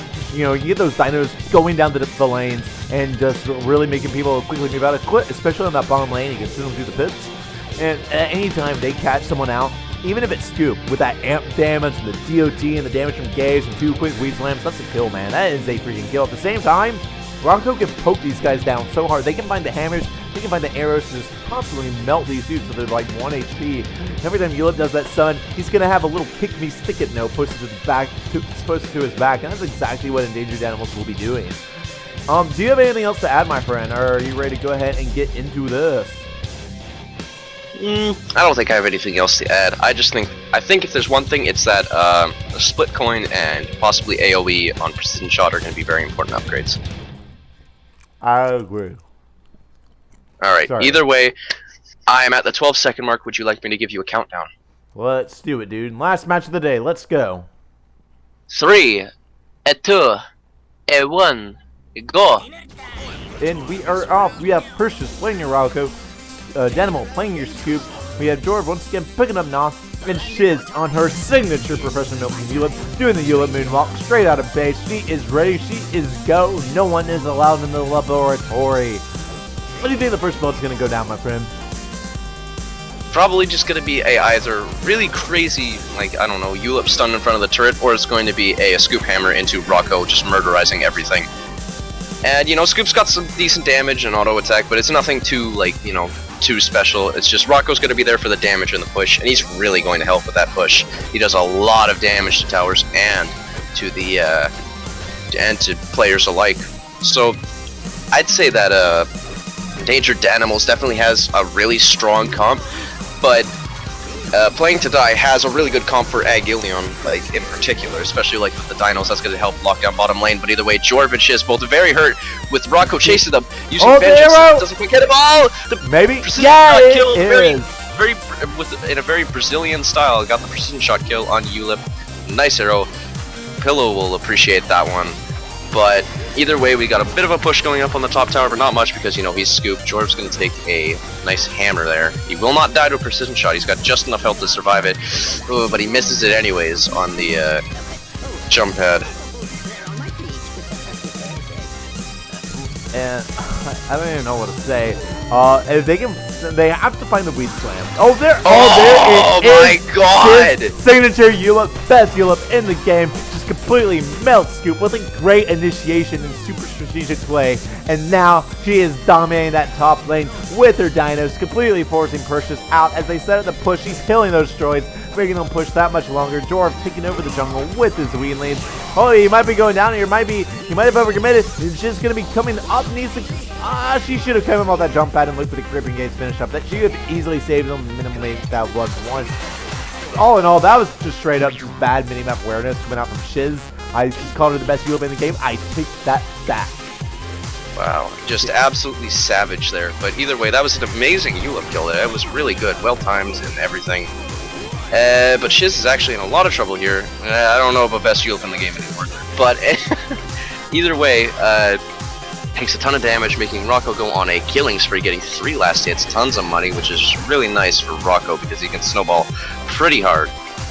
But it looks like there's a bit of a push on the top tower going here. Jorv taking a little bit of damage, but Daniel's going to take even more, especially with that DOT, but he's going to grab that health pack in order to keep him tip-top and, you know, nice and cool, considering he's made of ice cream, or I guess in this case, ectoplasm.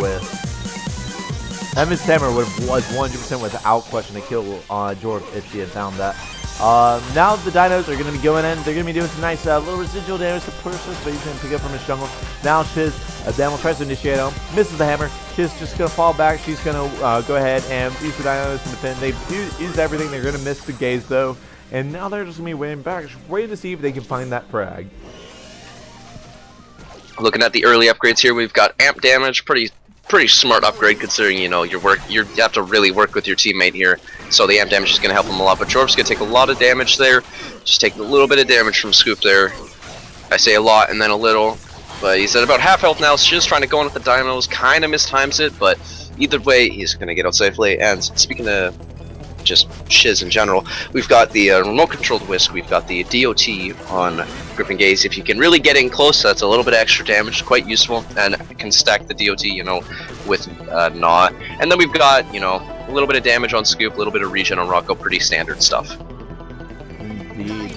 And Shiz, she's going to go ahead and get her play set up. She's not going to have the qualms to try and gaze that. She doesn't really want to gaze the biting Scoop right in front of her. Jorv wasn't that close nearby. And I really think they might wait to try and get some of the core upgrades going before they get too aggressive with the gaze initiation. They can definitely make this worth it. They just need to let their builds start to go happen. Shiz has the initiation. Shiz going to get the invis here, but taking a lot of damage. Knows he hit the jump pad, but he's not going to really have anything happen. Could maybe get a Gripping Gaze, but no, he's going to burn the invis in order to get some dinos down and going to teleport out. Got about 200 solar there. Not sure what he's going to buy, but we'll see. Well, Team Endangered Animals is going to just clear these droids, make sure they don't get pushed too far. We actually have health packs on dinos, very strong upgrade. It really helps with the sustain because you get so much health from those health packs. But we got a little bit of Gripping Gaze damage coming out on Rocco, but nothing else is going to happen because of it. Hammer goes out, and I believe it hits Jorv. Ooh, it just jumps over that precision shot. Isn't able to have anything happen with that, but there's the health pack dinos. This is where the kind of really good push from ULIP comes in, with being able to keep that sustain. Not to knock on Shiz again, but I always see everyone does this. Jorv is actually going to be going out. Shiz might just be sacrificing her life. She actually, maybe, she could have Gripping Gaze. There would have been high risk, high reward. But either way, everyone's slow going back. People get this upgrade, which is 210 solar. The health packs barely last. They last going to happen only he'll hit 50. When she has a 170 solar upgrade that spawns like 200 health packs that stay on the field for like 10 to 15 seconds called Laboratory Centrifuge. And I've literally never understood why people get Dino Poop before they get Laboratory Centrifuge, because it's cheaper, kills more, and lasts longer. It's just not made sense to me. But it is a more cost-efficient upgrade, but you also got to think that if the droids get cleared, or I mean, if the droids get cleared near the enemy turret, they're kind of useless. True. And I also guess that Jorv also needs to fight the droids to get his inlane part, so they would kind of be contesting on who gets to fight that. Oh, but there's the Gripping Gaze. They're going to be going out. They're going to be trying to make an engagement. Jorv looking for the Reed Slam. Shiz's going to go ahead and draw back. And combined with the dinos, they will be picking up Scoop, melting him out, and now they will be pushing up that bottom lane. Yeah, but another thing with the health pack dinos as well is it's really going to help with team fights compared to health packs on droids. That'll give them sustained while pushing and, you know, just in general to, you know, stay alive outside of team fights. But during team fights, getting, you know, 50 health times like 4, getting like basically a creep's worth of health can really help. They don't really have any DOT, but it's still gonna like, you know, give them that little bit of extra survivability to, you know, let that Gnaw DOT run down, get those auto attacks in, maybe even get that grip and gaze to connect. Just the little things, and it's gonna help more in the team fights than it is in the overall game, and it's not as cost efficient, but we'll see if it really makes a difference. Indeed. Now Persis looking to hunt down Dwarf, gonna hunt him down with that vengeance to get that last hit, and that's gonna be a 1-for-nothing. Shiz seeing this thing that you can do. Ulip is not the best first team fight cleanup. Not. Just doesn't work that way. Really a counter initiation type, not or cheeky initiation if they find those. That said, Ooh, come out. nice combo. All that damage, but then look how much it heals back. Like instant, like without her leaving turret, puts down below half, then he throws one hammer and goes to like 75% HP. Guys, this is awesome out in 2017. It is intense. Now Scoop just watching the lane rotations. He's there with Persis, waiting to see if there's anything they can make happen. I really respect Persis Rocco. He's really done a good job at tracking down with vengeance and constantly just harassing the enemy team. This is something that we you really need to see your Rocco do. While Rocco likes to sit on the back line, he likes to go in. He has no qualms just constantly applying that damage. Except there when he missed. But that's okay. The thought was there, and he likes to see if he has no qualms with applying the damage, except when, you know, he chokes and misses. So, but he looks like Rocco's going to take a lot of damage. Or actually gets taken out by the Shiz auto attack. Shiz doing a lot of damage with that auto attack. Oh, Danimal is so hurt. Where is not? Where is not? He's not going in. Tries to get the BR auto attack bites because they're so far away on the replay. But it's just not quite going to happen, and Danimal's going to manage to escape. Without doubt or question, that was a 2-for-0 in favor of playing to die if Dwarf had not rotated top to clear. She had that block perfect. She had Danimal in the perfect position, picked up one of the frags, had the other on 1 HP, but because Dwarf wasn't there, Scoop lived to see another die, and Shiz died. They could have probably taken a bottom turret if he had remained. But it happens, and it's just, you know, at the end of the day, teamwork is way more important than comp. If you don't play together well, that's going to be a problem. Look at that, they go together, they just completely melt Danimal, the biggest tank in the game, and now Persis on the run, he's using the vengeance disengage, but he's getting extremely low. His creeps are going to spawn just in time, but now the top lane is going to get pushed up for playing to die. They're going to get the first top lane push, and that might actually result in something. Nope, actually, the Joids are getting cleared. They've gotten the Joids up there quite a bit, several times, but they're never able to actually capitalize on that push. Absolutely. Bit of a push going on top here. You know, they got the sustain from health pack dinos. It's going to help a little bit, but Rocco's going to pop Vengeance a little early, I'd say, but, you know, gets a little bit of damage on Ulip. Jorv going to take a hammer as well. Just a little poking, you know. There's not that much damage from anyone in the game, you know, or in this match right now, with the exception of Rocco. Everyone else is a fairly low direct damage character. You know, as soon as I say that, eat my own words. Plant Slam for 362 just annihilates Rocco. Slam dunk. Yeah, that really was. Completely just ripped him out from the inside. And now they are pressuring the jungle. Not in Ulip pressuring that jungle there. And Scuba's going to be still too threatened. What am I even saying? Scuba's too threatened to go in on the Ulip and not. In 2017, Scuba Sinister waiting for Persis to get back. They are going to group up. Welcome to Awesomenauts. And now it looks like they're going to be chilling for a second. Dwarf go in to see if he can do any pressure. Here comes the Dinos. But that's going to be Shiz whipped all their abilities there. Now Nas in a bad position. Looks like he'll be getting out, though. Oh, he's still in mid. We got a risky gamer, and he's so risky he's going to die. All he had to do was go right to the turret. That happens, though. It's okay. I think they still have most of the advantage. Shiz is just trying to control that bottom lane. Oh, not good position. Uh-oh. Manages to get out with those Ulip. Just repeating what I'm saying. I'm basically. Yeah. Well, what else can you say? That is Pillow's secret to success. Just like repeat what others say, except for their mistakes. But either way, Danimal taking a bit of damage at the top tower here, and so is Shiz. But it's not too much. But Shiz is actually going to teleport back. Got about 400 solar. We'll see what they buy. It looks like they're going to buy attack speed after picking up a health pack. That's going to synergize really well with the health pack on dinos, and also going to pick up the extra damage after the enemy is affected by a CC. I'd forgotten what that was for a second here, but Shiz is going to do a lot of damage to Danimal, you know, despite being Leo. But that hammer, that long range hammer is going to just get him. The amp on Spit lasts 4 seconds to get supplied. Combine that with Dino Training for Dummies, that's going to do a crap load of damage so they can actually make that combo work. Perch is in a really bad spot. They're looking for the Weed Slam, but the Vengeance is going to give him enough time. He's trying to get out. He can't go to the grip. He's in such a bad spot. Shiz, he's looking for the grip again. He's 1 HP, but he can't go that way. The Weedlings are blocking him off. He's going to go back. He's going to pick up the creep. Shiz going back. And looks for the gripping game. Gets him right in front of the turret. This is not good, but 1 HP again. But the Weedlings. The Weedlings! Oh my god! Oh, he has to get back. He's teleporting. Oh, no! He got zoned so hard. The BR range. Oh my god. No, he's a viable character. Absolutely nuts. Oh my god. Amazing.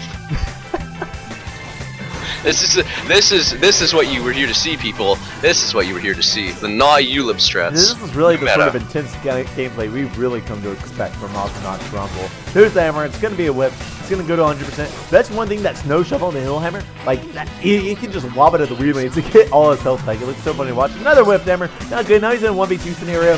First is coming in to help. Going to land an arrow on Chiz. Put her at half. Binding's going to come out, hit Dwarf. And now there's their ability to spin it. They're going to fall back a little bit. And, staying on the blue side of things, and it's actually relatively even. There's an oh, Danimal, taking a lot of damage. In a really bad spot. But here comes the Gnaw flank. Will he be able to clean up? Then Person's going to go down right before he can kill Shiz. Now Danimal is going to be falling back, taking his creeps, even hammering the creeps. And that's only going to put him at 75% HP. We're going to see another push coming out from the Gnaw. Man. Something I've noticed in the Dino Training for Dummies description, I don't know if this is actually true, but it seems like it does not actually get the bonus damage if the enemy has an amp damage debuff. It doesn't actually say that, which is interesting. Wait, I'm sorry, can you repeat that? The Dino Training for Dummies upgrade, the one that gives extra damage while they're under some kind of CC, doesn't actually show amp damage in the list. It says Stun, Snare, Silence, Slow, and Blind. I don't think it does. Well, maybe they just didn't want it to stack with amp damage or something. Why did this get past my beta not? Wow, reported. Reported. Report Shiz for buying this upgrade and letting us like figure this out. Yes, that too. Report Shiz for cheating. Report Shiz for cheating. Poor Shiz. Somebody send this replay to cheating@ronimogames.com. Thank you. Could someone please ban Shiz from the chat? We will not tolerate cheaters in this tournament. Alright, we're taking it too far. Alright, I'm sorry. Yeah, no. But learn when to end it, okay? You want to get gripping gaze, buddy?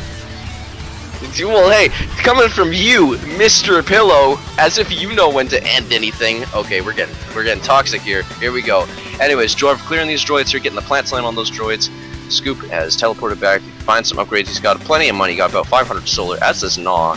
So Jorv is going to have to go back. We got the push on top here, misses the precision shot, whiffing that precision shot again. Not landing too many of those. We got Ulip here on bottom, might get jumped on by both Scoop and Rocco, but they're actually going to fight in the red creep area. Danimal taking a bunch of damage, but he gets the binding and the sustain. Shiz is so hurt, he's going to go down to Rocco, but Jorv is like full health. Well, Rocco, he's got like 3 bars here, so he's going to have to fall back to defend, making it a 1-for-1 trade, slightly in favor of Danimal, because he's going to have a slightly faster respawn time. And they got equal levels. Indeed. And now Jorv is actually trying to get out. If he can find the Weed Slam, he gets the frag. Otherwise he dies. And okay, neither of them are going to try and finish off the other. And I don't think... First just never activated his Vengeance during that engagement. If he had, he would have killed Jorv. I'm pretty sure. Like 60-70% sure. Yeah, he did. He activated it when he was chasing Ulip there, didn't he? No, well, unless it like literally went off cooldown after he disengaged from Shiz, he had that icon available. They're gonna be engaged on Danimal again. This is like the one combo I've ever seen the Saberbolt just go in on Scoop willy-nilly. They don't finish him off now enough. Now he's in a really bad spot. Oh, he got the health pack. This might be it for Jorv. No, Jorv! Oh, is that a kill? He gets the creep in time, but still. Almost got him with like the base auto attack DOT. Man. Very even match so far, only 1 kill in favor of the red team. Jorv is doing a good job 1v2ing those guys. I feel like endangered animals, they're sometimes having really tough time just trying to find their way to go in and pick up the frags. How can they do that? Well, maybe something like stun. I'm a really big fan of Little Johnny, the stun on Vengeance Precision Shot. It's a very specific scenario, but it's a 1.4 second stun. 1.4 for about 300 solar is absolutely nuts. Like, it is an extremely game-changing upgrade if you can land that shot, but it really puts the pressure on you. You get 1 precision shot during Vengeance usually, unless you have something like Infinite Quiver or Endless Quiver, and have like a nice cooldown on precision shot. But either way, he's going to take a bit of damage from that Gripping Gaze, and Animal's taking a little bit of damage as well. But either way, back to some more footsie knots with some hammers coming out.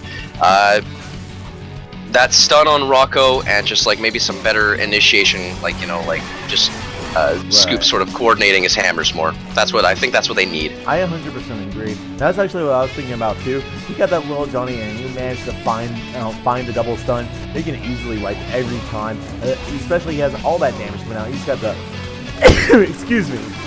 I apologize about that. He's got the mustache damage. He's got the max auto attack damage. And he's got triple ARs. Like every time that he finds someone that can't fight back, that is going to be a kill for the Rocco. It's not even a question. It doesn't matter if he gets that upgrade and if he gets it soon enough. Because we saw in last lane where they started making the comeback, but it's when their base is like 1 HP, you know? You can't wait till your base is 1 HP, especially I'll go on with the stealth orbit thing, and it can take too long to fall back. So yeah, especially against a team with such good area control. But either way, Danimal's going to get Gripping Gaze. Not going to take much damage though because of the bindings. Rocco and Scoop both super hurt though. They're getting melted. Everybody's getting melted by Rocco, and like Rocco's getting melted by Knob, and nobody dies in that exchange. But everybody has very low health. It looks like Rocco's going to have to teleport out on bottom lane before Jorv can find him. And there's the quick draw bow getting a little bit more DPS during Vengeance, which I think is a good upgrade, but maybe not the game-changing upgrade that they need. Little Johnny. But either way, or snare duration on Scoop would also be a big help. But Jorv taking a lot of damage here, but he's got the plant slams. Oh my god, he might have killed Rocco. Yeah, he might have actually traded. Wow. That was some good hits. He wasn't really juking too hard because of the slow, but he got some nice hits in there. He was actually able to take Rocco with him. As Gnaw, that's pretty impressive, but Danimal's pretty hurt. Gonna have to fall back using that hammer in order to get all his health back though, because, you know, lol heal. Snow shovel. One thing I just noticed there was when we were wondering if he was actually going to die to the DOT, he just went ahead and used her Gripping Gaze on bottom lane, and it wasn't needed and would have been a miss anyways. And then Danimal was like 1 HP, well not 1 HP, but low enough to where if she had saved the Gripping Gaze for him, she could have turned that into a kill. So kind of like, that's got to feel bad, you know. She was just trying to make sure the dude was dead, but because she did that, she could have made that from a 1-for-1 to a 1-for-2. Either way, the advantage is kill-wise and solar-wise, it's pretty much even, but map control-wise, it is totally in favor of playing to die right now. They are doing a good job of taking their pushes, finding those initiations. They go for, they have no qualms. They just go in with the Gripping Gaze, trap them down, and except for now, when Shiz might be going down, she has the Gripping Gaze, tries to make him low. Jorv has to fight the 1v2. I don't think he's going to get out that easily. Actually, he is, because the Rabbit Key, they weren't able to keep the Vengeance on him to counter that out. And now he is going to be a 1v2 scenario. He doesn't have rabbit teeth. That was just them not just God, not I'm so used to initiating Nas hard having enough. rabbit teeth that I just automatically say that. He's not going to get him rabbit teeth. He actually has. He has damage. He has. I would like to say that like Ulip's auto attack swing right now with like the because he's gotten damage on Wrench Swing as well as the increased attack speed, but Jorv might actually go down here. While I'm talking about that, he went in for the creep instead of going behind cover. There we go. Now he's safe. Oh, but Rocco might go down to Ulip. Nah, he's gonna get the health back and get away. But either way, something I wanted to mention here, Ulip and Naw's DPS on auto attack right now is kind of crazy, because like Ulip's got the 165 damage Wrench Swing along with that attack speed upgrade after getting a health back, and that lasts for a good few seconds. It's 10 smacks. It's not actually seconds or time based, so you got to kind of conserve that. But now it's 169. Just look at how he melts everything. Imagine like that against Rocco can like compare to Rocco's DPS almost. It's absolutely nuts. Indeed, and they're just the way they can go in. Like, okay, the cool condition is more or less dinos are the big plus, but like I think definitely on Rocco and most of the time on Scoop, they just find that Gripping Gaze and that spit and then 2 weed slams. That's a kill. It really is, and that's what's so extraordinary.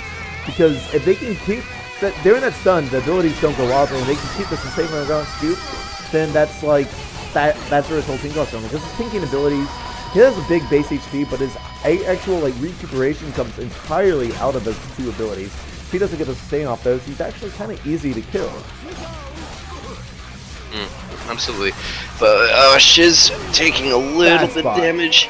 Oh my god, is he Jorva's gonna too get low to away? counter Oh my initiate god. here. Scoop could land a nice hammer, but it doesn't look like it's gonna happen. But Jorv is in a bad spot. Scoop's just gotta jump on him. Is he gonna do it? All he's gotta do is throw a hammer. All you gotta do is right-click Danimal. Danimal, right-click. Danimal, please right-click. He's not right-clicking. Rocco right-clicked, but he missed, and Jorv is gonna get the health back and pretty much be safe. Oh my god, Danimal might die in this exchange. Look at all that. The auto attack damage is coming out. Lots of damage from Na and Yula with that auto attack. Surprisingly scary. Look at the But we gaze. got Rocco here, Will they trying to find fight them.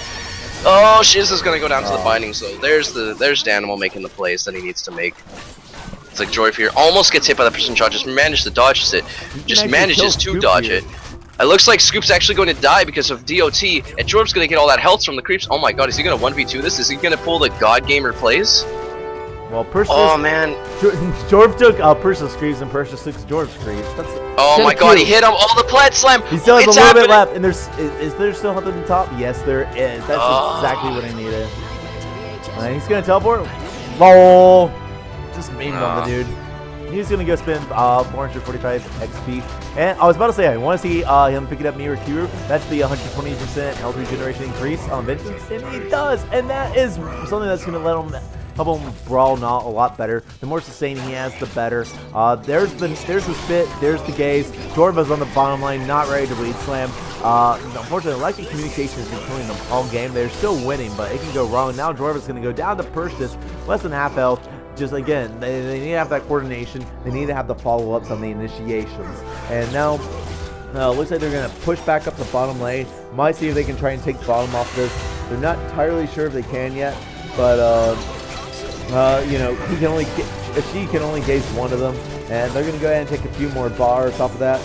But yeah, Scoop Rocco versus Yulip Na. Oh, pretty close match. Slightly, it's again like last game. The kill favor is in favor of Danimal and Persis, but the push and map control is always in favor of Yulip and Na. What can Danimal and Persis do to not be constantly just out controlled and out pushed by these guys? Like, they've got a lot of brawling potential now, especially with the extra regen during Vengeance, the, what's it called? Mirror Cure. But, and they've definitely got enough damage to get the job done. And, like, honestly, so does, Playing to Die, but actually taking a lot of damage there in exchange, but nobody's actually died from it. Ruckus gonna get those creeps. But, you know, they just need that really big impact play. I don't know how to describe it, but just like Little Johnny might be something, maybe just because I really like that upgrade because it's just so strong.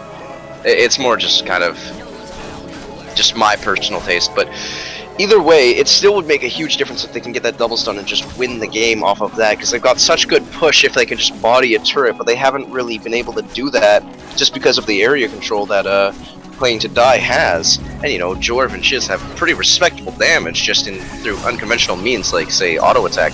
But Shiz is actually going to get the grip engage, but it doesn't matter because he's going to go down to Rocco. Jorv taking a ton of damage, but he's going to get behind tower. This is when they should clear these droids and push this bottom turret, which is exactly what they're going to not do. Now they're doing it. Oh, the lane rotation. Great prediction. That was really smart because he knew that Jorv would probably try and contest and try to get the, you know, spit and plant slam because of that ridiculous damage it has with the combo, like 500.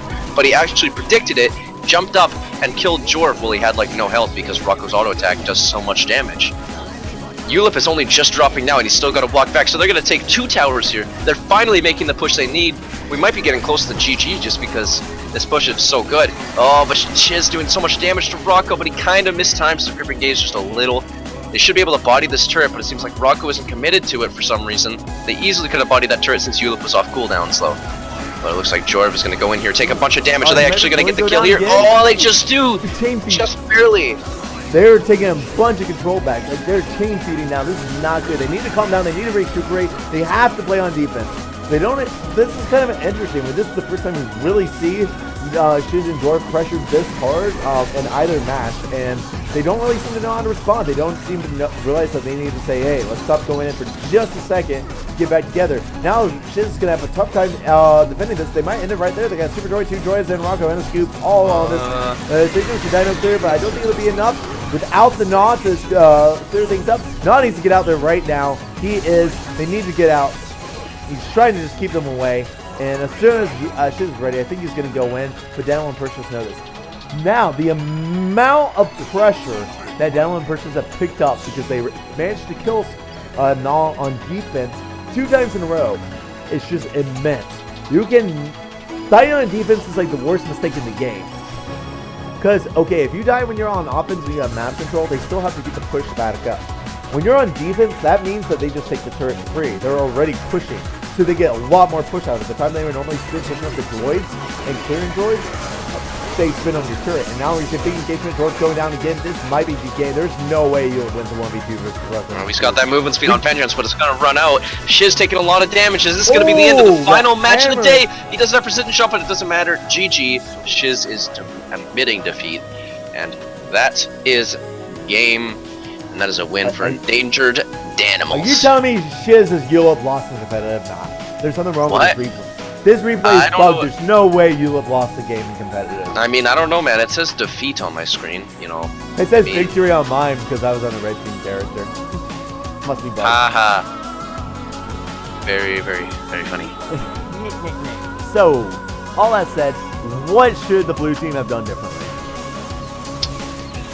I like, really the only mistake there was that Nah kind of fell for that bait there, and he, like, you know, well, really it was more Rock who predicted him pretty well, but it was kind of an obvious play. They died on, like, they had the map control, and the fact that they were, you know, the red team, endangered Danimals, finally got that push going wasn't the inherent issue. It's that they kind of got wiped, like, once and a half. Well, I say once and a half. They got wiped once, and then Nah died on defense. That started the snowball, and, you know, they just had all that damage and initiation. That, you know, because that's the thing about those characters. If they get the, you know, the momentum going and the snowballing going, then frickin' they're gonna storm you. It's just that Shiz and Jorf were doing a really good job at the area control, and surprisingly, like, keeping up with the damage and, you know, trading well, despite having less kills. They had the area control. They were doing a really good job, I gotta admit. But then they died on defense, and that was just it, because, you know, 14-5 Rocco, well fed, and just all that damage, and they got scooped. It's just really deadly. Indeed. And we kept talking about that little Johnny. They didn't even need that. They just kept on fighting the enemy team, and just like the Yulip Nah combo works so extremely well together. But when Yulip's by herself, like, there's like no plays that she can make. And a lot of times when it was Yulip that died, Nah can 1v2 and actually do well. We saw Jorf do that successfully a couple of times. But when it's the other way around, like, what can Yulip do? Like, just completely pushed out. Hit Dinos. You can spam very annoying taunts at the enemy. That's what you can do. Tell them that no one's allowed in the workshop. That'll show them. Yeah, you can tell them they're not allowed in the workshop as they destroy your workshop. It's pretty much what you can do. But yeah, I mean, like, and in a 2v2 scenario, you can see those kind of strange comps come through and, you know, have some screen time. Because I mean, like, if there were a third Knot, I guess you could probably add like a nice high burst, maybe sort of slightly beefier Knot to help with the team fights. I don't know, something like a something basic like a Clunk. I'm sure there would be a better option. That's just something that comes off the top of my mind. But then you could add a third Knot to the frickin' Rocco scoop. That would be even worse. But either way, that's kind of the beauty of 2v2. But that was a good match, and I think that's actually the last match of the stream, isn't it? Yeah, it actually is. I do appreciate everyone coming by today. This is your Qualifier 1. Tomorrow we will be doing Qualifier 2. Check-in is at 9 a.m. Eastern, same time as today. And the matches start at 1 p.m. Eastern on twitch.tv/Awesomenauts. Go ahead and click that follow button so you don't even have to worry about it. And you'll make sure you won't miss it. Uberency, I appreciate you casting with me, dude. It's been an absolute blast with you. We won't be seeing you back tomorrow, I believe. I'm not sure. Are we going to see you back for the playoffs 2 Sundays from now? Probably. I'd be down to do something for the playoffs, but I believe you have someone else to fill my role for tomorrow. It's going to be Edster, the Edster 27, and Nicolette Channel going to be coming back. So you're going to have a lot more giveaways. Don't miss it. But that said, we are heading out for the day. Thanks again for coming by, everyone. And y'all have a great rest of your evening. Yeah.